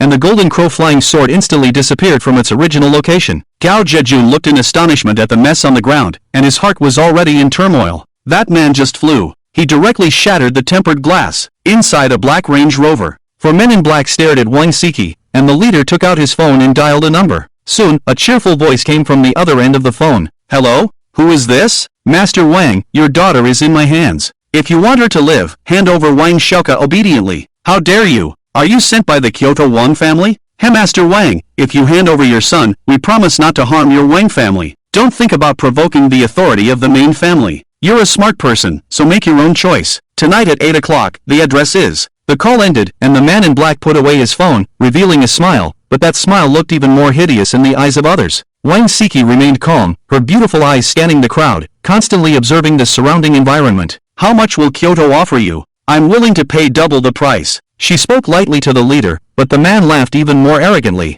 Don't talk to us about making a deal, we're not assassins. You better be honest. The car sped up, and the surrounding vehicles and pedestrians gradually decreased, until finally the car drove towards an abandoned factory. Wang Siki's brows furrowed deeper as she pondered how to escape from this predicament. The drowsy driver yawned, and suddenly there was a flash of lightning in front of them, and the ground was instantly blasted into a deep pit. The driver immediately slammed on the brakes, and the powerful inertia caused the black bear to hit the seat. This sudden scene shocked the men in black. Could there be thunder on a sunny day? The driver stopped the car, then bypassed the deep pit and continued driving forward. Swish! A beam of light flashed, and a sword suddenly pierced into the ground in front of the car. The sword was black and gold, and even though it was several meters away from the crowd, its sharp intent could still be felt. This strange scene left everyone in the car dumbfounded, and the driver couldn't help but comment, is it not enough to have thunder and falling swords? Can it get any more absurd? Just as he finished speaking, a figure in a white robe descended from the sky and landed steadily on the hilt of the sword. It could be seen that this young man had a handsome face, as beautiful as peach blossoms, and a noble aura like a dragon, giving off an ethereal feeling. The person who came was Xiao, and he had already sensed that his sister was in the car and that her body was fine. Under the instructions of the leader in black, the black pig got out of the car and looked at him suspiciously. Hey, what are you looking at, ugly freak? Xiao pointed at the black pig in disgust, especially the last three words, deliberately shouting loudly. Wang Siki in the car looked at Xiao in surprise, with a hint of worry in her eyes. Although she knew her brother was a cultivator, she still felt that her brother couldn't match these four people. The black pig, who was called an ugly freak, looked angry and rushed towards him without thinking. Young man, looking for a place to die, huh? The black pig was a martial artist in the early stage of internal energy. If an ordinary person took a punch, they might die instantly. He attacked Xiao Ke's temple with a powerful punch, which was awe-inspiring and astonishing. Wang Siki in the car clenched her hands nervously, afraid that her brother would get hurt. Snap! To the astonishment of everyone, Xiao Ke slapped the black pig and sent him flying. He spun in the air twice and landed heavily on the ground. His face instantly swelled up, and he almost passed out. The other 3 men in black quickly got out of the car to check on their companions' injuries. The leader in black bowed to Xiao Ke and said, "Hello, senior, I am Heihu." Black Pig accidentally bumped into the senior. "Please forgive him. We, the 4 brothers, will be grateful." Heihu was smart enough to see that the white-robed person in front of him was extraordinary, possibly a grandmaster. Xiao Ke couldn't help but chuckle and pointed at the fallen Black Pig, saying, "His name is Black Pig, so is he friends with Pig Big and Pig Second?" Upon hearing this, Heihu's face twitched. If he wasn't sure he could defeat this person, he would have already taught him a lesson. Senior is joking. We will leave now and not disturb the senior's peace. Heihu had his companions help the Black Pig up and turn to get back in the car. Unexpectedly, a voice came from behind him again. "Who allowed you to leave?" Heihu trembled and looked at Xiao Ke in surprise. "Senior, what else do you want us to do? We are working for the Wang family in Kyoto and hope that the senior will give us face." Upon hearing the name Wang family in Kyoto, Xiao Ke became curious and asked him, "Is the Wang family in Kyoto very powerful?" Heihu looked at Xiao Ke as if he were looking at a fool. Did he really need to ask such a question? Senior should be a grandmaster, right? The Wang family in Kyoto has martial arts grandmasters. I believe you should know what a martial arts grandmaster represents. Oh, Xiao Ke responded softly and continued, "I see, you can go, but I'm taking the people in the car with me." Upon hearing this, Heihu became alert and asked the white-robed youth behind him in a low voice. He crossed his arms and told Heihu in a very serious tone, "I don't care, hurry up and hand her over, don't force me to beat you up." If it weren't for the fact that the person in front of him looked like he was in his 20s, Heihu would have suspected that he was a child. Why did he sound so childish? Seeing that the other party was not responding, Xiao Ke frowned and impatiently said, "Hurry up, I still have things to do." Heihu hesitated and then sighed. "Senior, you can take her away." Xiao Ke smiled and gave him a thumbs up, thinking to himself, he's actually pretty good. He put away the golden crow and walked past the 4 men, gradually approaching the car. Suddenly, Wang Siki pushed open the car door and anxiously shouted at him, "Danger, run." Behind him, Heihu had already pulled out a gun and aimed it at his head. The distance between the two was only 2 meters. Even a grandmaster could accidentally lose their life at such a close range. As Wang Siki's shout ended, Heihu smirked and pulled the trigger. Bang! The gunshot rang out, and Wang Siki instantly turned pale, staring blankly at the white-robed youth. Did her brother get shot? Tisk Xiao Ke sneered, turned around to face Heihu. The bullet mysteriously froze in mid-air, as if it had been paused. Protective. Protective chi? Martial arts grandmaster? Heihu exclaimed, seemingly unable to believe what he was seeing. "You are not a grandmaster, you are a martial arts grandmaster." Xiao Ke carefully recalled what Jiang Nan had said. He remembered that a martial arts grandmaster could achieve such abilities in the later stages of chi cultivation. So, he should be even more powerful than a martial arts grandmaster, right? Regaining his composure, a smile appeared on his lips as he slowly approached the 4 people. "I never said I was a grandmaster." At this moment, Black Tiger didn't even have the courage to fight. The other party was a renowned martial arts grandmaster. Seeing the white-robed youth gradually approaching, he immediately knelt down. Since he was young, his mother had taught him that a real man should be able to bend and stretch. The other 2 also knelt down, bowing their heads in fear. Xiao Ke helplessly shrugged his shoulders. It wasn't a good habit to kneel down at the slightest disagreement. He cleared his throat and spoke softly to Black Tiger. "Why did you capture her, and who are you?" In front of the martial arts grandmaster, Black Tiger no longer lied.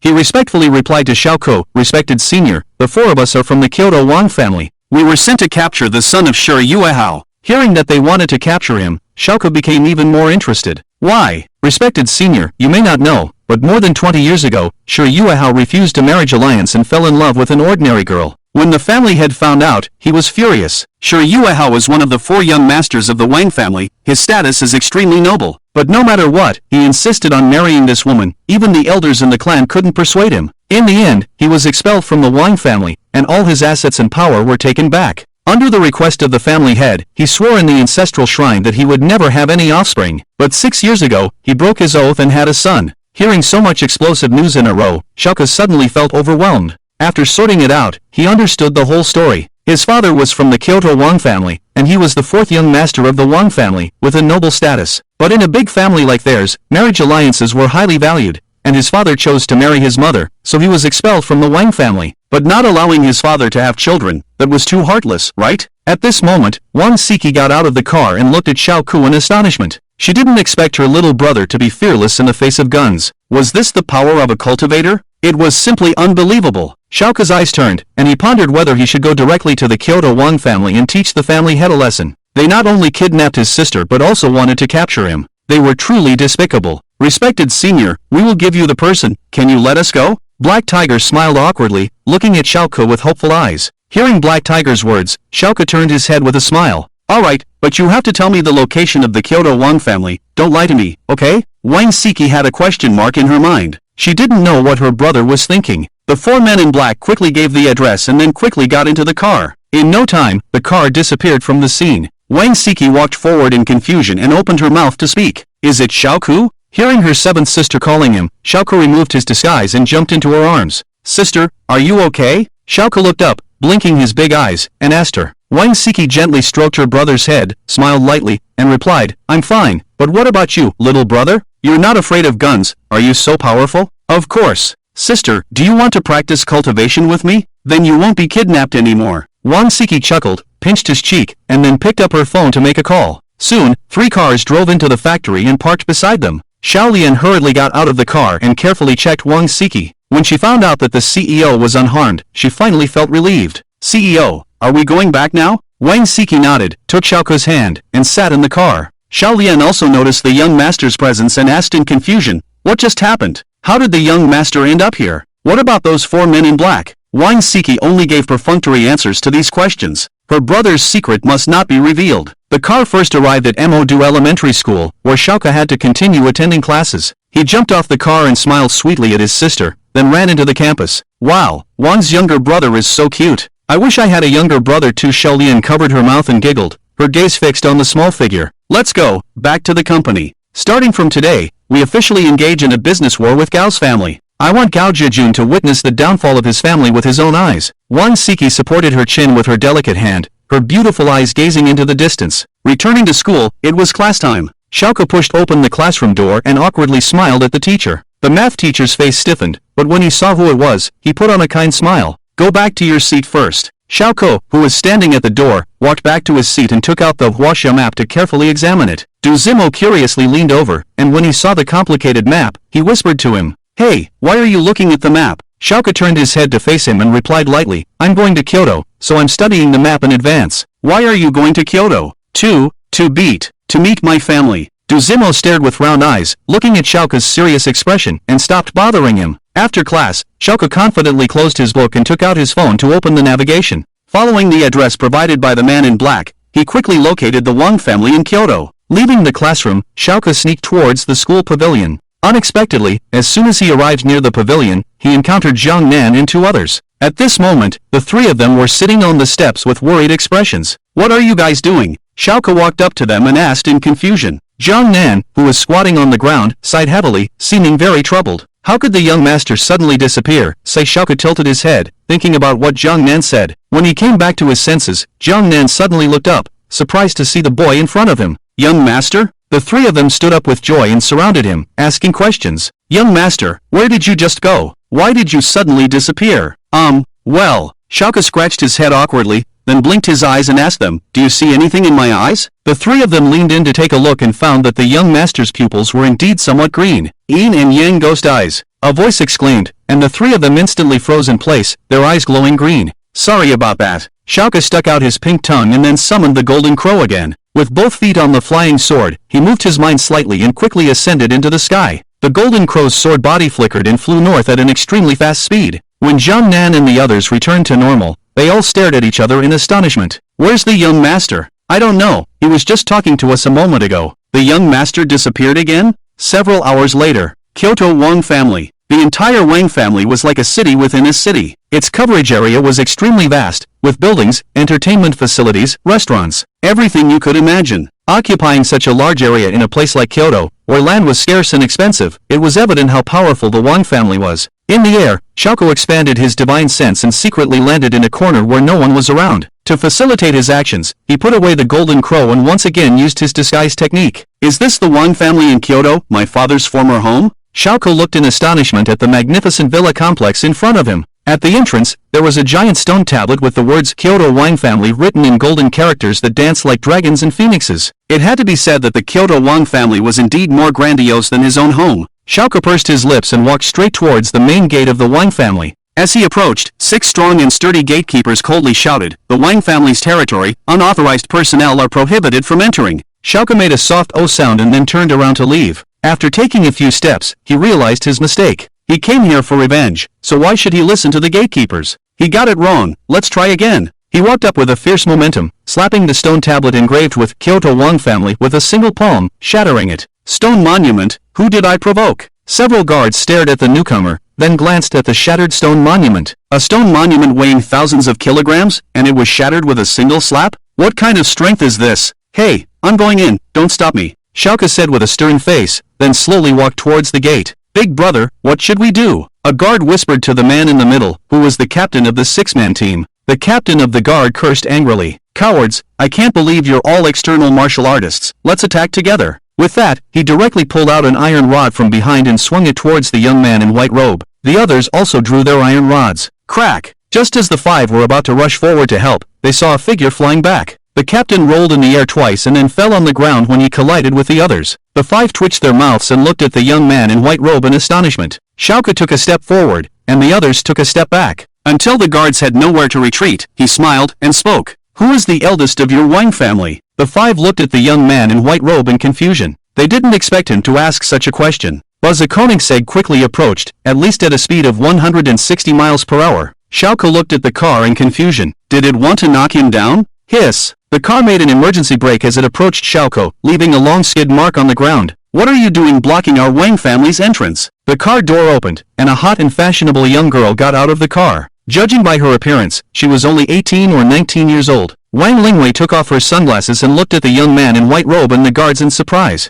Xiao looked around and realized that he was blocking the car's path. Wang Lingwei approached him with her arms crossed and then smiled. You look handsome, and your clothes have a classical style. What brings you here, handsome? The captain of the guard struggled to get up and pointed at Xiao, shouting, Miss Lingwei, he wants to forcefully enter our Wang family. She raised an eyebrow in surprise and looked at the young man in white robe. She had never heard of anyone daring to forcefully enter the Wang family since she was young. Was this guy crazy? Annoyed by the situation, Xiao just wanted to teach the Wang family in Kyoto a lesson. Today, they dared to kidnap his sister. Tomorrow they would dare to bully his parents. The day after tomorrow, even if he encountered Xiao, he would kick him. Thinking of this, he no longer paid attention to the others and walked directly into the Wang family. Wang Lingwei noticed his actions and raised her hand to throw the car keys to the guards. Park the car properly, I'll go check it out. She jogged to catch up with Xiao, wearing a smile she thought was sweet and started talking to him. Hey handsome, why did you come to our Wang family? Xiao continued walking forward, his gaze scanning the villas on the side of the road. Hey, are you stupid?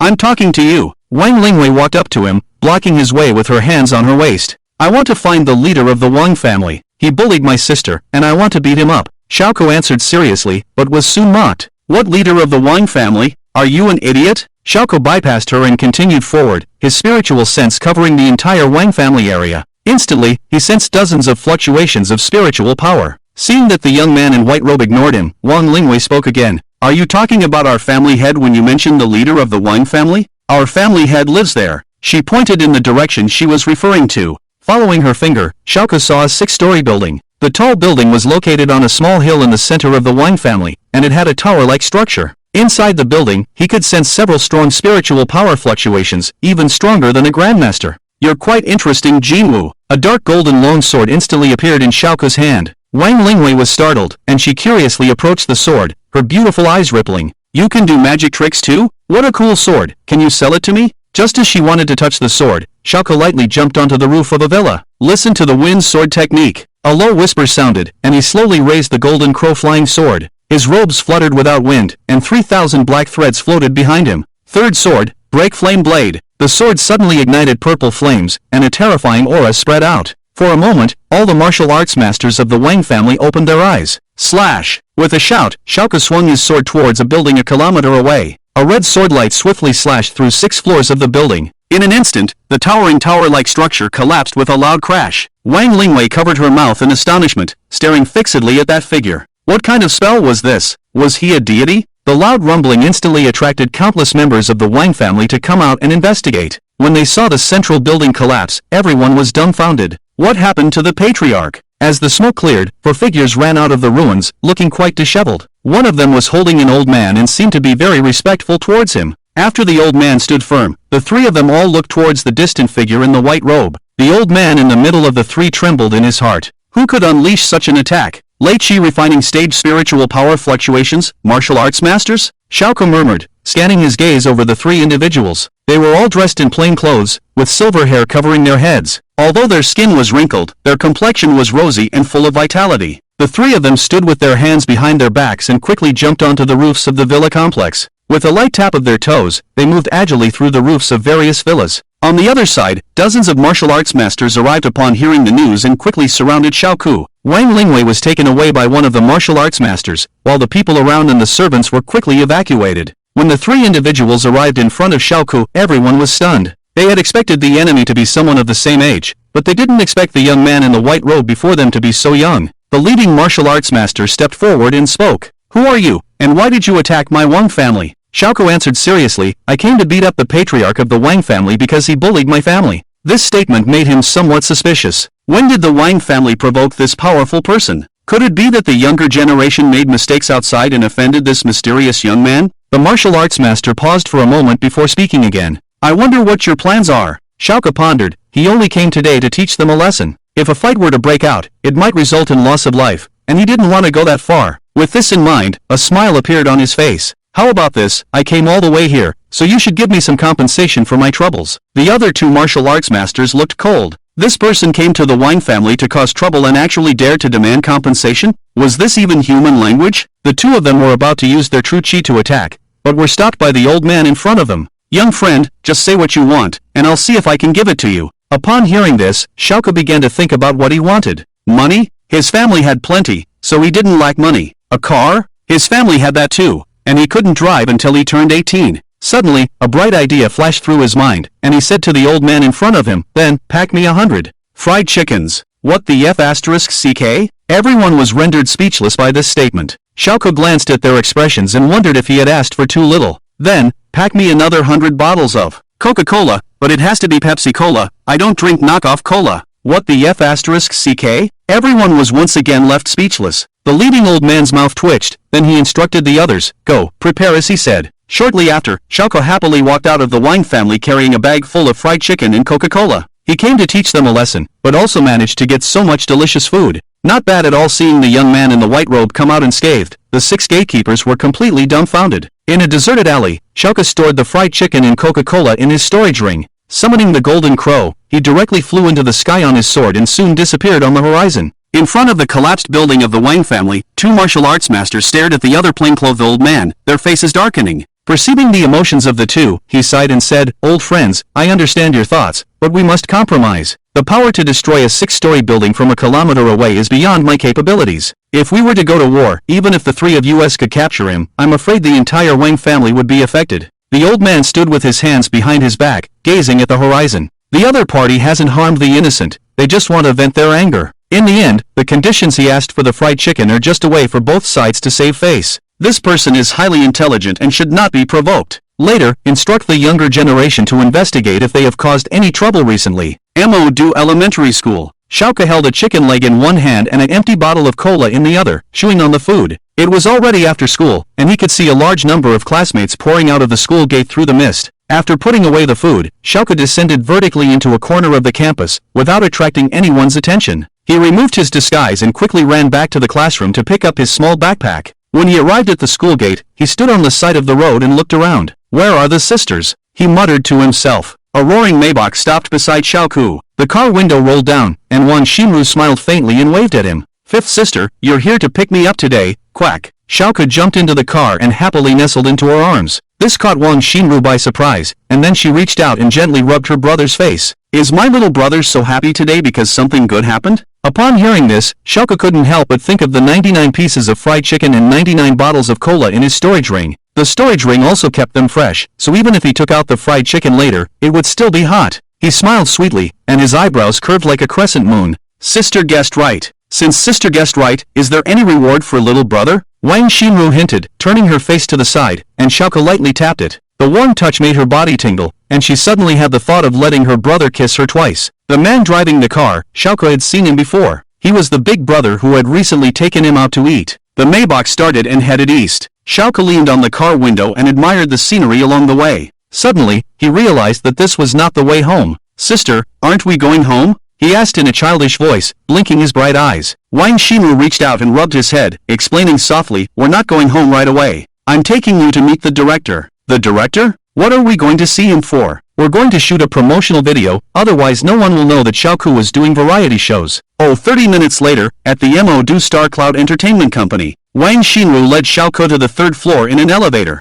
They entered an empty room where several men and women were researching data on computers. Upon hearing the noise, a kind-looking middle-aged man approached Wang Xinru. He was in charge of this variety show and was also a famous director in the film and television industry. He had directed dozens of hit movies and popular variety shows. This was also why Wang Xinru chose to work with him. The others also put down their work and greeted the two with smiles. "Miss Wang, you finally came. Please have a seat." "Director Hua, you're too polite." After they sat down on the sofa, they began discussing the program's arrangements. Xiao obediently sat on the sofa, swinging his legs like paddles. The others carefully observed him and couldn't help but admire the boy's good looks. His delicate features, fair and cute face, deep blue eyes, and small, pink mouth. He was like a little fairy. "Miss Wang, our variety show will be set in the countryside, so the conditions may be a bit difficult. Basically, it will involve a sister or brother leading the child to do various tasks. There will also be elements of wilderness survival in the later stages." Upon hearing this, Wang Xinru frowned and spoke up.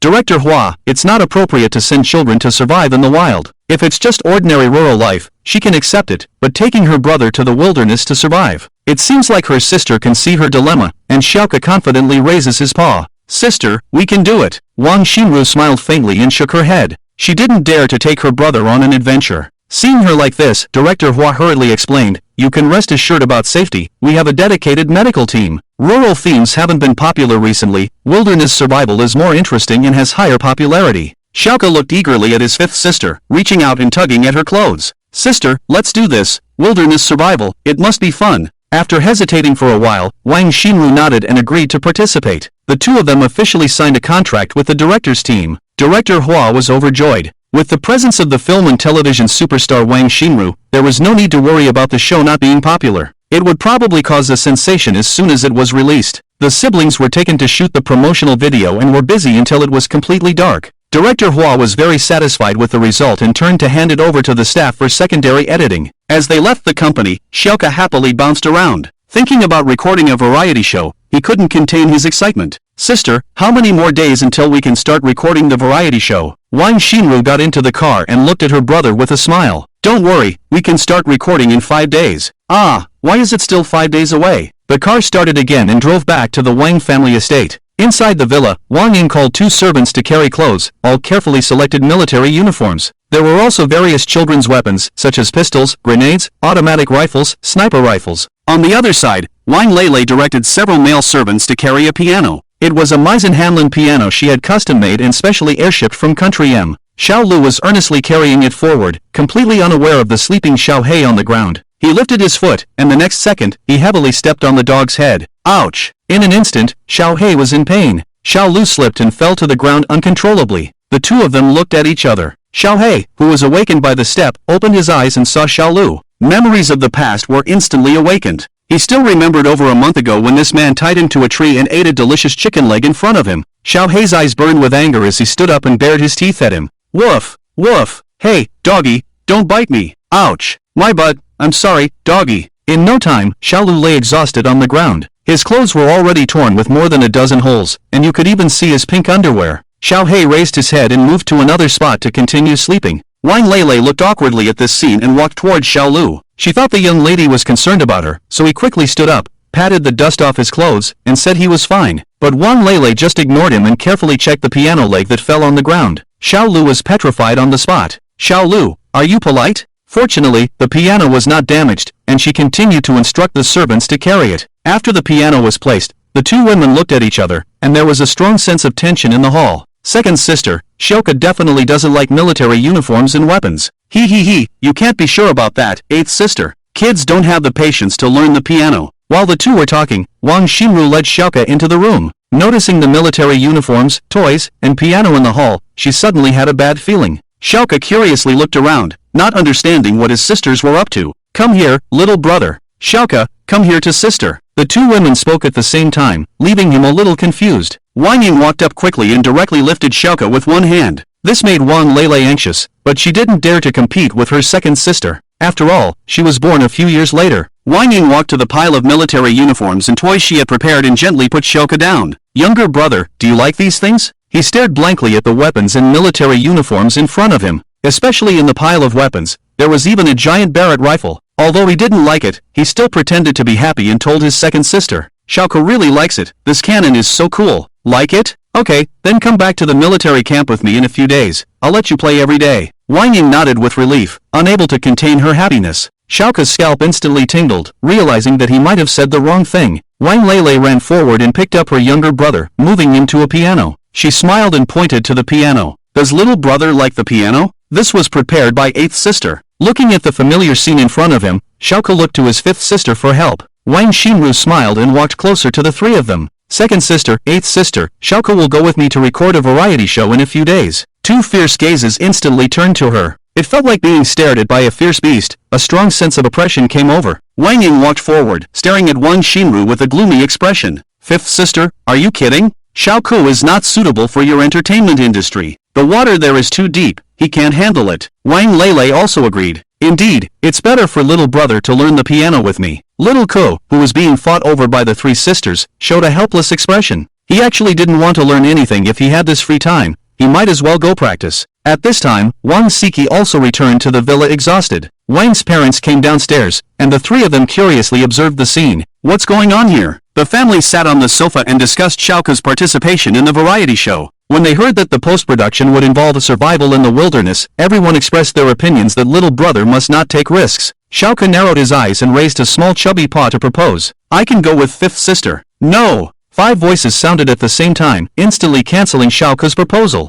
Wang Xinru also felt a headache and kept explaining to her family. When they heard that there would be a dedicated medical team and security team, everyone's expressions eased slightly. Finally, with Wang Xinru's assurance, the others agreed to let Xiao participate in the variety show. Wang Ying looked at her younger brother and said seriously in front of everyone, in the next few days, don't go to school, little brother. I will give you professional training. Surviving in the wilderness is tough. You must learn some survival skills. Back in his room, Xiao immediately jumped onto the bed. He took out fried chicken and cola from his storage ring, and his little face instantly lit up. He couldn't help but daydream. He could go to the Wang family in Kyoto more often in the future. After all, his sisters wouldn't allow him to buy fried chicken. After eating and drinking his fill, he sat cross-legged and entered a state of cultivation. At the same time, in the Wang family in Kyoto, several middle-aged men received a message and hurriedly returned to the family. When they saw the collapse of the central building, they were all shocked. In the meeting room, the air was filled with a heavy atmosphere, making it suffocating. Everyone had gloomy faces, their eyes coldly fixed on the table. The plan of the sixth brother failed. A mysterious person saved Wang Siki, and that mysterious person should be the same person who attacked the Wang family.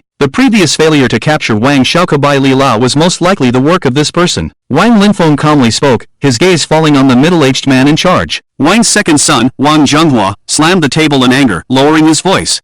No matter who he is, if he dares to cause trouble in our Wang family, he must pay the price. At this time, the sixth brother of the Wang family, who was in the corner, interjected. This mysterious person is extraordinary. Even the high priest couldn't capture him. I think we should give up this game and think of another way. Wang Zhenghua looked at his sixth brother in confusion and couldn't help but ask, do you have another plan? The sixth brother of the Wang family grinned coldly, and casually said, since that white-robed person is in the magic city, can he escape from Huaxia? Wang Linfeng looked at him with a puzzled expression, not knowing what this meant. Sure, Yuahao's daughter, Wang Wenyu, recently heard that she is attending a conference in Country M. Early morning. Xiao in the room exhaled a breath and slowly opened his eyes. My cultivation speed has increased a lot. Inside his dantian, 2 balls of light continuously emitted pure spiritual energy, which he could directly absorb and convert. At this cultivation speed, he could probably attempt to break through to the mid-stage of foundation building in about 2 months. He happily stood up and hurriedly went downstairs after tidying up. As soon as he arrived in the hall, he saw his seventh sister browsing the computer at the dining table.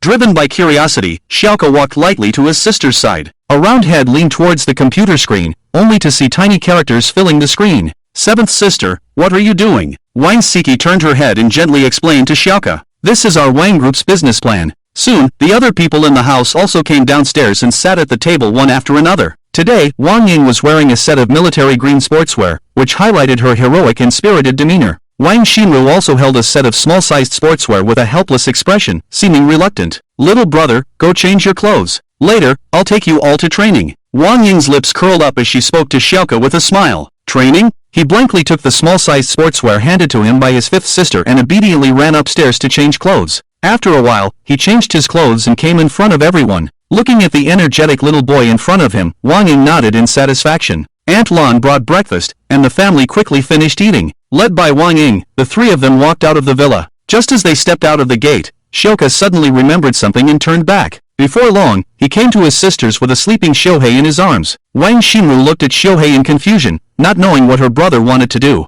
The group walked towards the backyard, and as soon as they arrived, the two sisters were dumbfounded. The entire backyard was in a mess, with broken stones and scattered plant debris everywhere. Wasn't anyone taking care of the backyard? The culprit at this moment was pouting, looking up at the sky at a 45-degree angle, as if it had nothing to do with it. Wang Ying frowned and scanned the surroundings, immediately calling Aunt Lan. Before long, Aunt Lan led Xiao and others to come and clean up the area. When she saw the scene in front of her, she was also surprised. The backyard usually didn't need much maintenance. Occasionally someone would come to clean up the fallen leaves. How did so much debris accumulate during this time? The pressure instantly fell on our Wang Xiao. The servants quickly cleaned up the area, and when it was almost cleaned, Wang Ying began to give today's tasks. For future wilderness survival, I will give you strict training. From now on, obey my orders and start counting. Wang Xinru, 1. Xiao, 2. Milk voice. Xiao looked at the sleeping Xiao in his arms and threw him out. The dog's head hit the ground, making a crisp sound. Oh whoa! The two sisters touched their foreheads and glanced sympathetically at Xiao. Alright, now let's start the first task, run 3 kilometers. Wang Xinru widened her eyes and looked incredulously at her second sister. Begin! As she gave the command, Xiao started running around the backyard. The speed left the two sisters dumbfounded. It was probably faster than the world champion, right? Reluctantly, but since her brother had started running, Wang Xinru had to follow. Xiao was still standing in place, turning his head to meet Wang Ying's oppressive gaze. It trembled and started running towards its owner with its short legs. Xiao, what's going on, family? The two sisters and a dog ran in the backyard. Wang Ying nodded slightly, a smile in his eyes. It was already autumn, but the weather in Shanghai was still extremely hot. The scorching sun roasted the earth, and soon Wang Xinru was panting heavily from exhaustion. The couple Shi Yuehao and Wang Lele also came to the backyard to see Xiao. To their surprise, Xiao and Xiao were running swiftly in the yard, seemingly at ease. Meanwhile, Wang Xinru, as the older sister, was drenched in sweat, her sportswear soaked. Could it be that Xiao's good physical condition was because he was a cultivator? This thought crossed everyone's mind. The boy and the dog quickly finished running 3 kilometers, while Wang Xinru had just finished running 800 meters. Xiao returned to his family, and Wang Lele covered her mouth in astonishment. After running for so long, her brother hadn't even broken a sweat? Shi Yuehao picked him up and couldn't help but praise. My son is amazing, just like me back in the day. Ha! After a long time, Wang Xinru finally finished running 3 kilometers. She arrived in front of everyone, her legs trembling. Sister, is it over now? Wang Ying smiled faintly and replied, rest for 15 minutes, then we'll move on to the next task. There's more? I can't do it anymore. She squatted on the ground, feeling a bit overwhelmed. Her brother's physical fitness was so good, this training was specifically for her, right? Although Chenhui felt a little sorry, she didn't stop her second sister's actions. After all, they would have to face wilderness survival in the future, and the current training was for their own good. The 15 minutes passed in an instant. Wang Ying looked at the two seriously and then spoke loudly, rest time is over, start counting. Wang Xinru, 1. Xiao, 2. Xiao, woof. Very good, now let's move on to wilderness knowledge training. Having said that, the servant on the side brought 3 books and respectfully placed them in front of the team. In the wild, there are definitely many foods, as well as many inedible things. This book records some of the more common wild foods and poisons. Now let's start studying. I will test you later, let's begin now. Looking at the books in front of her, Wang Xinru couldn't help but breathe a sigh of relief, secretly glad that this time it wasn't physical training. She picked up the book and carefully flipped through it, looking very interested. Xiao held the book and quickly flipped through the pages, seemingly only glancing at them before turning to the next page. On the other side, Xiao squatted on the ground, staring at the books placed in front of him, lost in thought. The Wang family members all turned their gaze to Xiao. Is he really reading? What kind of joke is this? 10 minutes later, he confidently closed the book, revealing a sweet smile. Wang Ying's face turned displeased as she slowly spoke to Xiao. Little brother, if you don't study seriously, you will easily eat the wrong things in the wild. Seeing her second sister talking incessantly, Xiao raised his hand to interrupt. Second sister, I've finished reading and I've also taken notes. Wang Ying suddenly froze, questioning her younger brother in surprise. You really took notes? She picked up the book and randomly flipped to a page. Then she covered the detailed explanation of the picture and asked him, "Can this mushroom be eaten?" Xiao immediately blurted out, "No, this is the green guild mushroom. If people eat it, their organ functions will fail." Wang Ying's expression turned serious, and she casually flipped to another page to test him. "Can this be eaten?" "Yes, this is shepherd's purse, one of the edible wild vegetables." Now everyone was no longer calm, surprised that Xiao could accurately state the contents of the book. Could this also be related to cultivation? Seeing her younger brother exceed expectations, Wang Ying smiled approvingly and nodded. "Little brother, go rest in the pavilion first, and let your fifth sister continue reading." Hearing this, Xiao happily ran to the pavilion and sat down. The couple Shi Yuehao and Wang Lele also followed Xiao to the pavilion to rest. Xiao He seized the opportunity and quickly ran into the pavilion. Now only Wang Xinru was left reading alone. She gritted her teeth, continuing to study under the pressure of her second sister. In the pavilion, Xiao took out his phone and opened Weibo. Then he noticed the trending topics on the hot search list. General Shi Yuehao's glorious achievements. Border war ends, 400,000 army completely wiped out. What reward will the Lord give General Shi? Predictions. After scanning the hot search list, he couldn't help but look at his father beside him. Then he continued scrolling, and at the end of the hot search list, a topic caught his attention. Director Hua's new variety show, Survival in the Wilderness, is about to be recorded. He curiously clicked to check, and unexpectedly, the top photo was of the uncle he saw today. And according to the description, he was the director of this variety show. As he scrolled down, he suddenly noticed a group of celebrities in the photos. Among them were a few people Xiao had seen at his birthday party. One was Ji Luochuan, the national heartthrob with 40 million fans on Weibo. Another was Xia Chang'e, one of the 4 small flower actresses with 31 million fans on Weibo. Xiao didn't recognize the other celebrities, but what they had in common was that each star was accompanied by a child in the promotional photos. Excited, he continued scrolling, hoping to find photos of his sister and himself. But even after scrolling to the bottom, he didn't see any promotional pictures of his sister and himself. For a moment, countless question marks popped up in his mind. Why is it like this? He clicked on the comments section and looked at the comments posted by netizens. "Ah, G husband and little brother are going to film a new variety show. Support, support. Our Chang'e is here too. Quickly upvote me.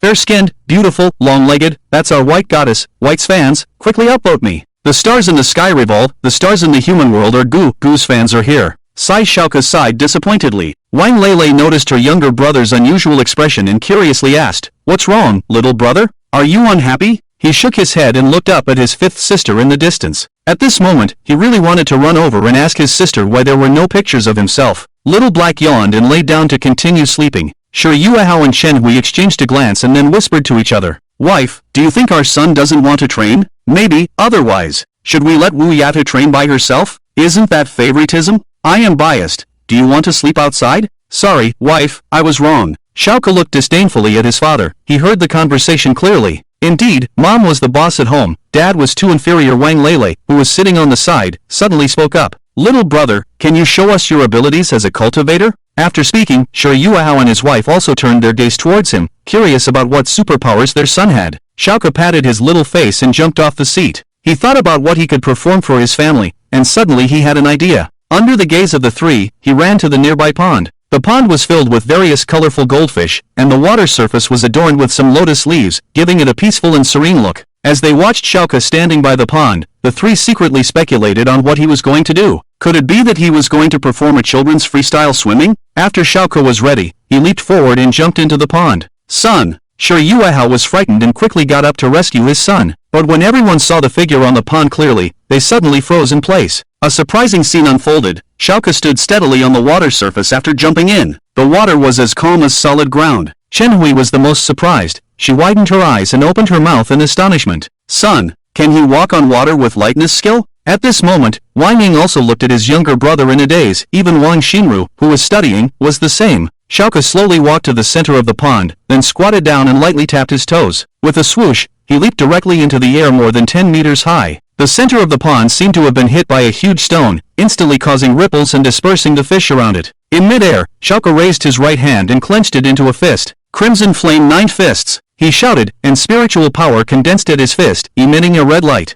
First fist, fire fist. A giant flame fist, several meters in size, appeared. Boom! The fire fist struck the pond, instantly creating huge waves and evaporating a large amount of water vapor with intense heat. After a while, the water surface returned to calm, and Xiao landed back on the water. The pond looked like hot water that had been boiled, continuously emitting steam. A large number of goldfish floated belly up on the water surface. He walked step by step, surrounded by mist, giving off a divine aura. This scene was truly shocking. Everyone was dumbfounded, staring blankly as Xiao walked towards them. It wasn't until he approached them that the family members reacted. This is the ability of a cultivator? It's amazing, right? Noticing the shocked expressions of his family, Xiao couldn't help but mutter to himself. Did I reveal too much of my strength? No way, I only used 10% of my power, right? Sure. Xiao laughed awkwardly and praised his son as he picked him up. Son, you're amazing. Catching up to your old man. Haha. Chen pinched him hard around her waist. Just you, if you can be half as amazing as my son, that's enough. The whole family laughed and looked dotingly at Xiao.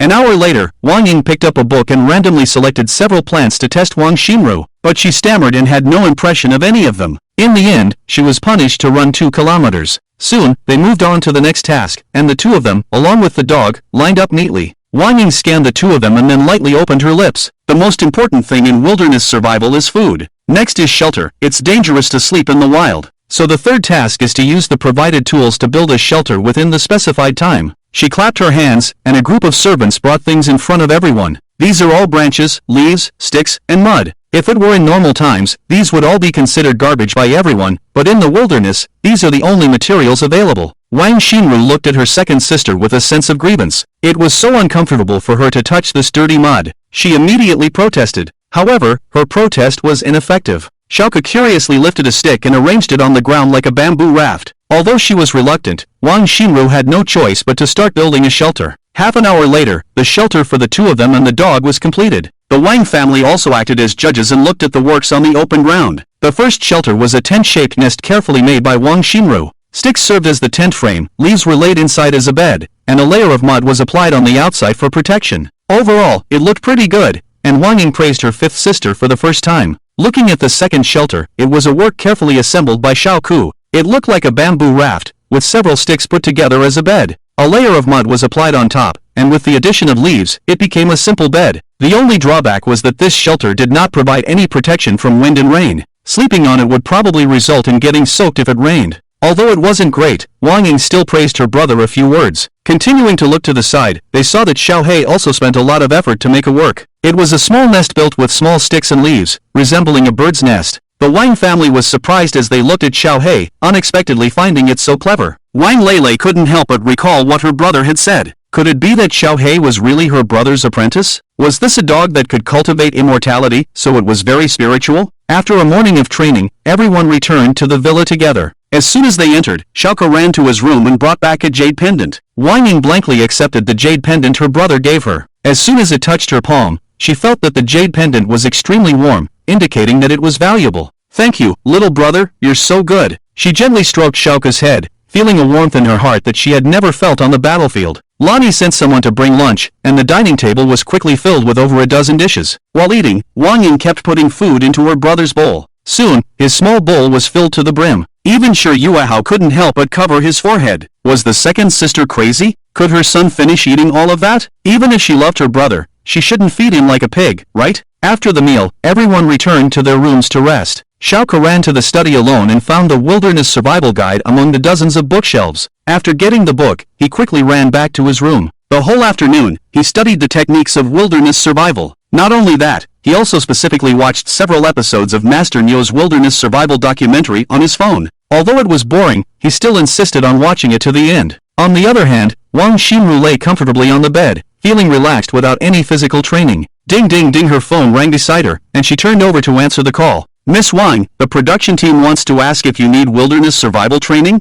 Mainly because we're afraid that the guests won't have survival skills and won't be able to endure it. Wang Xinru frowned and replied unhappily, no need, we won't go for training. After hanging up the phone, she continued to lie on the bed and rest. After being tired for so long, she couldn't be bothered to participate in this so-called training. For the next 4 days, the two of them repeated Wang Ying's training every day. Although it was tiring, Wang Xinru's physical strength and wilderness survival abilities improved a lot. As for Xiao, he was even more energetic, as if his energy was endless. Even the accompanying training dog, Xiao, was able to build a luxurious doghouse on its own. Xiao, I've got it. The results of the two of them gradually satisfied Wang Ying, and they were waiting for the official recording of the program. At the same time, the online buzz about the recording of survival in the wilderness gradually increased. This variety show required celebrities to live in the wilderness. Not only that, each celebrity guest would also bring along their little brother or little sister to participate in the recording. This undoubtedly became a major selling point, instantly attracting countless attention. The production team announced that a mysterious group will also join the recording. The speculation is getting louder, and there are more and more puzzled voices. Could it be the other 4 young actresses? I think it should be Wang Yang. Don't forget he has a sister. Hey, his sister is already an adult. Do you think it's possible? I think it should be Huang Yinger. Her brother is only 9 years old. It must be my sister Kaigage. Stop guessing. At 4 o'clock in the morning, Xiao secretly opened the door and tiptoed out of the villa. Taking advantage of the fact that the family was all sound asleep, he quickly ran to the backyard. Golden Crow. As soon as he arrived in the backyard, he immediately summoned the Golden Crow. With a light leap, Xiao stood on the flying sword and soared into the sky. Early morning. Kyoto Wang family. The sky was just beginning to brighten, and the Wang family members started another busy day. The 6 gatekeepers and the night shift colleagues changed shifts and returned to guard the gate. The captain yawned. He had played Peaceful Warmth all night yesterday. When he changed shifts today, he was still very sleepy, with bloodshot eyes. The group of people stood at the gate, chatting quietly. Captain, how much money have you spent in the game recently? Not much, just bought 3 car skins, a few thousand yuan. Tisk TSK, take me for a ride. I don't have any car skins recently, and the girls don't want to talk to me. While they were talking, a white-robed young man came in front of them. He looked up and greeted the gatekeepers with a smile. Good morning, brothers. Good morning. Xiao walked past them and walked slowly towards the group of villas. One of the gatekeepers couldn't help but take a few more glances at him, then turned to the captain and asked, Captain, why do I feel like I've seen him before? That's nonsense. I feel like I've seen him too. Wait a minute. He turned his head and looked at Xiao's back, suddenly remembering the white-robed young man who had forcibly entered the Wang family not long ago. Damn! Before the others could react,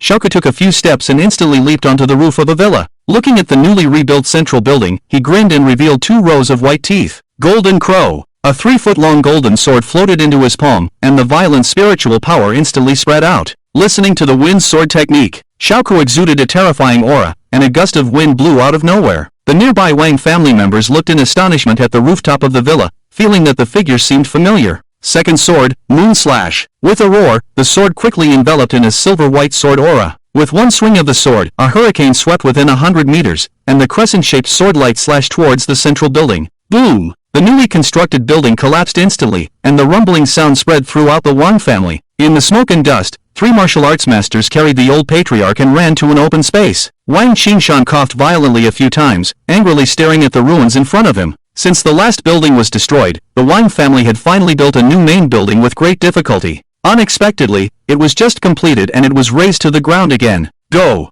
kill him. The first time the building collapsed could be forgiven, but this time it happened again. This is trampling on the dignity of the Wang family. The 3 martial arts masters' faces were gloomy, and they took a step forward, instantly appearing 10 meters away. 1 step, 10 meters. Soon they arrived in front of Xiao, and more than a dozen martial arts masters also rushed over. They evacuated the surrounding servants and jumped onto the roof, surrounding him tightly. Unlike before, this time everyone had an angry expression, their gaze locked onto the white-robed young man. The leading martial arts master took a step forward and said in a stern tone, "Have you gone too far? By violating the Martial Artists Association Treaty and attacking my Wang family, don't you think you should give an explanation?" Xiao looked confused. What treaty of the Martial Artists Association? He had never heard of it before. Seeing that the other party remained silent, he snorted and said, "I am Bu Jingtian, I challenge you to a martial arts battle. Let's go." All the martial arts masters dispersed, even the other 2 martial arts masters silently stepped back. What does this mean? What is a martial arts battle? Xiao was about to ask,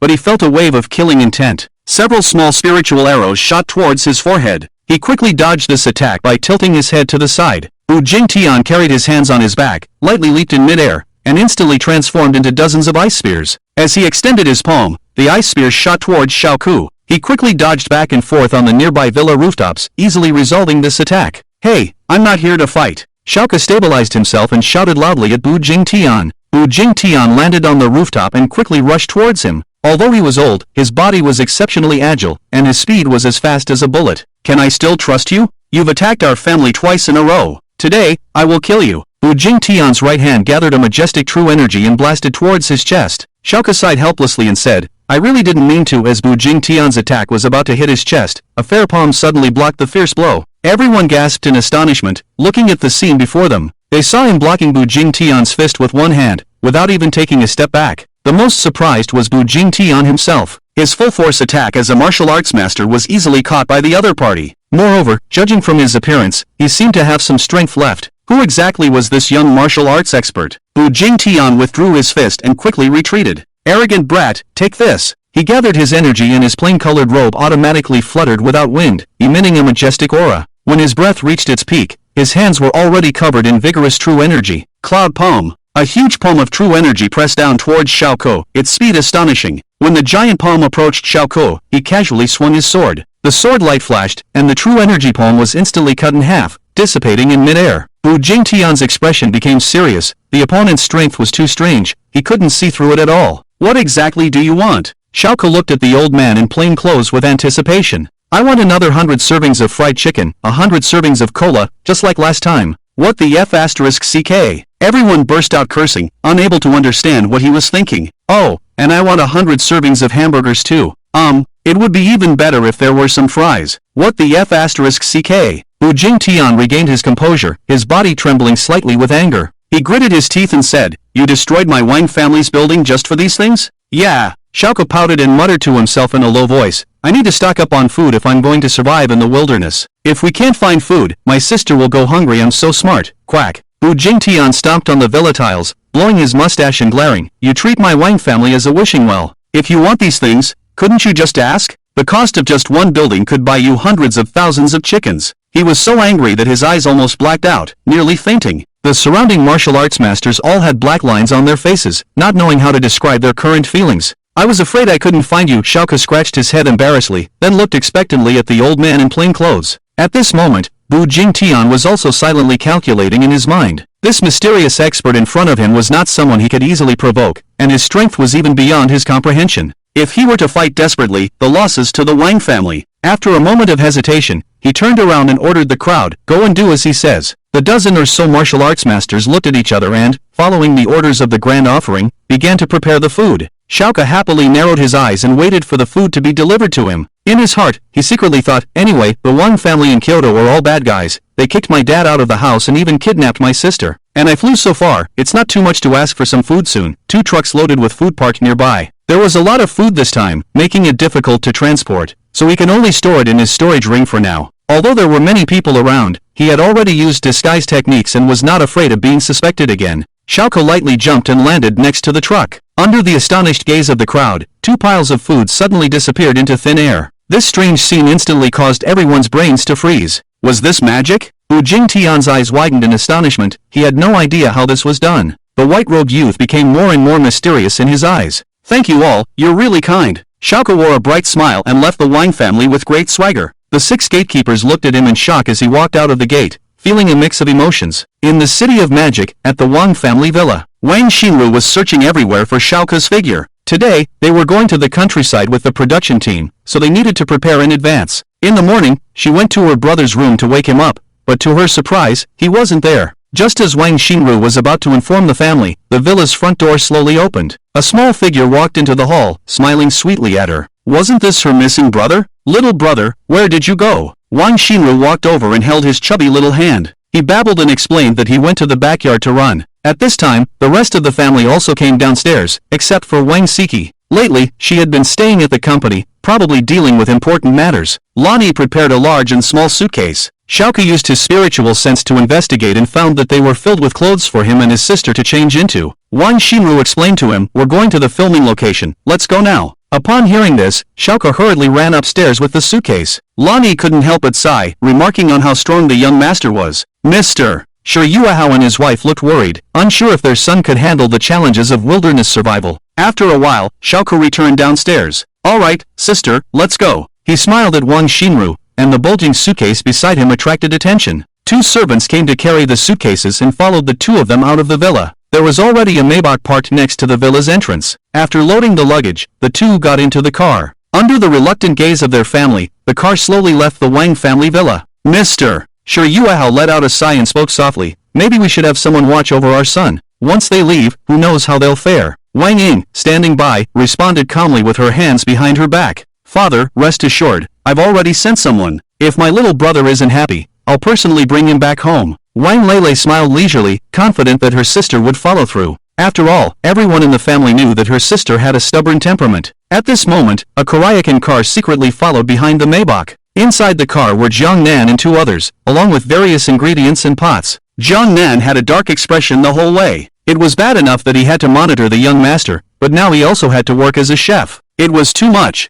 Several hours later, the Maybach arrived at a remote village in the countryside. The car parked next to a guest house in the village. There were a large group of staff members busy at the entrance. When they saw Wang Xinru get out of the car, the crowd immediately erupted in exclamations. She was used to this by now. After all, her fans were spread across various industries. With over 60 million vlog followers, she was undoubtedly the hottest female star in China. No one but Wang Xinru deserved this title. Xiao jumped out of the car and looked around with joy. This was an environment he had never seen before. There was no hustle and bustle of the city, no lights and revelry of the downtown area. Here, there was only the fragrance of flowers, soil, and the sound of chickens and ducks. Guided by the staff, the two of them entered a guest room on the second floor of the guest house. As soon as they put down their luggage, four staff members approached them. Miss Wang, as requested by the production team, we need to conduct a routine inspection of your luggage, mainly to check for food and any prohibited items. Wang Xinru frowned slightly, feeling some resistance, but she didn't refuse. However, Xiao, who was beside her, exploded like a madman upon hearing this. He clung to the small suitcase like an octopus, refusing to let go. Even Wang Xinru was stunned for a moment, unable to understand what her little brother was afraid of. He looked like a little tiger protecting his food.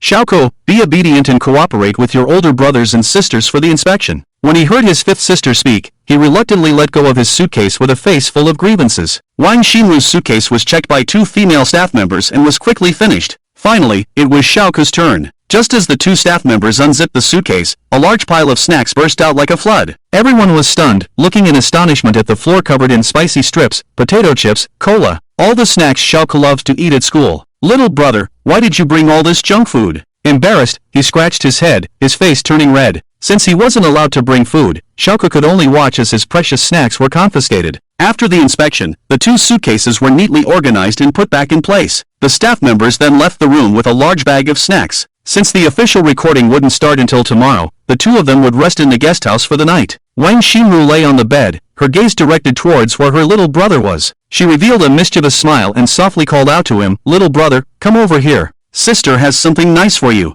Xiao was still immersed in the pain of losing his snacks. When he heard his sister calling him, he walked towards his fifth sister. Suddenly, without any warning, he was embraced by a pair of jade-like hands. Before he could react, a pair of red lips crazily kissed his cheek. Mua mua mua. When he finally came to his senses, he immediately struggled to escape from his sister's embrace. Ha, little brother is so cute, sister couldn't resist. Seeing Xiao's bewildered expression, Wang Xinru couldn't help but cover her mouth and laugh. After all, her little brother belonged to her alone now, and no one could stop her. The other sisters would probably be jealous. Xiao stayed in the room all morning and didn't go anywhere. Although he was bored, fortunately, there was a large TV in the room. With the help of his fifth sister, they started watching Happy Wolf and Grey Sheep on TV. He watched the TV attentively, his two little feet gently swaying at the end of the bed. Wang Xinru looked at her little brother lying in her arms with gentle eyes, her mouth forming a crescent moon smile. At the same time, a Korean car drove into the village. After Jiang Nan and the other two got off the car, they strolled around the village, observing the surrounding environment. In the end, the three of them rented a house and temporarily stayed there. Soon, it was noon. The staff knocked on the door and asked the two of them to come downstairs for lunch. Wang Xinru turned off the TV, took her little brother's hand, and walked out of the room.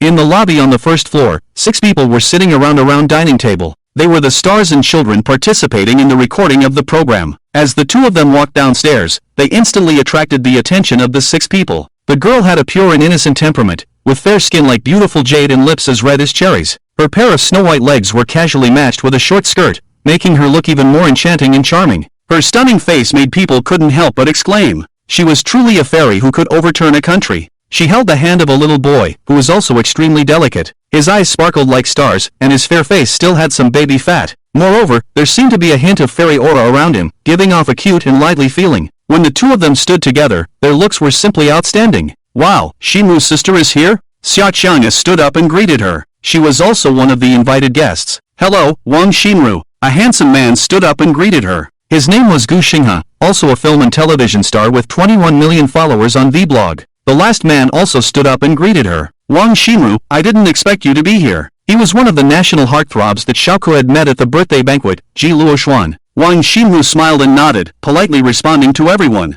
Xiao looked up in surprise at his fifth sister. He didn't expect all these people to know his sister, and they seemed to respect her a lot. The two of them sat at the dining table, and Wang Xinru quickly blended in and started chatting with the other three. It was the first time Xiao had dinner with so many strangers, so he seemed a bit reserved. Will they provide tools for the later stage of wilderness survival? I heard from the production team that they won't. By the way, who is the little kid you brought with you? Introduce them. Ji Luochuan spoke first. This is my younger brother, Ji Zichuan, he's 10 years old this year. Gu Xinghai also answered. This is my younger brother, Gu Xinghai, he's 8 years old. Xiao Qianga spoke softly. This is my sister, Xiao Yua, she's also 8 years old. The three children, 2 boys and 1 girl, were all slightly older than Xiao Ku. Xiao Yua had a gentle and elegant temperament, similar to her sister. Gu Xinghai was lively and active, with mischievous eyes that made him look clever. Ji Zichuan was also like his older brother, with a gentlemanly demeanor at such a young age. After everyone finished introducing themselves, it was Wang Xinru's turn, but before she could speak, her younger brother answered instead.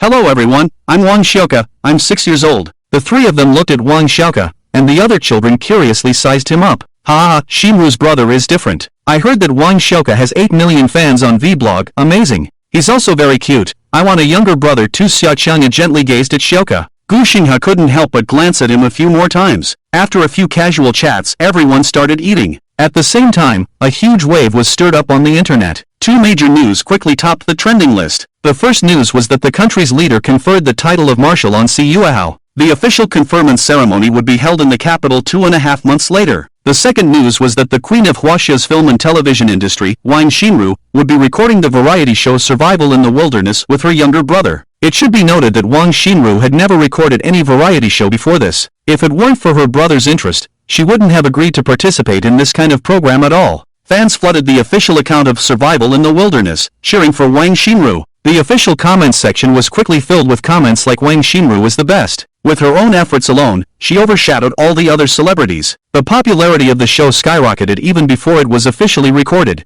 making it to the trending list. This is the dominant position of Wang Xinru in the entertainment industry. Terrifying M Country, International Education Research Center. Wang Wenyao was browsing the information on the trending list, her beautiful eyes shimmering with a faint light. My brother is filming a variety show. Sigh, I really want to go home earlier. On the other side, M Country's Financial and Trade Street. The blonde beauty sitting at the desk put down her phone. She was dignified and elegant, her eyes sharp, giving off an unchanging aura even in the face of Mount Tai collapsing. Even when she sat quietly, she could make people feel an inexplicable sense of pressure. She was the queen of Huaxia's business world, ranked 3rd on the Forbes rich list. Wang Xiaoke's eldest sister, Wang Jiqiu. Wuyo is really making a fuss, actually taking her brother to film a variety show. Chen Lao. The office door was pushed open, and a bespectacled old man entered. He respectfully approached Wang Jiqiu and spoke with a puzzled expression. Miss, what are your orders? She looked up and stared out the window, as if contemplating something. Speed up the acquisition of the Lurk Group. Get rid of the flies that need to be cleaned up. Yes. The old man respectfully bowed and left. If Xiaoke were here, he would surely notice. This old man was actually a grandmaster. After the old man left, Wang Jiqiu looked at the photo of Xiaoke and Wang Xinru on her phone screen. A faint ripple finally appeared on her indifferent face. Little brother, we'll be meeting soon. Inside the homestay, after dinner, everyone returned to their rooms. Xiaoke stayed in his room and watched Happy Wolf and Gray Sheep. Wang Xinru lay on the bed and took a nap. In the afternoon, another celebrity couple moved into the homestay. Xiaoke scanned them with his divine sense and then ignored them. Time slowly passed, and the sun gradually set behind the western mountains. It was dinner time, and the staff specially delivered dinner to their door. At the same time, a reminder was given to each guest group. Starting tomorrow, the photographer will be recording everyone all day. After eating, Xiaoke bounced around excitedly. He was looking forward to what would happen tomorrow and what fun things there would be. When he went to bed at night, Xiaoke suddenly realized something was wrong. There was only one bed in the whole room. How was he supposed to sleep? Little did he know, this was intentionally arranged by Wang Xinru. She had asked the production team to remove one bed so that she could sleep in the same bed as her younger brother. Hey, little brother, come up and go to sleep. Wang Xinru gently called her brother while patting the bedsheet. Xiaoke was unmoved, looking at his sister with a skeptical gaze. Just now, he had sensed that every room had 2 beds. Xiaoke, something's not right in the end. Amidst Wang Xinru's satisfied laughter, Xiaoke obediently lay down on the bed. Secretly, she was overjoyed. *omega****. As they slept, he was tightly embraced by his 5th sister. The 2 small hills almost buried his head. Wang Xinru gently stroked her brother's back, and soon they fell into a deep sleep. The rising sun illuminated the dark village. A rooster flapped its wings and flew onto the roof of Jiang Nan's house. It cleared its throat and let out a sharp crow. Cock-a-doodle-doo, the sound of the rooster's crow echoed in the village for a long time. Jiang Nan lifted his pillow and covered his head, finally getting impatient and sitting up. Already in a bad mood, he was extremely annoyed. Where did this rooster come from? Damn it, I'll catch you and make soup. With that, he put on his clothes and went out. Following the sound, he found the rooster on the roof and quickly climbed up. Just as Jiang Nan was about to grab it aggressively, the rooster immediately flapped its wings and flew off the roof. The two of them began to chase each other in the yard. Rooster, brother Nan, I'm sorry. Xiao, still half asleep, crawled out of his sister's arms and sat dumbfounded on the bed. He just noticed that he was in a guesthouse room. At that moment, he suddenly wanted to go home. At home, there were not only his mom and dad, but also his three sisters. And Xiao Lu Wang Xinru also sat up, still half asleep.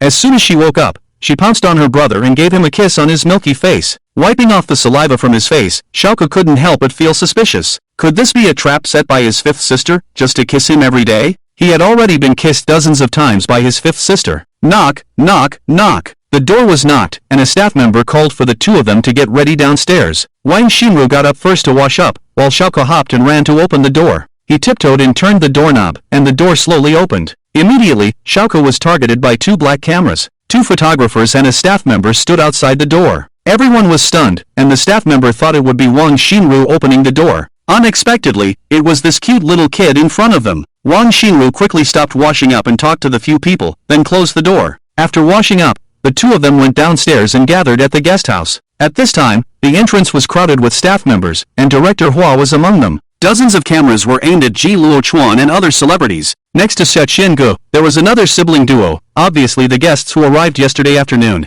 As soon as the two of them stepped out, they immediately attracted everyone's attention. Wow, hello, Xinru's sister, a sweet and coquettish voice came. Bai Qianlan greeted Wang Xinru with a faint smile. In front of the cameras, she deliberately twisted her body and walked towards the two of them. This reminded Xiao of the snake demon in Hulu Saves His Father. The snake demon also walked like this, twisting her buttocks. In the end, she was suppressed under Wuji Mountain by the golden hooped rod. Due to her revealing attire, her two white legs were particularly eye-catching under the sun. Xiao looked at his sister in confusion. Could this woman be his sister's friend? In fact, the two of them had only met a few times at large banquets. If you were to say they were friends, they couldn't really be considered as such. Out of politeness, Wang Xinru exchanged a few words with her. Her name was Bai Qianlan, and she had 24 million followers on Vblog. The little boy standing next to her is her 9-year-old brother, Bai Xiaofei. The 5-star groups are now assembled. Director Hua cleared his throat and picked up the microphone. Welcome, guests, to the recording site of the program Survival in the Wilderness. After speaking, there was a burst of applause from the crowd.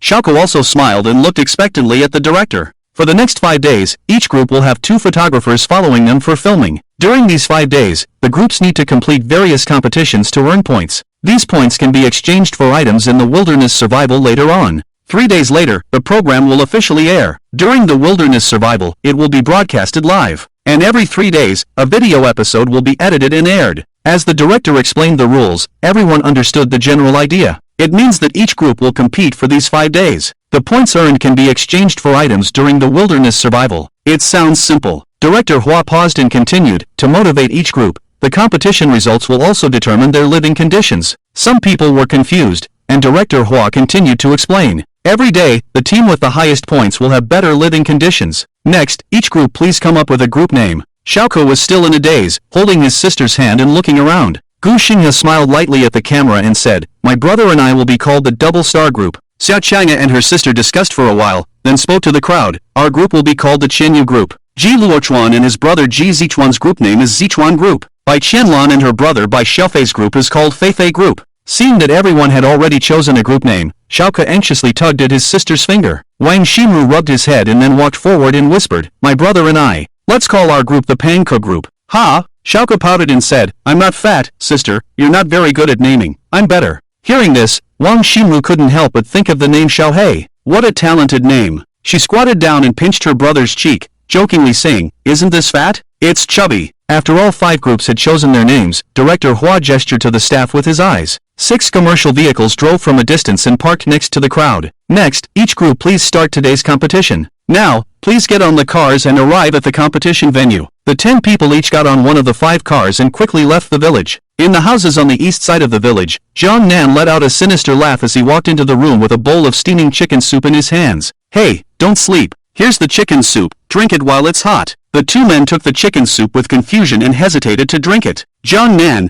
where did this chicken come from? I don't know, it was making noise in the morning and gave me a headache, so I stewed it. 6. Behind the small mountain village, there is a small river with countless fish swimming in it. Occasionally, you can even see big fish surfacing and blowing bubbles. The program cruise convoy parked by the road, and the group was led to the riverside. Xiao happily ran towards the river, but was grabbed by Wang Xinru. Little brother, follow me and don't run around. The riverbank is dangerous. Oh. When they arrived at the riverside, they saw fishing rods and fish baskets neatly arranged by the river. Director Hua also began to explain the rules of the competition. Today, we will have a fishing competition. 1 pound of fish counts as 1 point. The group with the highest score will be the first place. 3 hours limit. Let's start now. Bai Qianlan pouted at the camera and complained, "Oh, I don't know how to fish. What should I do?" Gu Xingchen's throat itched, and he couldn't help but laugh. He didn't know that Bai Qianlan was so pretentious. It felt like a slipper stuck in his throat. Ji Zichuan was excited and jumping around, shouting, "Wow, my brother often goes fishing at home. Hee, we're going to be the first." Xiao glanced at his fifth sister and asked softly, "Fifth sister, do you know how to fish?" Wang Xinru shook her head, a hint of helplessness appearing on her delicate face. When it came to acting, she could easily play any role. But when it came to fishing, it was indeed a bit difficult for her. Does being a queen of film and television have anything to do with being a fishing expert? There were a total of 10 fishing rods, 5 big ones and 5 small ones. The small fishing rods were obviously prepared for children. When everyone was ready, the competition officially began.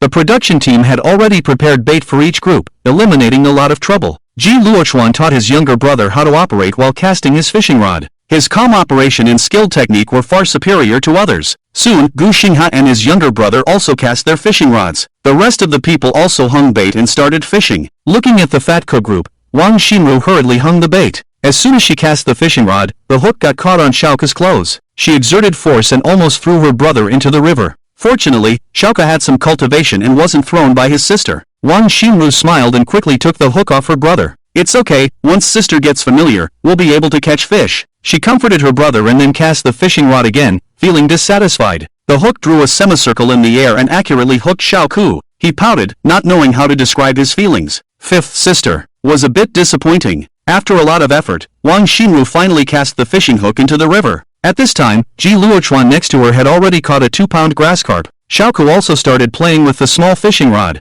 Following others' actions, he grabbed the bait and hung it on the hook. With a light swing of his small hand, the hook drew a beautiful parabola and fell into the water. "What's so difficult about this?" Xiao muttered to himself. Wang Xinru next to him was amazed. She didn't expect her brother to be more skilled than herself. A cameraman filmed Xiao. At first, he wasn't used to it, but he gradually adapted. Time passed bit by bit. Ji Luochuan next door had already caught 7 or 8 fish, and even Ji Zichuan caught a small silver carp. Roughly estimating, their group had already caught over 10 kilograms of fish. The other groups also started catching fish one after another. Even Bai Qianlan caught a small fish weighing 8 taels. On the other hand, there was no movement from Xiao's side after an hour. "Sister, why can't I catch any fish?" Xiao had lost his patience, and his eyebrows were furrowed like a twist. Wang Xinru just smiled and reassured him that he would catch fish soon. Another half an hour passed. Xiao angrily reeled in his fishing rod, only to find that the bait had been eaten. This bad fish was eating for free and not biting the hook. Xiao cast the fishing hook again. During this time, he immediately activated his spiritual sense and released his spiritual power into the water. Under the riverbed, 2 big fish were swimming happily. Suddenly, a small fishing hook slowly descended from the water's surface, floating in front of them. There was no bait on the hook, and one of the big fish wagged its tail, wanting to leave. Instantly, an invisible force tightly bound it. "Fish, Uncle 2, save me." Under the control of spiritual power, the big fish was pulled towards the fishing hook and took a bite. "Bad fish, you don't listen," Xiao muttered, then pulled the fishing rod. Ripples appeared on the surface of the river, causing quite a commotion. Wang Xinru was greatly surprised. She didn't expect her brother to actually catch a fish. The small fishing rod bent into a semicircle during the pulling process. It was hard to imagine how heavy this fish was to bend the fishing rod like that. This scene instantly attracted everyone's attention, and the cameraman quickly aimed the camera at the fishing rod. Ji Zichuan pointed at Wang Xiao in astonishment and shouted to his brother, "Brother, look! Wang Xiao seems to have caught a big fish." Hearing this, Ji Luochuan, who was focused on fishing, turned his gaze to the small figure. Wang Xinru stood up and wanted to help her younger brother. She had just taken the fishing rod from her brother's hand when she stumbled and almost got dragged into the river.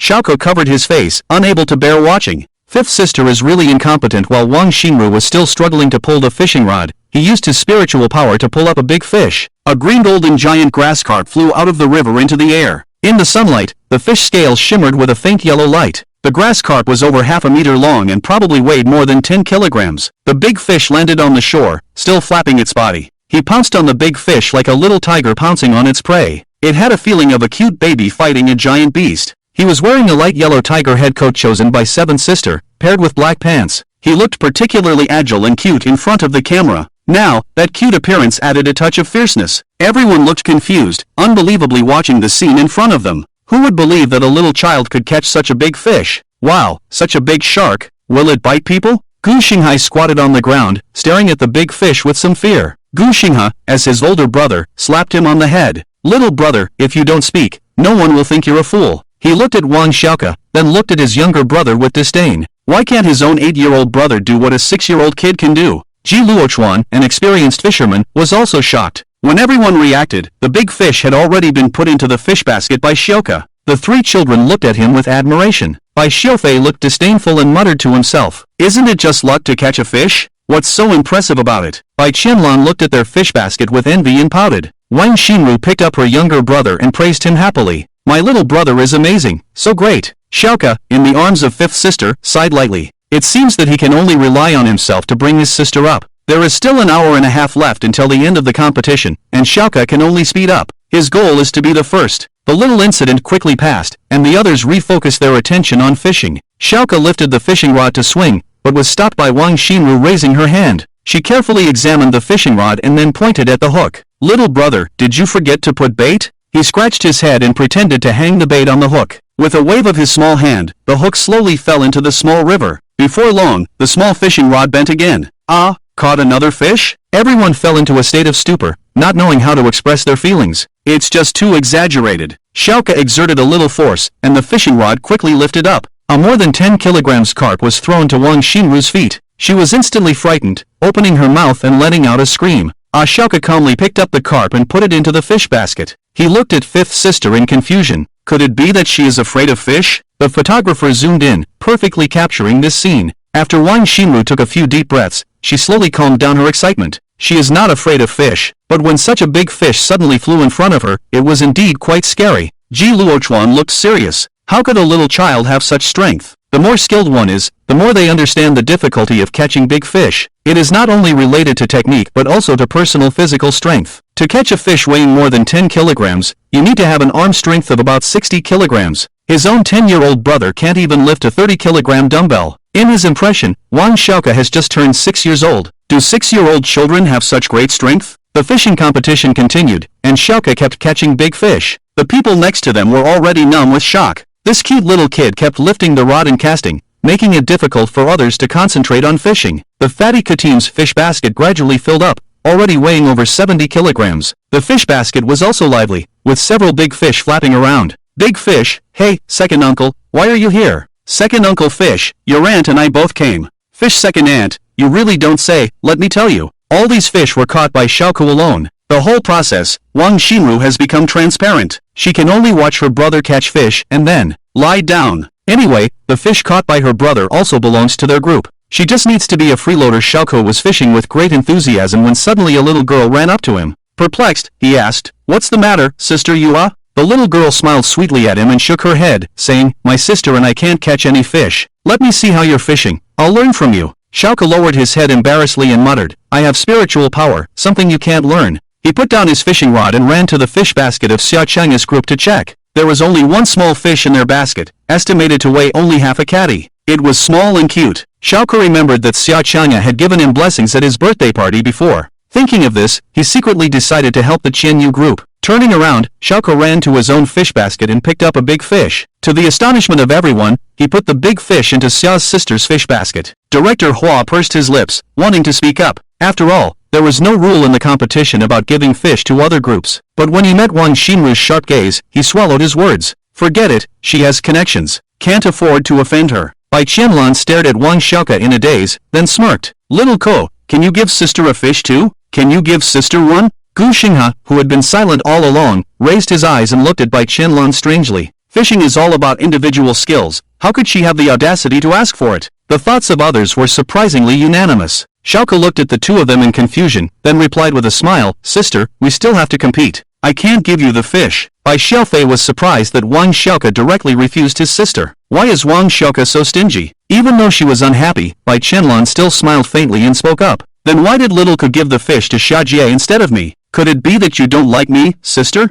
This question was very tricky. No matter how it was answered, it would be wrong. If it were to be broadcast later, it would definitely cause a fan war. Wang Xinru's beautiful eyes grew colder, and she was already getting angry. After thinking for a moment, Xiaoke sweetly smiled and explained to her, Sister Xia helped me. And the fish I caught, I can give it to anyone, right? Bai Qianlan had nothing to say in response to being questioned. If someone caught the fish with their own skills, they could give it to anyone they wanted, and she indeed had no right to interfere. She cursed silently in her heart and could only turn her head to continue fishing. Wang Xinru looked satisfied as she looked at her brother, secretly praising him. If Bai Qianlan had targeted her brother again just now, she wouldn't mind kicking her out of the show. With her strength, it would be easy to blacklist Bai Qianlan in the entertainment industry. 3 hours quickly passed, and the production team timely called an end to the competition. Everyone packed up their fishing rods, relieved. The staff members came forward to collect the fish baskets of each group. When it was the turn of the Fat Cook group, one staff member struggled to lift it. Director Hua called another staff member to help before they could carry it away.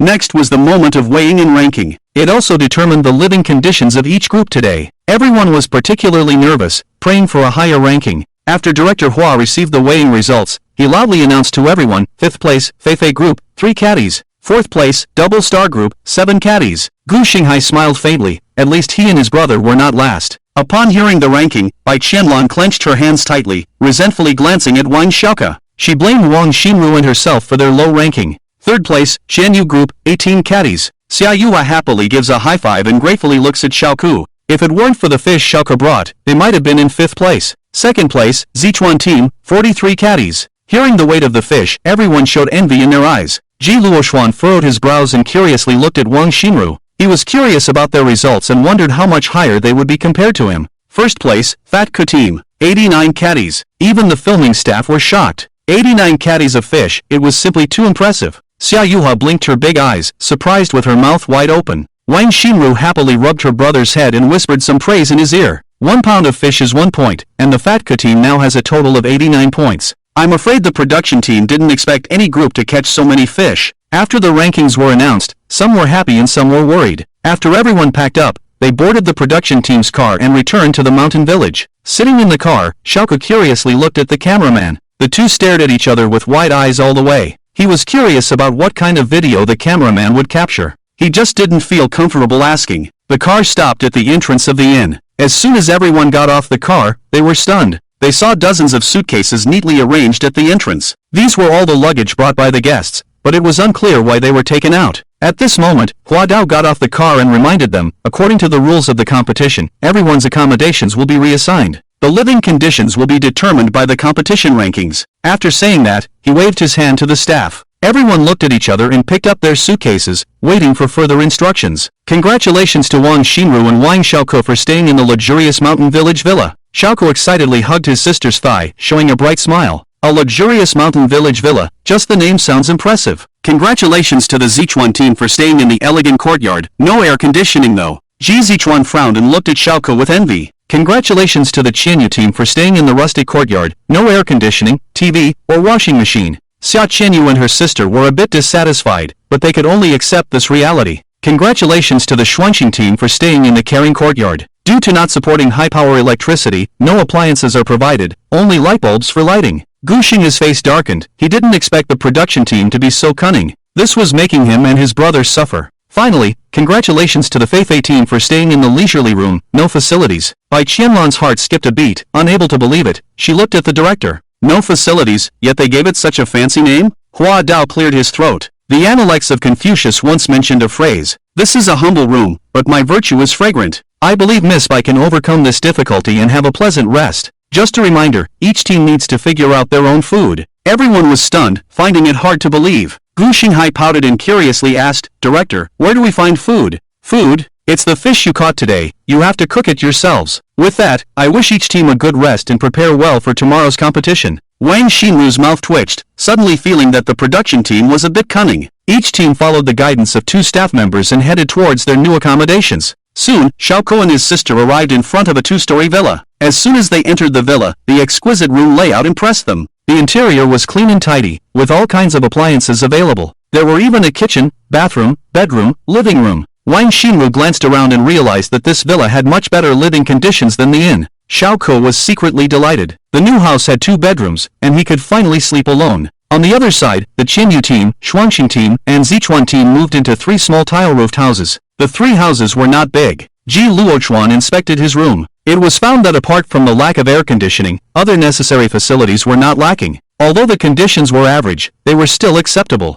Xia China and her sister toured their house and felt that it was passable. Gu Xinghai jumped up and down as soon as he entered the house, muttering non-stop, "Brother, there's no TV. I know. Brother, there's no washing machine, no air conditioning. I know. Brother, there's no bathroom, no kitchen.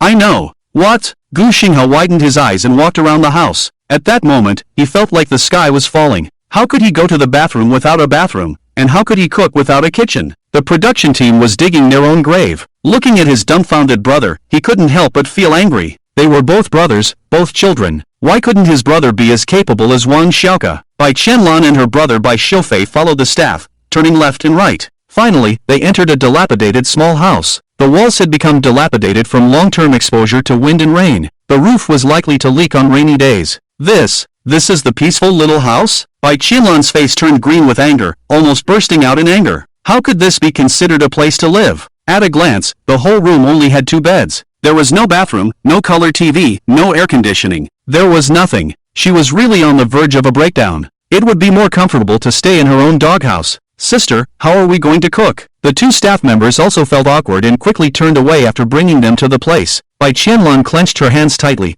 her nails digging into her palms. Since the cameraman was recording on the side, she couldn't lose her temper. "Sister, why don't we go to the neighbor's house to borrow some food?" Bai Qianlan stroked her chin and looked at the surrounding houses. The village chief in the mountain village had known that a big star was filming in the village for a long time, so he ordered the villagers not to approach and watch. She nodded secretly. As a big star, she would go to the villagers' homes to eat. Although it was a bit embarrassing, they shouldn't refuse, right? It had to be said that Bai Xiaofei's brain was quite clever. Soon, the staff of the production team delivered the fish caught by each group to their respective accommodations. Ji Luochuan took the fish basket and walked into the kitchen to cook, with the camera recording. In no time, he returned to the room with 2 steaming plates of fish. A male star with millions of fans, not only had good looks but also knew how to cook. He was simply irresistible. Xia China also carefully stewed a pot of fish soup with the big fish given by Xiaoke. On the other side, the Gu brothers sat at the dining table. Although there was fish next to them, there was no kitchen in the house. It was like giving you a bottle of cola when you were thirsty. The key was that you couldn't open it.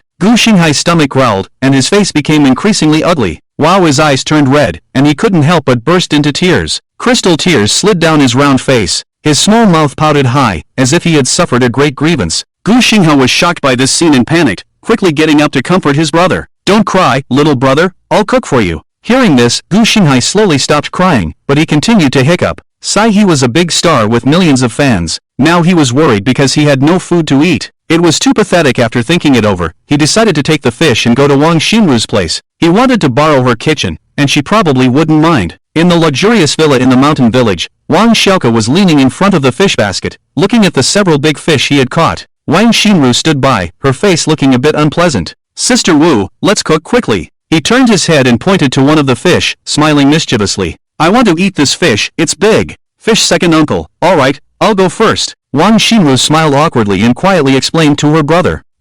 Sister doesn't know how to cook." As a spoiled daughter of heaven, she had always been served by servants since she was young and had never cooked herself. Moreover, before cooking, she has to kill the fish, but she doesn't dare to do it herself. Xiaoke's eyes dimmed, then he looked at the cameraman beside him. He softly asked, "Uncle, can you cook?" This sudden question caught the cameraman off guard. Because they were filming, he could only silently shake his head. Suddenly, Xiaoke had a bright idea. He quickly ran forward and tugged at his sister's clothes, mysteriously saying to her, "Sister Wu, I'll take you somewhere." "Ha!" Wang Xinru was taken aback and was led into the room by her brother. The cameraman hurriedly followed them with the camera. Just as he was about to enter the room, the door slammed shut. The cameraman was dumbfounded. "What does this mean?" "Sorry, cameraman uncle. We're going to sleep." Xiaoke's milky voice came from inside the room, sounding quite excited. The cameraman twitched his mouth and turned to look out the window. It was clearly noon now, and this little kid wanted to take a nap? There was nothing he could do but leave in frustration. "Sister, are you hungry?"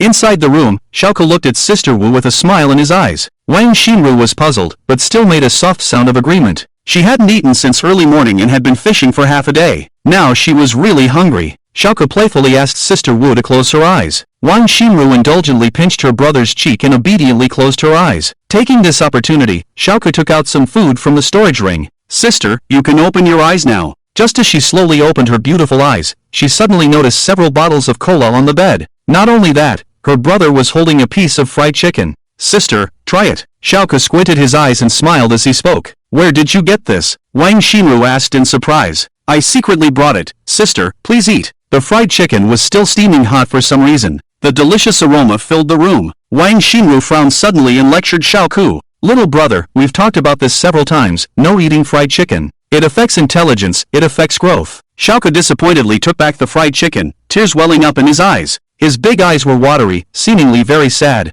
Seeing his pitiful appearance, her heart ached. Alright, you can eat it once. Xiao immediately returned to normal, tiptoed and handed the fried chicken to his sister. Under her brother's expectant gaze, Wang Xinru picked up a small piece of chicken and put it in her mouth. After chewing a few times, her eyes lit up. Perhaps it was because she had been hungry for a long time. The fried chicken that she usually didn't care to taste actually tasted pretty good today. The crispy and fragrant chicken burst with flavor on her taste buds. The chicken was tender and slightly chewy, but there was too much oil. Xiao tore off a chicken leg and happily handed it to Sister Wu. She wanted to refuse, but for some reason, her hand involuntarily took the chicken leg. Half an hour later, the two walked out of the room. The cameraman immediately resumed his position, lifting the camera to record. Why is there a smell of fried chicken? He looked at the two in confusion, but found nothing. Xiao wiped his mouth with his sleeve and let out a satisfied burp. The strong aroma of fried chicken spread. This unique smell instantly caught the cameraman's attention. Wang Xinru, standing next to her brother, blushed. She had just secretly eaten a chicken leg too. If her sisters found out, they would definitely tease her. Especially her seventh sister. She hated fried food the most. Sister Wu, I want to go out and play. Just as he finished speaking, there was a knock on the door of the villa. The little cutie bounced over to open the door. When he opened the door, he saw two figures standing outside, as well as two cameramen. The man was dressed in all black, looking mature and steady. The slightly taller boy next to him was wearing a blue cartoon jacket, and he was a bit chubby. To be precise, he was a bit fat. There was a fish basket at their feet, with two fish lying quietly inside. Gu Xinghe showed a warm smile and spoke to him. Wang Xiao, where is your sister? My sister is inside. Is there something wrong, brother? Xiao, who was blocked at the door, sweetly responded. As he spoke, the little boy next to Gu Xinghe exclaimed, Wow, the fried chicken smells so good. Wang Xiao, did you steal the fried chicken? Can I have a taste too? Gu Xinghe excitedly leaned over and sniffed him, but didn't find any fried chicken. Since it's not on him, it must be in the room. After being hungry for so long, he couldn't wait to eat. He stood in place, taking small steps like a racehorse ready to go. Seeing his excited appearance, Gu Xinghe couldn't help but cover his forehead and feel regretful for bringing his brother to the variety show. If this were to be broadcasted, it would be embarrassing. Wang Xinru walked towards them with a steady pace. When she saw the newcomer, she raised her eyebrows and asked in confusion, Gu Xinghe, what's going on? Seeing Wang Xinru, Gu Xinghe seemed to have found a savior. Well, we don't have a kitchen. Can we borrow your kitchen to cook a meal? In front of the Queen of Film and Television, he felt a little nervous. If the other party refused to lend it, they could only leave dejectedly. Gu Xinghe, who was beside him, looked at his big sister with anticipation. Today, Wang Xinru was wearing a white casual jacket and khaki pants. Her graceful figure made her look even more delicate and lively. Gu Xinghe stared at her dumbfoundedly and muttered softly, What a beautiful big sister. Hearing Gu Xinghe's request, Wang Xinru generously let the two of them in. Anyway, she didn't know how to cook and didn't need the kitchen, so she let them use it. The two entered the villa and were instantly amazed. Although they were both houses, the difference was too big. Compared to this, their own house was simply rubbish. After finding the kitchen, Gu Xinghe picked up two big fish and started cooking. In no time, he brought out 2 plates of braised fish with a smile on his face. Xiao looked at the fish with longing eyes and secretly criticized his sister. It would be great if Wu Jiejie could cook too. Wang Xinru, who was leaning on the sofa, sneezed. She didn't know who was talking behind her back. Come and eat. There's plenty of food. Hearing Gu Xinghe's invitation, Xiao sat down at the dining table without hesitation. The delicious food made him drool. Wang Xinru smiled and looked at her brother, then sat down at the table as well. She lifted her chin and gently touched her cheek. Her beautiful eyes filled with tenderness. Xiao, eat well and grow up quickly. Xiao, who was busy eating meat, heard his sister's words. He raised his head and said with a smile, Okay, I want to grow as tall as my sister. This made Wang Xinru chuckle. She reached out and gently stroked her brother's round head. Eat more, you'll grow taller than your sister. Xiao tilted his head. What's the use of growing taller? The bodyguards are all over 9 meters tall, but they still can't beat him. Xiao said he could beat 100 bodyguards. No, 1,000. After a satisfying lunch, the four of them went out for a stroll together. They were all interested in this new and unfamiliar environment. On the country road, the air was filled with the fragrance of flowers and plants. Being so close to nature, Wang Xinru's soul seemed to be baptized. Occasionally, she heard the sound of chickens and dogs, which brought her back to reality. Wang Xinru, I heard that the box office of your latest film Peach Blossom Fairy reached 9 billion, so enviable. It's not bad, I believe you can achieve it too. Hey, I'll be satisfied if my box office can exceed 1 billion. Gu Xinghe chatted with Wang Xinru side by side on the road. Gu Xinghe approached Xiao from behind and whispered, covering his mouth. Hey, Wang Xiao, my brother and your sister are such a perfect match. If my brother marries your sister, then I'll have a sister. No, it seems like she would be my sister-in-law. Upon hearing this, Xiao's face turned pale. He frowned and stopped in his tracks, thinking to himself, although this brother cooks well, he is not worthy of his sister. There was no reason, he just wasn't worthy. Beside him, Gu Xinghe continued to talk incessantly, completely oblivious to the change in Xiao's expression. A cold voice suddenly reached his ears. If you dare to speak out of turn again, I'll beat you until you're a big pig. He instantly froze, following the sound to look at Wang Xiao. He saw his pair of deep blue eyes shimmering with a cold light, like a monster ready to devour someone. This frightened him, and his face turned pale in an instant. Wang Xinru, who was walking ahead with him, and the others did not notice anything amiss. Xiao no longer paid any attention to him and continued to keep up with his sister's pace. Gu Xinghe swallowed his saliva and quickly hid behind his brother, sensing his brother's fear.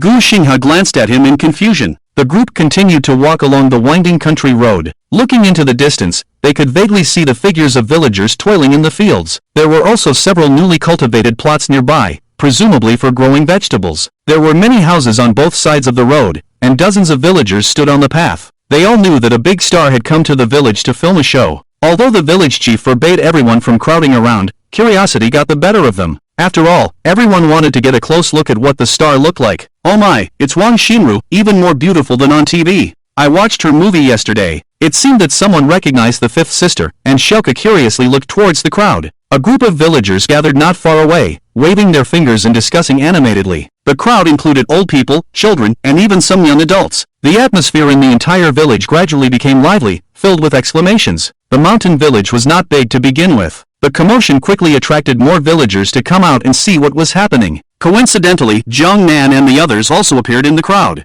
They were all dressed in black robes, with a pair of sunglasses hanging on their noses. When they noticed the young master, they immediately hid in a corner. But all of this couldn't escape Xiao's detection. As long as he spread out his spiritual awareness, he could sense every little movement in the entire mountain village. Zhang Nan and the others are here too? Strange, why are they hiding from us? Xiao muttered to himself. Zhang Nan and the others had been wandering around the village since early morning. From yesterday until now, General Wang had made dozens of phone calls, all inquiring about the young master's condition. They had been searching for the young master's figure in the mountain village since early morning, but they couldn't find him no matter what. Every time General Wang called, Zhang Nan's heart would tremble. After all, he still hadn't found the young master. Unexpectedly, they ran into the young master and the others when they were strolling here. As Xiao and the others approached, the villagers excitedly took out their phones to take pictures. Wow, I really saw Wang Xinru. Quickly take a picture so my sisters can see. Xinru, can we take a group photo? That's Gu Xinghe. My sister has watched his TV drama. Wang Xiao, let mama hold you. I'm your mama fan. The villagers surrounded the group, warmly greeting them. Wang Xinru and Gu Xinghe were busy responding. At this moment, Xiao, who was lost in thought, was gently picked up by an auntie. She was the woman who claimed to be Xiao's mama fan. This startled Wang Xinru. She exclaimed and quickly pushed through the crowd to snatch her brother from the woman's arms. The scene became chaotic for a moment. An old man with white hair walked over from the intersection, leaning on a cane. This old man was Liu Shan, the village chief of the small mountain village. He was wearing a military green coat and walked slowly towards the crowd. He lightly tapped his cane a few times, and the scene immediately quieted down. The villagers dispersed, each person looking at the village chief with utmost respect. Liu Shan cleared his throat and shouted at the villagers, "Is this how you want to scare away our honored guests? Go wherever it's cooler." Upon hearing the village chief's command, the villagers quickly dispersed in place. At this moment, he showed a kind smile and explained to Xiao and the others, "Esteemed guests, we villagers in the mountains are not familiar with etiquette. If we say something wrong, please don't mind. My name is Liu Shan. I am the village chief of this village. If you have any difficulties, feel free to tell me."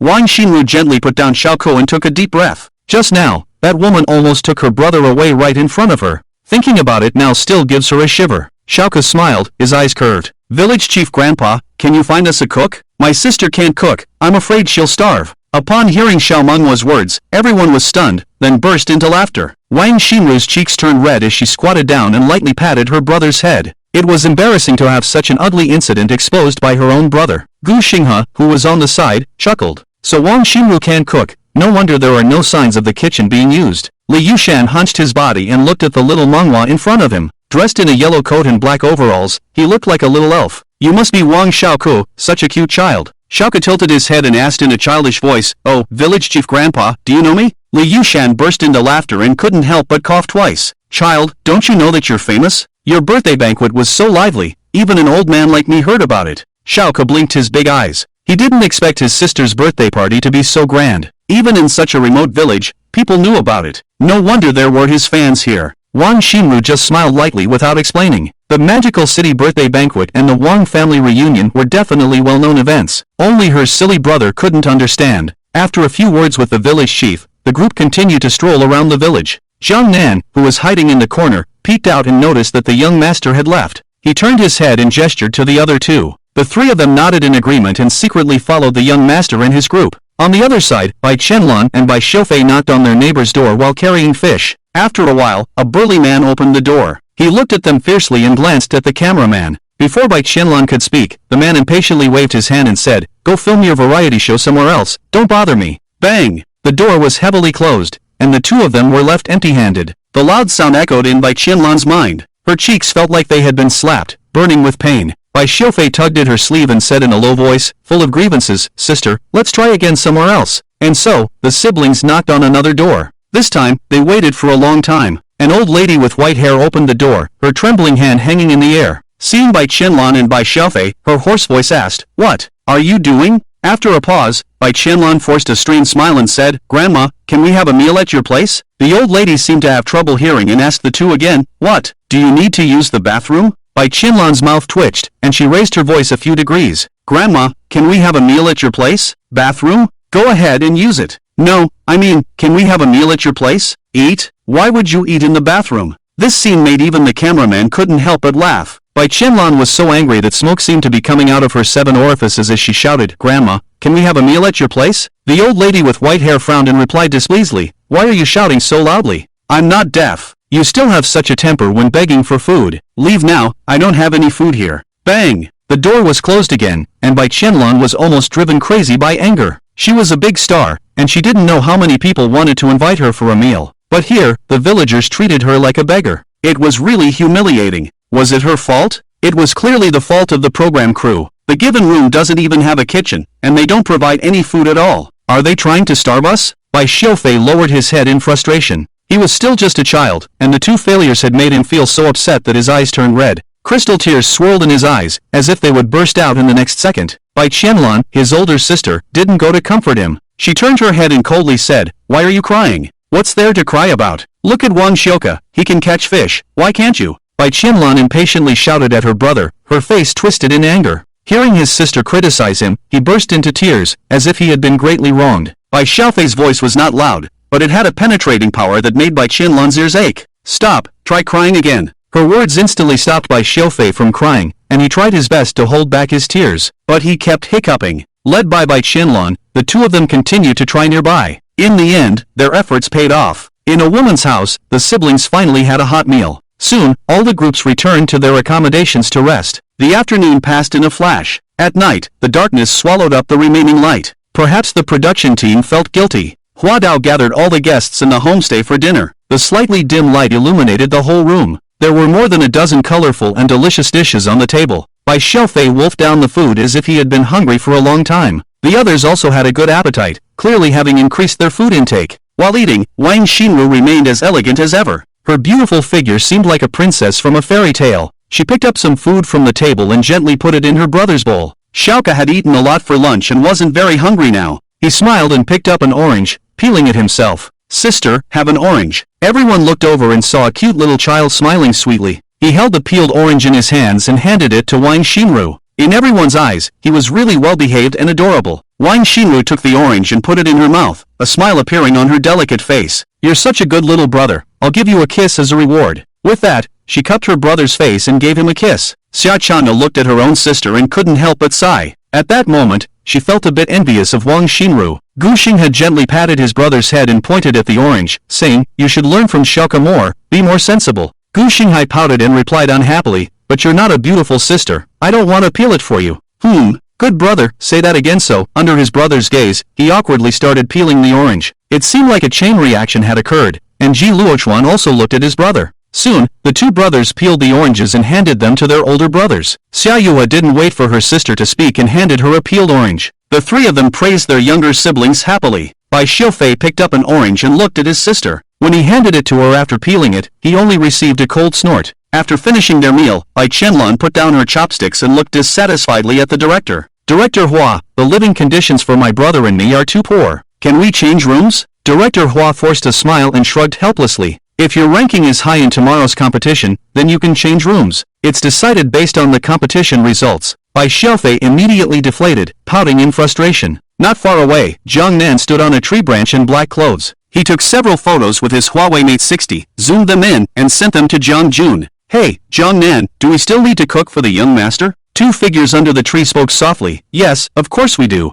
Let's deliver the chicken soup to the young master and miss early." Jiang Nan deliberately lowered his voice to avoid making any noise. Three people quickly rushed to their residence to cook chicken soup. At the same time, Wang Ning, sitting in the Rolls-Royce Phantom, received a photo. Her furrowed brow, which had been wrinkled all day, finally relaxed. Jiang Nan and the other two were too inefficient in their work, and she had already become impatient. Wang Manor. Wang Siki, exhausted from a long day, pushed open the door and rubbed her tired eyes. Recently, Wang Group officially launched a business war with Gao Group. As the CEO, she had the most pressure. Fortunately, Wang Group had the advantage. She had already acquired 8% of Gao Group's shares. She believed that soon, the Gao family would come begging her to stop. She scanned the hall but did not see her parents, second sister, or eighth sister. She walked into the hall with confusion and asked Lan Yi, who was busy, "Lan Yi, has my father not come downstairs?" Upon hearing this, Lan Yi turned around and respectfully replied, "Miss, the master and mistress have been away from home for half a day." Wang Siki raised an eyebrow in surprise and asked, "What about my second sister?" Lan Yi continued to reply, "Second miss also left home 2 hours ago. Where is my eighth sister? Eighth miss also left the manor an hour ago." This completely confused Wang Siki. Why did they all leave one by one? She looked around the hall, puzzled, and looked towards the dog's kennel. Where is Xiao He? Miss, Xiao He, was also taken away by eighth miss. Now, the entire Wang family was left with just her? As if she had thought of something, she paused and asked in surprise, "Did they go to find the young master?" Lani nodded and smiled, saying, "Yes." Wang Siki was completely speechless. Was her whole family so insular? They all secretly went to her brother's place while she was not at home. They didn't even inform her and took her along. She took out her phone and asked her eighth sister for the location, then instructed the servant, "Prepare the car, I'm going out too." In the small mountain village, as it was getting late, each group returned to their residence to rest. In the elegant courtyard, Ji Luochuan and his younger brother quickly tidied up and lay down on the bed. Perhaps due to exhaustion, the two quickly fell into a deep sleep. In the countryside-style courtyard, the Xiao sisters were not accustomed to the new environment of their residence. The two beds in the room were small, and the mattresses were too hard, causing Xiao Chana a lot of distress. After making the beds, the two changed into fluffy pajamas and tried to sleep, but they couldn't fall asleep for a while. In the loving courtyard, as soon as the Gu brothers entered the room, Gu Xinghai jumped onto the bed to sleep. He had been yawning non-stop on the way back, clearly feeling sleepy. Not even 3 minutes later, a slight snoring sound came from the chubby little boy. Gu Xinghai sighed helplessly, looking somewhat resigned. Since their room only had one large bed, he had to squeeze in with his younger brother. In the serene cottage, Bai Qianlun clenched her teeth, scanning the room with disgust. The entire small adobe house only had 2 small beds and nothing else. Even sleeping under a bridge would be better, right? At least the space would be bigger than this. This small adobe house was probably only 20 square meters. Just standing inside made one feel suffocated and extremely uncomfortable. I must come in first tomorrow. Sleep. She silently made up her mind that she must live in a villa tomorrow. The two of them quickly lay down on the bed, but they couldn't fall asleep no matter what. On the other side, in the luxurious countryside villa, Xiao rubbed his round belly and smiled mischievously at Wang Xinru, saying, "Sister 5, which room are you going to sleep in?" The small villa had 2 bedrooms. He pointed with his little finger at the 2 rooms, waiting for his sister to choose. But Wang Xinru didn't follow the usual routine. She smiled faintly and leaned close to Xiao's ear, saying, "It's the first time sister is sleeping in the mountain village, and I'm a little scared. How about sister sleeps with you, then I won't be afraid." Xiao tilted his head, looking at sister 5 with confusion. This kind of lie could only deceive a 5-year-old, and he was already 6. Due to his cultivation, His intelligence was far higher than that of his peers. Sister's trick is too low and in front of him. Let's rest early, we still have a competition tomorrow, Wang Xinru said, holding her little brother's chubby hand and entering the room. As soon as they entered, a fragrant smell hit them. Somehow, there was suddenly a rice cooker on the table. Upon closer inspection, it turned out to be chicken soup made from half a chicken. The golden soup surface was floating with black fungus and mushrooms, emitting a fragrant aroma. This strange scene puzzled the two of them. Xiao immediately activated his spiritual consciousness. In an instant, he discovered Jiang Nan and two others near the villa. He murmured softly, "Is this chicken soup sent by brother Jiang Nan?" Wang Xinru frowned and secretly speculated. Could it be that the director specially sent the chicken soup? She was about to take out her phone to ask the director when she was startled by the scene in front of her. Xiao raised his little hand and the chicken soup rose from the rice cooker into the air. Flying chicken soup? Xiao waved his chubby little hand and the chicken soup autonomously flew into the bowl. She swallowed her saliva and looked at her brother in astonishment. Can cultivators make things fly? Regaining her senses, she saw her brother holding the small bowl and happily drinking the chicken soup. Wang Xinru pursed her lips and couldn't help but ask, "Little brother?" Xiao put down the bowl and showed a curious expression. "Can you make things fly?" After thinking for a moment, he nodded at his sister. When he was still in the late stage of qi refining, he could already fetch things from a distance. With the answer, Wang Xinru opened her mouth wide and thought to herself, "Are cultivators really this amazing? Will my little brother become a real immortal in the future?" After a pause, she reminded her brother, "Xiao, don't rush to drink it. The origin of this chicken soup is unknown, and we don't know if it's safe to drink. Let me ask the production team first." She took out her phone and was about to make a call, but was interrupted by her brother's voice. "Sister, this was sent by brother Jiang Nan." "Sister, do you want to taste it?" Wang Xinru's jade-like hand froze in midair, her eyes filled with confusion. Noticing her sister's expression, the little cutie explained in a milky voice, "I saw brother Jiang Nan today, and he also came along. This chicken soup is from him." This series of information made Wang Xinru lost in thought. She knew that Jiang Nan was second sister's person, probably sent to take care of her little brother. Sending chicken soup so late at night must be because they were afraid that her brother would go hungry. Understanding the reason, a faint smile appeared at the corner of her mouth. It seems that second sister has been paying attention to her little brother all along. In no time, Xiao finished the whole bowl of chicken soup. Wang Xinru rummaged through the suitcase and took out pajamas. She turned around and changed into a pure white bunny pajama, then she dressed her brother in a brown bear pajama. After everything was settled, the two of them comfortably lay on the bed. Xiao pouted and sighed softly. Sleeping with fifth sister today, he couldn't concentrate on cultivating. Wang Xinru turned off the light and happily hugged her brother. The milky fragrance unique to Xiao lingered in her nose, making her slightly intoxicated. Soon, Wang Xinru fell into a deep sleep, and Xiao also quickly fell asleep, snuggling in his sister's arms. The night was unusually cold. At midnight, a Rolls-Royce Phantom drove into the small mountain village. The car arrived at the inn, and two bodyguards and Wang Ying got out of the car. Wang Ying deliberately wore a black coat, paired with camouflage pants and black boots, making her look heroic. Jiang Nan and the other two seemed to have been waiting here for a long time. When they saw the general, they immediately stepped forward to greet him. "General!" The three of them saluted in unison. Wang Ying glanced at them, nodded slightly, and then walked into the inn. After arranging the rooms, she turned around and instructed Jiang Nan, "You stay here and wait to welcome my family." "Yes." Wang Ying withdrew her gaze and walked alone to the second-floor guest room. Jiang Nan led the other two to continue waiting at the door. Moonlight spilled down, casting a blurry shadow of the three. An hour passed, and in the distance, an Audi S6 arrived. From the license plate, it was clear that this was a high-ranking military official. The car parked next to the inn, and Shi Yuehao led Chen Hui out of the car. He had a deep gaze and was wearing a black coat. In the dark night, his figure was unclear. Chen Hui was a bit cold, so she wore a thick milky white down jacket. Jiang Nan respectfully walked up and reminded the two to rest in the inn. Chen Hui nodded and followed Shi Yuehao into the inn. Shortly after they left, another Rolls-Royce Cullinan parked at the inn. The car door was pushed open, and Wang Lele, wearing a cashmere coat, got out of the car. Behind her was a cute little white dog. After getting out of the car, the little black dog curiously looked around, wondering about something. "Little Black, I'm here." Jiang Nan led Miss Ba into the inn. After checking in, Wang Lele picked up Little Black and went upstairs. Just as Jiang Nan was about to go back to sleep, Wang Lele turned around and reminded him, "Wait here for my seventh sister, she's coming too." Upon hearing this, Jiang Nan and the other two took a cold breath. The missus and the head of the family all came over? The young master was just filming a variety show. Was it necessary to make such a big fuss? Jiang Nan expressed his confusion. There was nothing they could do but continue to wait. Looking at the time, it was already 2:30 in the morning. They probably wouldn't be able to get a good night's sleep today. At around 3 o'clock, a yellow-green Maserati roared into the mountain village. Because of the high speed, a large cloud of smoke rose from the back of the car. Jiang Nan and the others were stunned. When it arrived near the inn, the Maserati gradually slowed down and finally stopped steadily at the door. The driver and bodyguards got out of the car first and respectfully opened the back door. A delicate and aloof beauty stepped out of the car. It was Wang Siki.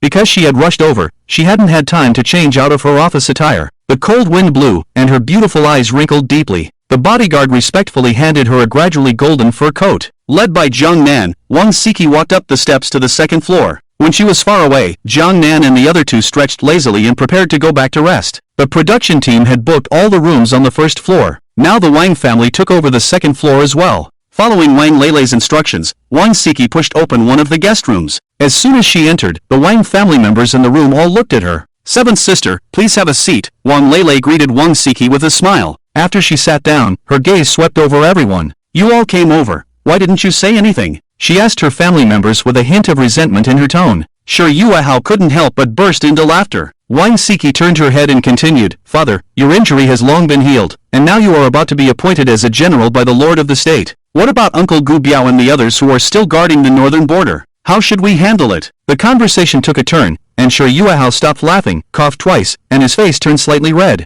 When he found out that his son had been found, he and his wife were anxious to go home and hug their son. But the military district couldn't be without a general for a day. So he pretended to be seriously injured and took this opportunity to go home to recuperate. He just ended up tricking his brothers. He laughed awkwardly and answered, "No rush, I have my own way." Thousands of miles away in the northern border military camp, Gu Biao and the others who were sleeping all sneezed at the same time. The Wang family chatted for a while and then went back to their rooms to rest. The moon set in the western mountains. The entire mountain village was extremely quiet, appearing peaceful and harmonious. In the early morning, several roosters crowed in the small village. The villagers got up early to work in the fields, facing the morning sun. When passing by the inn, a few sharp-eyed villagers exclaimed, "Oh my God, a Rolls-Royce Phantom, Maserati, Cullinan, and an Audi S6 with a military license plate." The cries attracted many villagers to stop and watch, discussing these luxury cars. "I've only seen these cars in TV dramas. How much money does it take to buy these cars? 500,000 yuan. 500,000 yuan can't even buy half a car door. Wow, who's the rich person?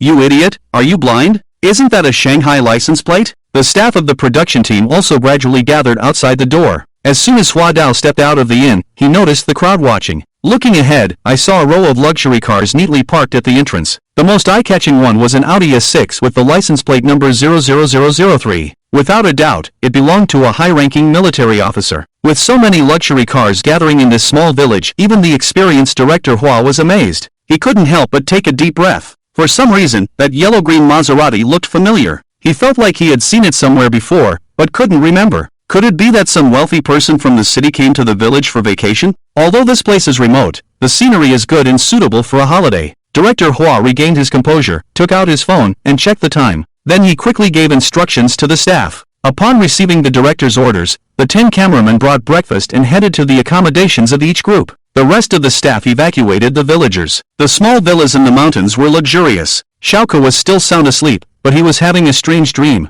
In the dream, Xiao kept licking his face, but he couldn't get rid of it. Knock, knock, knock. The villa door was knocked, and Xiao grumbled and woke up. Feeling something sticky on his face, he instinctively raised his hand to touch it. Startled, he immediately opened his eyes and met Wang Xinru's gaze. Sister Xiao called out to Wang Xinru in a milky voice, then sat up dazedly. "Did sister steal a kiss from me? It's so sticky." He pouted and wrinkled his nose. Hearing her brother's words, her expression became uncertain. No, how could I possibly steal a kiss from my brother? It must be your drool, it dripped onto my face. Wang Xinru's explanation had many loopholes in Xiao's eyes. How could drool make both sides of his face sticky? Sister must be lying to him. Knock, knock, knock. The knocking on the door sounded again. Wang Xinru, wearing a white rabbit pajamas, got out of bed and shouted outside the door, "Wait a moment, we still need to freshen up." After speaking, she led Xiao to wash up and get dressed. Before long, the villa door opened. Xiao put on the green coat carefully selected by his sister, and wore simple black sports pants. Wang Xinru changed into a coffee-colored shirt and white casual pants.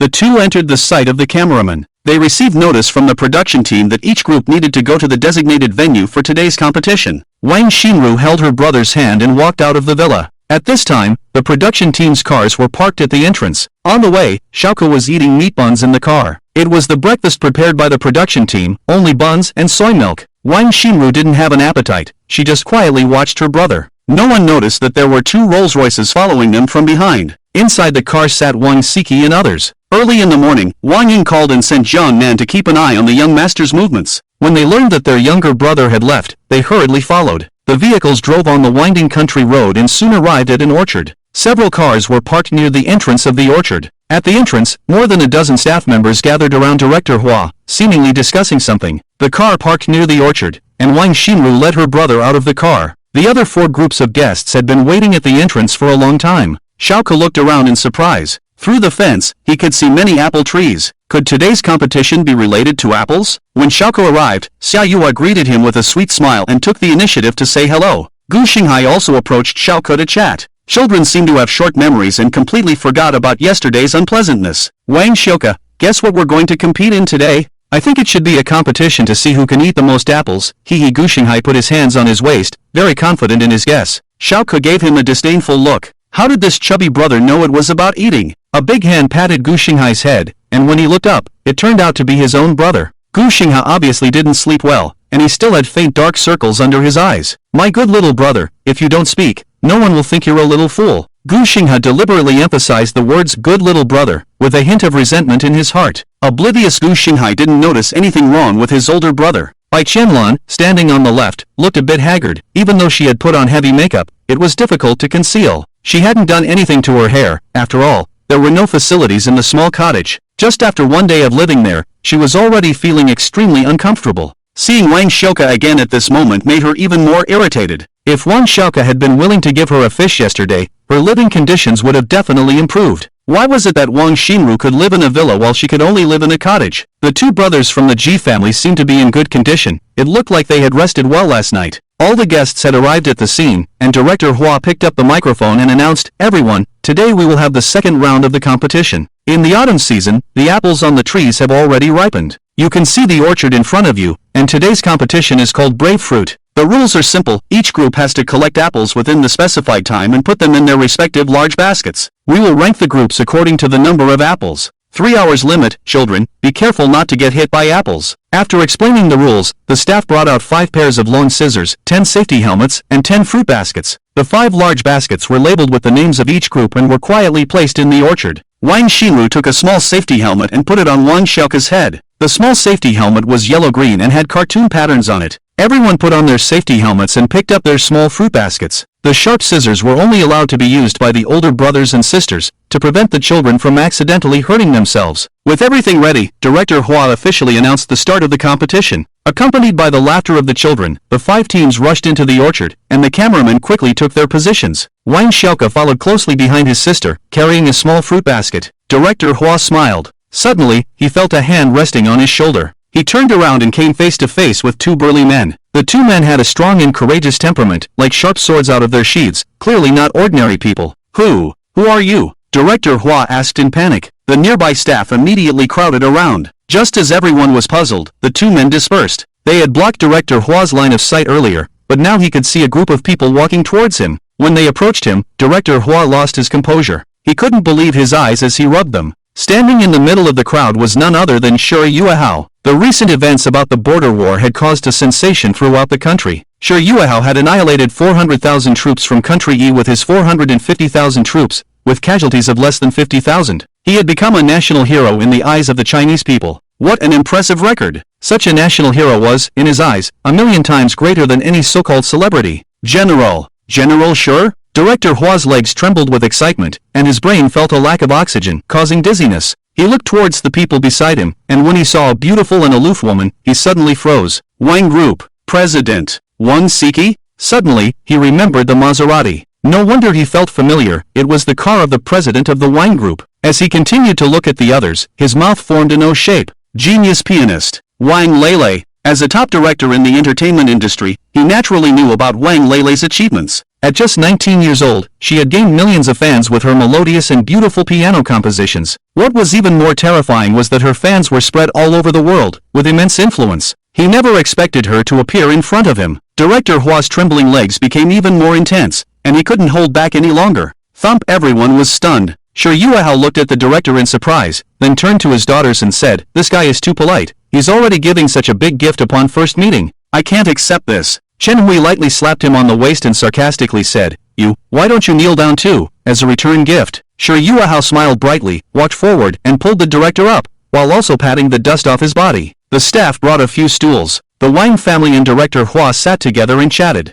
In the conversation, it was learned that Sure Yuehao is Wang Shouka's father, and the elegant and beautiful woman next to him turned out to be a general in the border military district. A family of 2 generals. Director Hua felt his head buzzing and had trouble catching his breath. Previously, he thought Wang Shouka only had 4 extraordinary sisters. He didn't expect his father to be Sure Yuehao. Now that he thinks about it, with 4 sisters with powerful backgrounds, his father should indeed not be an unknown person. At the Wang family's helipad at this time, a helicopter slowly landed. The cabin door opened, and a fashionable, fair-skinned, and beautiful young woman stepped onto the gangway. She had a standard melon seed face, with rosy lips, white teeth, and lively and clear beautiful eyes. Her light red long hair hung like a waterfall behind her, and her fair skin seemed to be able to squeeze out water. She wore a pure white long dress that cascaded down, and her coat was also snow white, highlighting her delicacy and purity. Under the escort of the staff, the managing director hurriedly arrived. When he ran to the helicopter, he immediately bowed respectfully to the woman and spoke. Miss San, welcome home. Her name was Wang Yingying, also known as the International Fashion Queen. 5 years ago, she founded the FD clothing brand alone in Country Y. With its unique design, FD quickly occupied the entire clothing market in Country Y. Nowadays, there are FD subsidiaries all over the world, and the annual total revenue is as high as billions. FD is also known as the trendsetter in the fashion industry. 2 old men in mysterious robes also walked out of the helicopter and stood behind her, one on the left and one on the right. An inexplicable sense of pressure emanated from these 2 people. One of the old men with a hooked nose looked around, his gaze sharp as lightning. Just by his arrogant aura, one could tell that this person was extraordinary. Prepare the car, let's go home. Wang Yingying spoke lightly, her eyes full of excitement. The managing director immediately prepared the vehicle and respectfully sent the young lady into the car. Soon, the car sped into the estate. In the middle of the road, Xiao was leisurely sweeping the floor, humming a cheerful tune. Smart, brave, and clever, I really envy. Ding ding ding. An urgent car horn sounded behind Xiao. Before he could turn around, the car whizzed past him. The speed was simply too fast. The gust of wind caused by the car blew away the pile of leaves he had just swept, scattering them everywhere.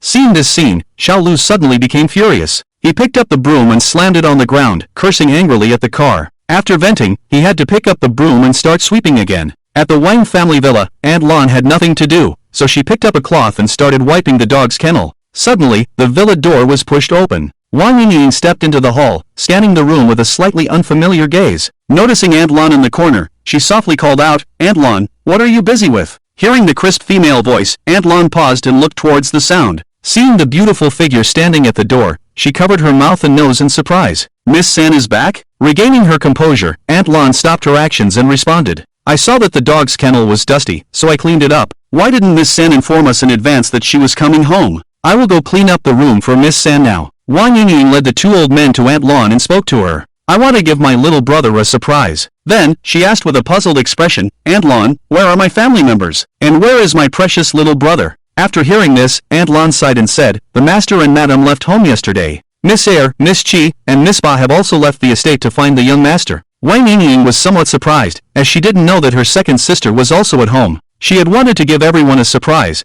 but it turned out that she was the only one left at home. She wrinkled her nose and continued to ask, where did the young master go? Nanny Lan thought for a moment and then told the 3rd miss, the young master was taken by the 5th miss to record a variety show. It seems to be in the mountain village. Wang Yingying furrowed her brows tightly and complained unhappily, nonsense, it's bad enough that the 5th sister doesn't focus on her work, but she also wants to drag her brother onto her thief ship. Did mom, dad, and second sister let her do as she pleases? She said, taking out her phone from her pocket and quickly editing a message to send to the sisters group. Wang Yingying, where are you and our brother? Send your location quickly. Wang Siki, I'm at the company. Wang Lele, has the 3rd sister returned home? I'm on a plane heading to Linzhou for a performance. Wang Ying, the signal is bad here. Wang Wenyao, even with a bad signal, the second sister can still send messages? Wang Wenyao, I can't stop laughing. My family seeing the replies from her sisters, she gritted her teeth in frustration. This group of people really wants to monopolize their brother and deceive her. And there's even the ridiculous excuse of bad signal. Is this the legendary plastic sisters flower falling into my house? Wang Yingying searched through her contacts and then called several people. Wang Siki, refused the call. Wang Lele, refused the call. Wang Ying, phone is off. Wang Xinru, no one answered. Sure Yuehao, no response at the moment. Chen Hui, no response at the moment. Each call was like throwing a stone into the ocean, with no response at all. Wang Yingying stomped her foot in anger, but there was nothing she could do. At the entrance of the orchard, the Wang family members put away their phones with smiles on their faces. Director Hua was a bit puzzled. Could it be that something good happened at home, so they were all so happy? Wang Ying cleared her throat and slowly walked into the orchard. Director Hua was about to remind her, but he noticed that Wang Ying was just observing from a distance and didn't affect the recording. He breathed a sigh of relief. If this female general really wanted to join in, he wouldn't dare to stop her. Inside the orchard, each group was immersed in the joy of picking apples, and the scene was very lively. At first, the members of each group didn't cooperate and just competed to see who had the fastest hand speed. Double Star Group. Gu Xinghe used scissors to cut the apples one by one and let them fall to the ground. When the number of fallen apples was about the same, he led his brother to pick them up. Just 10 minutes later, more than half of the apples in their basket were already picked. They counted and found that there were about 30. On the other side, Ji Luochuan quickly cut the apples from the branches, and Ji Zichuan followed behind to pick up the fallen fruits. The two brothers cooperated with each other and looked very tacit, but soon, they encountered a problem. As the little Zichuan's basket became fuller and heavier, his small hands couldn't lift it anymore. Ji Luochuan had to take the basket and pour the apples into the Zichuan group basket one by one, which slowed down their progress. All the groups were busy and bustling. Wang Xinru, as a girl, was already at a disadvantage. Coupled with her lack of experience in farm work, she was much slower in picking apples compared to the other groups. Xiao covered his face and sighed helplessly. The fifth sister is really tricky at this rate. They might end up in last place. There were cameramen around, so he didn't dare to use his abilities easily. This made him anxious. Suddenly, he had a clever idea and a good plan popped into his head. He picked up a small fruit basket and called out in a childish voice to Wang Xinru, "Sister, I want to go over there and take a look." Wang Xinru stopped her actions and turned around to respond to him. "No, you just stay with your sister and pick apples, don't go anywhere." After saying that, she raised the scissors and continued to cut apples with all her might. Half an hour passed. The Pangke group had only a small pile of apples in their basket. Xiao sighed secretly. This time, he couldn't rely on his sister, otherwise they would really be in last place. He looked around and a cunning light flashed in his eyes. Taking advantage of his sister's inattention,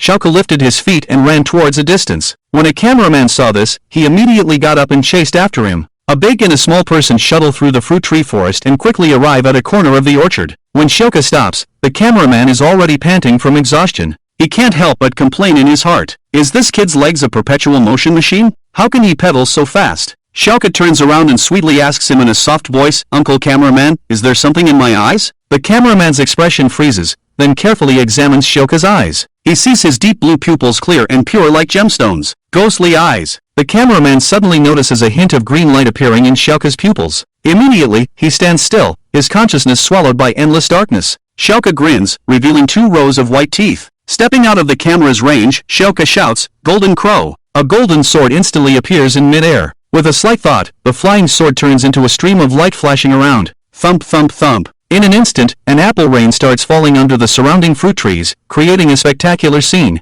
Xiao opens his hands. Dozens of apples are levitated by spiritual power and neatly fly into the fruit basket. Hee, I'm really a little genius, Xiao says. "Five sister can just lie down, I'll take care of it." He picks up the small fruit basket and quickly runs towards the Fat Cook Group fruit basket. When Xiao pours the apples into the basket, Wang Yingyang, who is watching from a distance, bursts into a radiant smile. 5 minutes pass. Xiao, like a diligent little bee, has already run back and forth several times, and the number of apples in the big basket gradually surpasses the other groups. On the other side, Wang Xinru's arms are sore from fatigue. She turns around and asks Xiao, "Little brother, why aren't you picking apples?" "Ha, where is he?" She scans the surroundings, but there is no sign of her little brother nearby. Wang Xinru hurriedly searches for her brother in the orchard, with the cameraman following closely behind her. Soon, she finds Xiao picking apples in a corner of the orchard. There are hundreds of apples scattered on the ground. This scene instantly leaves her stunned, and her eyes become strange. The cameraman is also confused and curious about the situation. In her heart, Wang Xinru secretly thinks that her brother must have used the spells of a cultivator. Otherwise, how could there be so many apples? Seeing his sister coming, Xiao awkwardly scratches his head. Wang Xinru doesn't ask her brother for the reason. After all, they are still being filmed, and she can't expose her brother's identity as a cultivator. She bends down and picks up the apples on the ground together with her brother. The two of them transport them back and forth, quickly filling the fruit basket. During the process, they encounter the Gu brothers. Gu Xinghe looks at the basket in Xiao's hand in astonishment. It's full of apples, probably weighing 20 caddies. Can Wang Xiao really carry it? Is he the reincarnation of Lu Zhishan, naturally strong? He even amuses himself with this thought. After exchanging greetings, the 4 of them separate. Just as Xiao and his sister are about to go back to pick apples, Bai Qianlan walks towards the group's fruit basket with Bai Xiaofei. she notices the fat cook group fruit basket out of the corner of her eye. The apples are already piled up like a mountain and about to overflow. On the other hand, their own basket is only half full. She frowns and observes the surroundings. Noticing that there is no one nearby, she reveals a mischievous smile.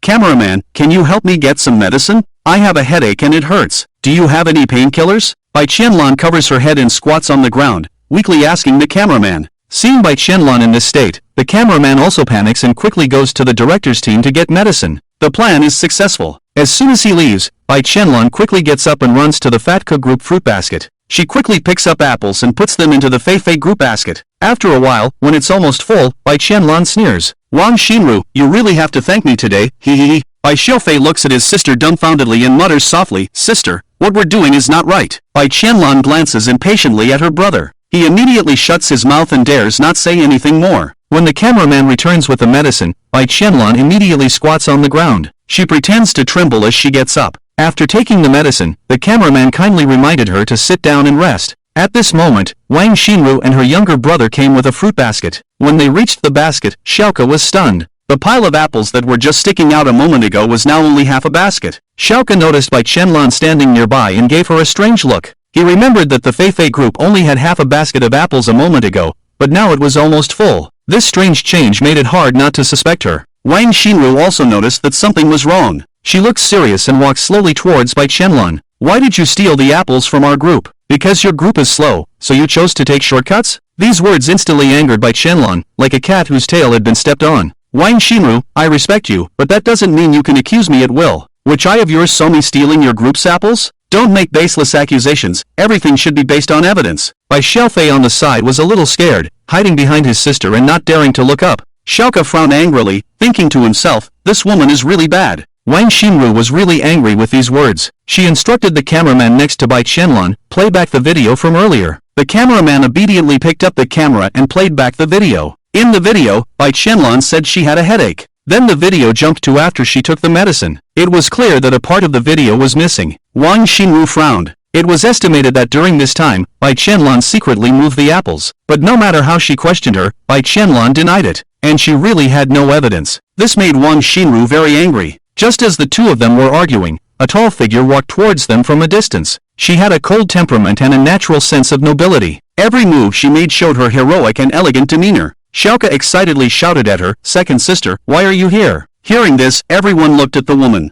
Wang Xinru was also surprised by the appearance of her second sister. Wang Ying stared at Bai Qianlan without blinking, her steps steady and powerful. When she approached, she raised her hand and slapped her. Smack! The crisp sound of the slap echoed in the orchard. This slap left Bai Qianlan dumbfounded, her cheek quickly swelling. After reacting, she felt both embarrassed and angry. "How dare you hit me!" Smack! Another loud slap, the other half of her face also swelled up. Bai Qianlan completely lost her composure and pounced on Wang Ying with her teeth and claws. Smack! Wang Ying, who was already an internal martial artist, used a little force and directly slapped her to the ground. "You have no shame, you deserve to be hit. As a member of the Wang family, how dare you provoke me?" Xiaoka raised his thumb and praised his second sister, his eyes full of admiration. The director and other staff quickly arrived at the scene. Looking at the disheveled Bai Qianlan, Director Hua was somewhat at a loss. He didn't expect such a thing to happen. "Stop filming." Director Hua communicated with the various departments and instructed all the teams to stop the competition. Wang Ying ignored everyone and turned around to pick up her younger brother.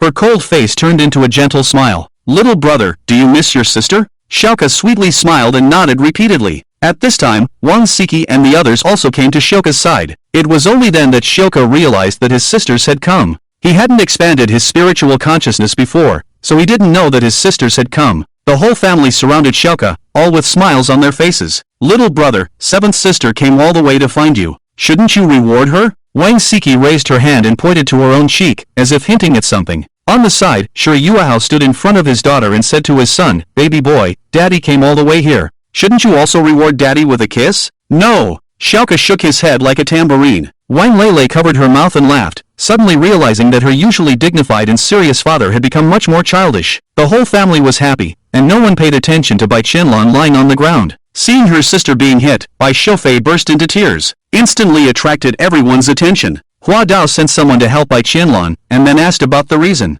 Who knew she shook off the staff's hand and angrily pointed at the Wang family. "You guys attacked me for no reason, I'm going to call the police." Wang Ying turned her head, and then she took out her phone and played a video for everyone. It was a bit blurry due to the distance, but everyone could still see Bai Qianlan's actions after the cameraman left. In the video, she put the apple from Wang Xinru's group into her own group. Wang Ying crossed her arms and said indifferently, as public figures, we should restrain our behavior even more. This video is also evidence of your theft. If you want to call the police, you can, it was me who used force. This made Hua Dao even more uneasy. Why did Bai Qianlan provoke them for no reason? If these big shots lift a finger, your entertainment career will be over. Wang Siki turned her head first, her beautiful eyes revealing a coldness. Facing her gaze, Bai Qianlan felt a chill down her spine. Wang Xinru stepped forward to stop her sisters, and then took out her phone to make a call. Soon, a surprised voice came from the other end of the phone. Xinru, why did you think of calling me? I saw that you went to the Magic City recently, and now, Wang Xinru interrupted him.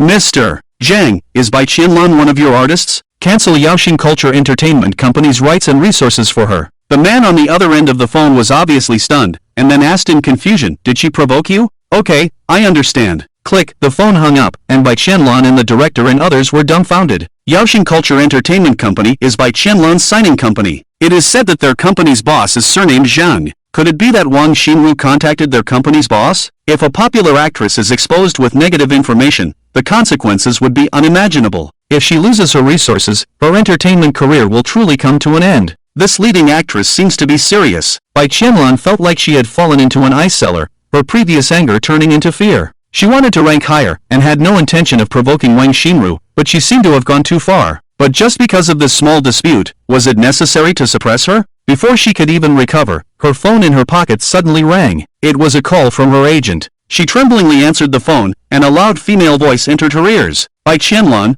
what have you done? The boss found me and said he wants to cancel all resources for you. Come back to me quickly. Click, the phone was hung up, and she looked dazed, her eyes completely dim. Hua Dao, I'm quitting the program recording, Bai Qianlan said weakly. The others gasped in disbelief, unable to believe this result. A phone call from Wang Xinru made the popular actress Bai Qianlan voluntarily quit the program. How terrifying is the power behind her? Hua Dao, as an industry insider, naturally knew that she had a lot of influence in the entertainment industry. But he underestimated Wang Xinru. He didn't expect her to be able to contact the CEO of Yaoxing. The other groups came to the scene with confusion. Looking at the listless Bai Qianlan and the Wang family, they were puzzled. Hua Dao respectfully came to Shi Yuehou's side and whispered, General Shi, please step aside, we need to record the competition results. The Wang family nodded slightly and walked out of the orchard together. Bai Qianlan hung her head, her nails deeply embedded in her palms. Deep regret filled her heart. Hua Dao cleared his throat and spoke to everyone. The competition is over, now let's evaluate the results of each group.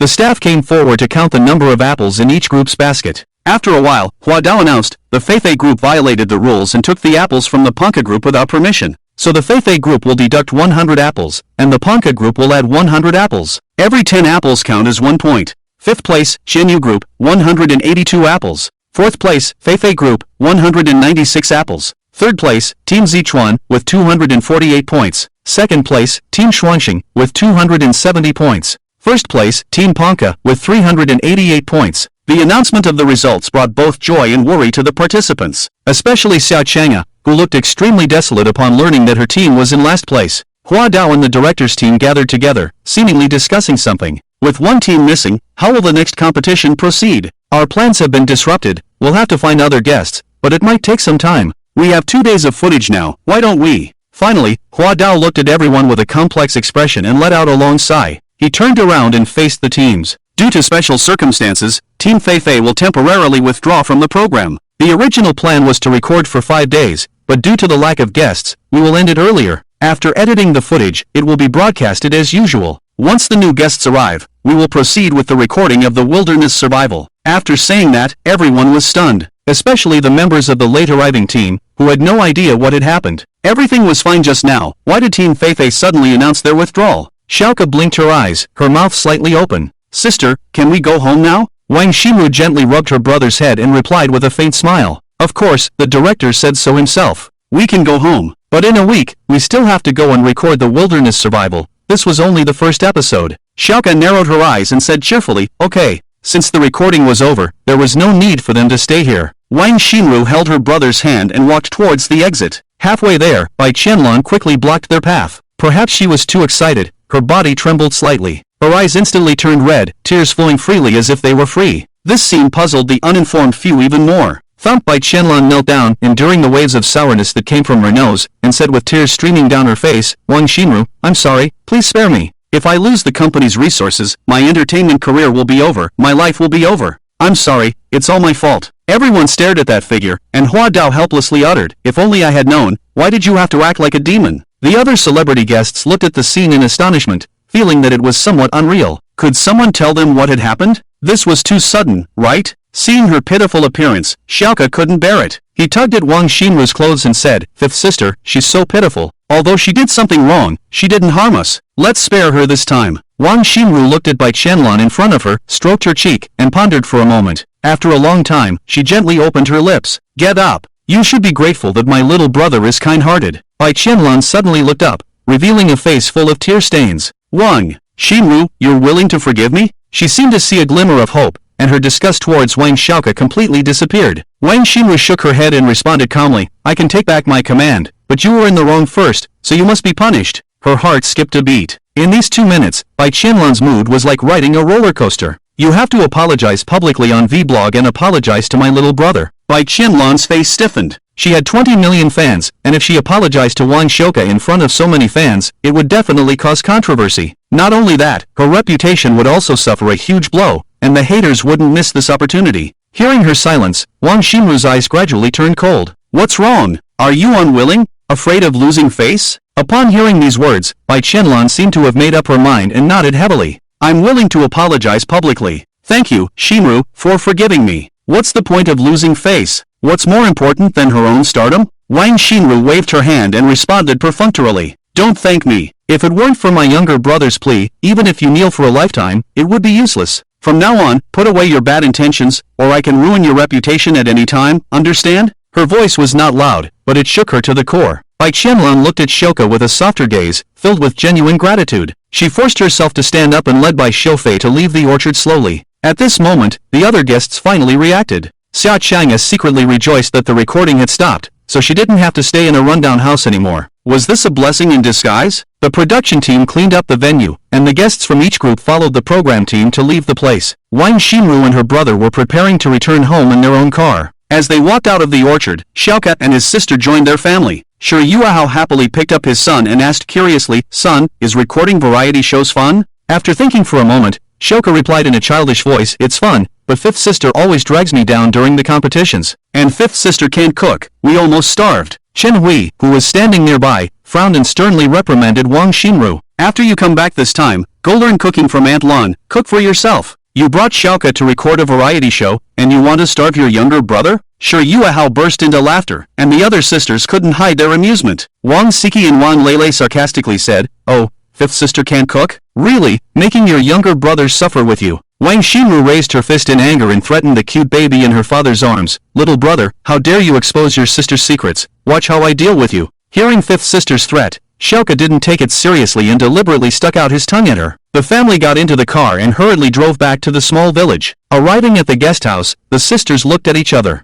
They were all going home now, but they all wanted to ride in the same car as their younger brother. With so many people in the Wang family, one car wouldn't be enough. After discussing, Xiao, his parents, second sister, and fifth sister rode in one car. Wang Siki reluctantly sat in the Maserati, secretly thinking to herself, if her younger brother hadn't notified the family when he came back, then he would belong to her alone. She rubbed her forehead and felt regretful. Why didn't she think of it earlier? Several cars started at the same time, and there was a burst of noise near the guest house. Nearby villagers came out to see what was happening, only to see the luxury cars gradually leaving the village. A sturdy woman asked the villagers, Has anyone seen my rooster from my house? I walked around the village twice and couldn't find it. Looking out of the car window, Xiao glanced at the scenery along the road. Suddenly, a fluffy thing crawled onto his head. Sure Yuehao frowned and lifted the little black thing off his son's head. Woof! Little Black had been sleeping soundly in the trunk all the way, and it probably just woke up. It could sleep for 20 hours out of the 24 hours in a day. If it didn't look like a dog, everyone would suspect it was a pig. Can a normal dog sleep for such a long time?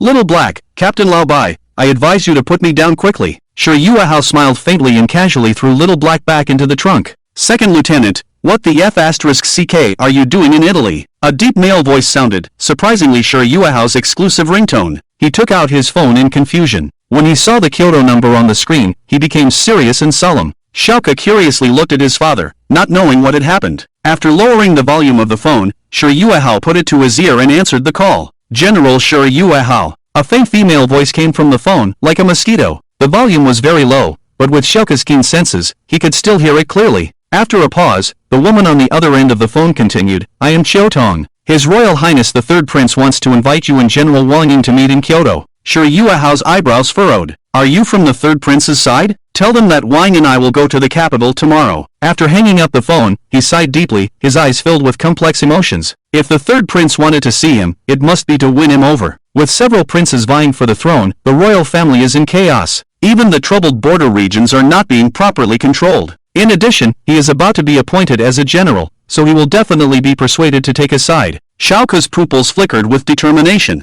He had read modern history books and naturally knew who the prince was. He was the son of the ruler of Huaxia. But why would such a powerful person want to see his father and second sister? Putting aside his thoughts, Xiao stopped thinking about it. As long as it doesn't affect him and his family, it has nothing to do with him. Xiao He jumped onto Xiao's head from the trunk again, then jumped into his arms. It would take several hours to reach the magic city by car. During the journey, Xiao fell asleep in his mother's arms. Xiao He was dozing off on his master's body when suddenly a big hand lifted it into the air. Shi Yuehao casually threw it, and Xiao He flew back into the trunk. The group continued on their way to the magic city. In the imperial palace of Kyoto, inside the Jade Palace, an elegant woman approached the Third Prince and respectfully reported, Third Prince, Shi Yuehao and Wang Ying will come to see you tomorrow. The handsome man sitting on the palace chair smiled faintly, then looked at the photo on the table. It was a young man in white robes, with a handsome appearance and an otherworldly temperament, like an immortal. If I can win over these two, the chances of succeeding to the throne will be greater. Unfortunately, there is no news of this mysterious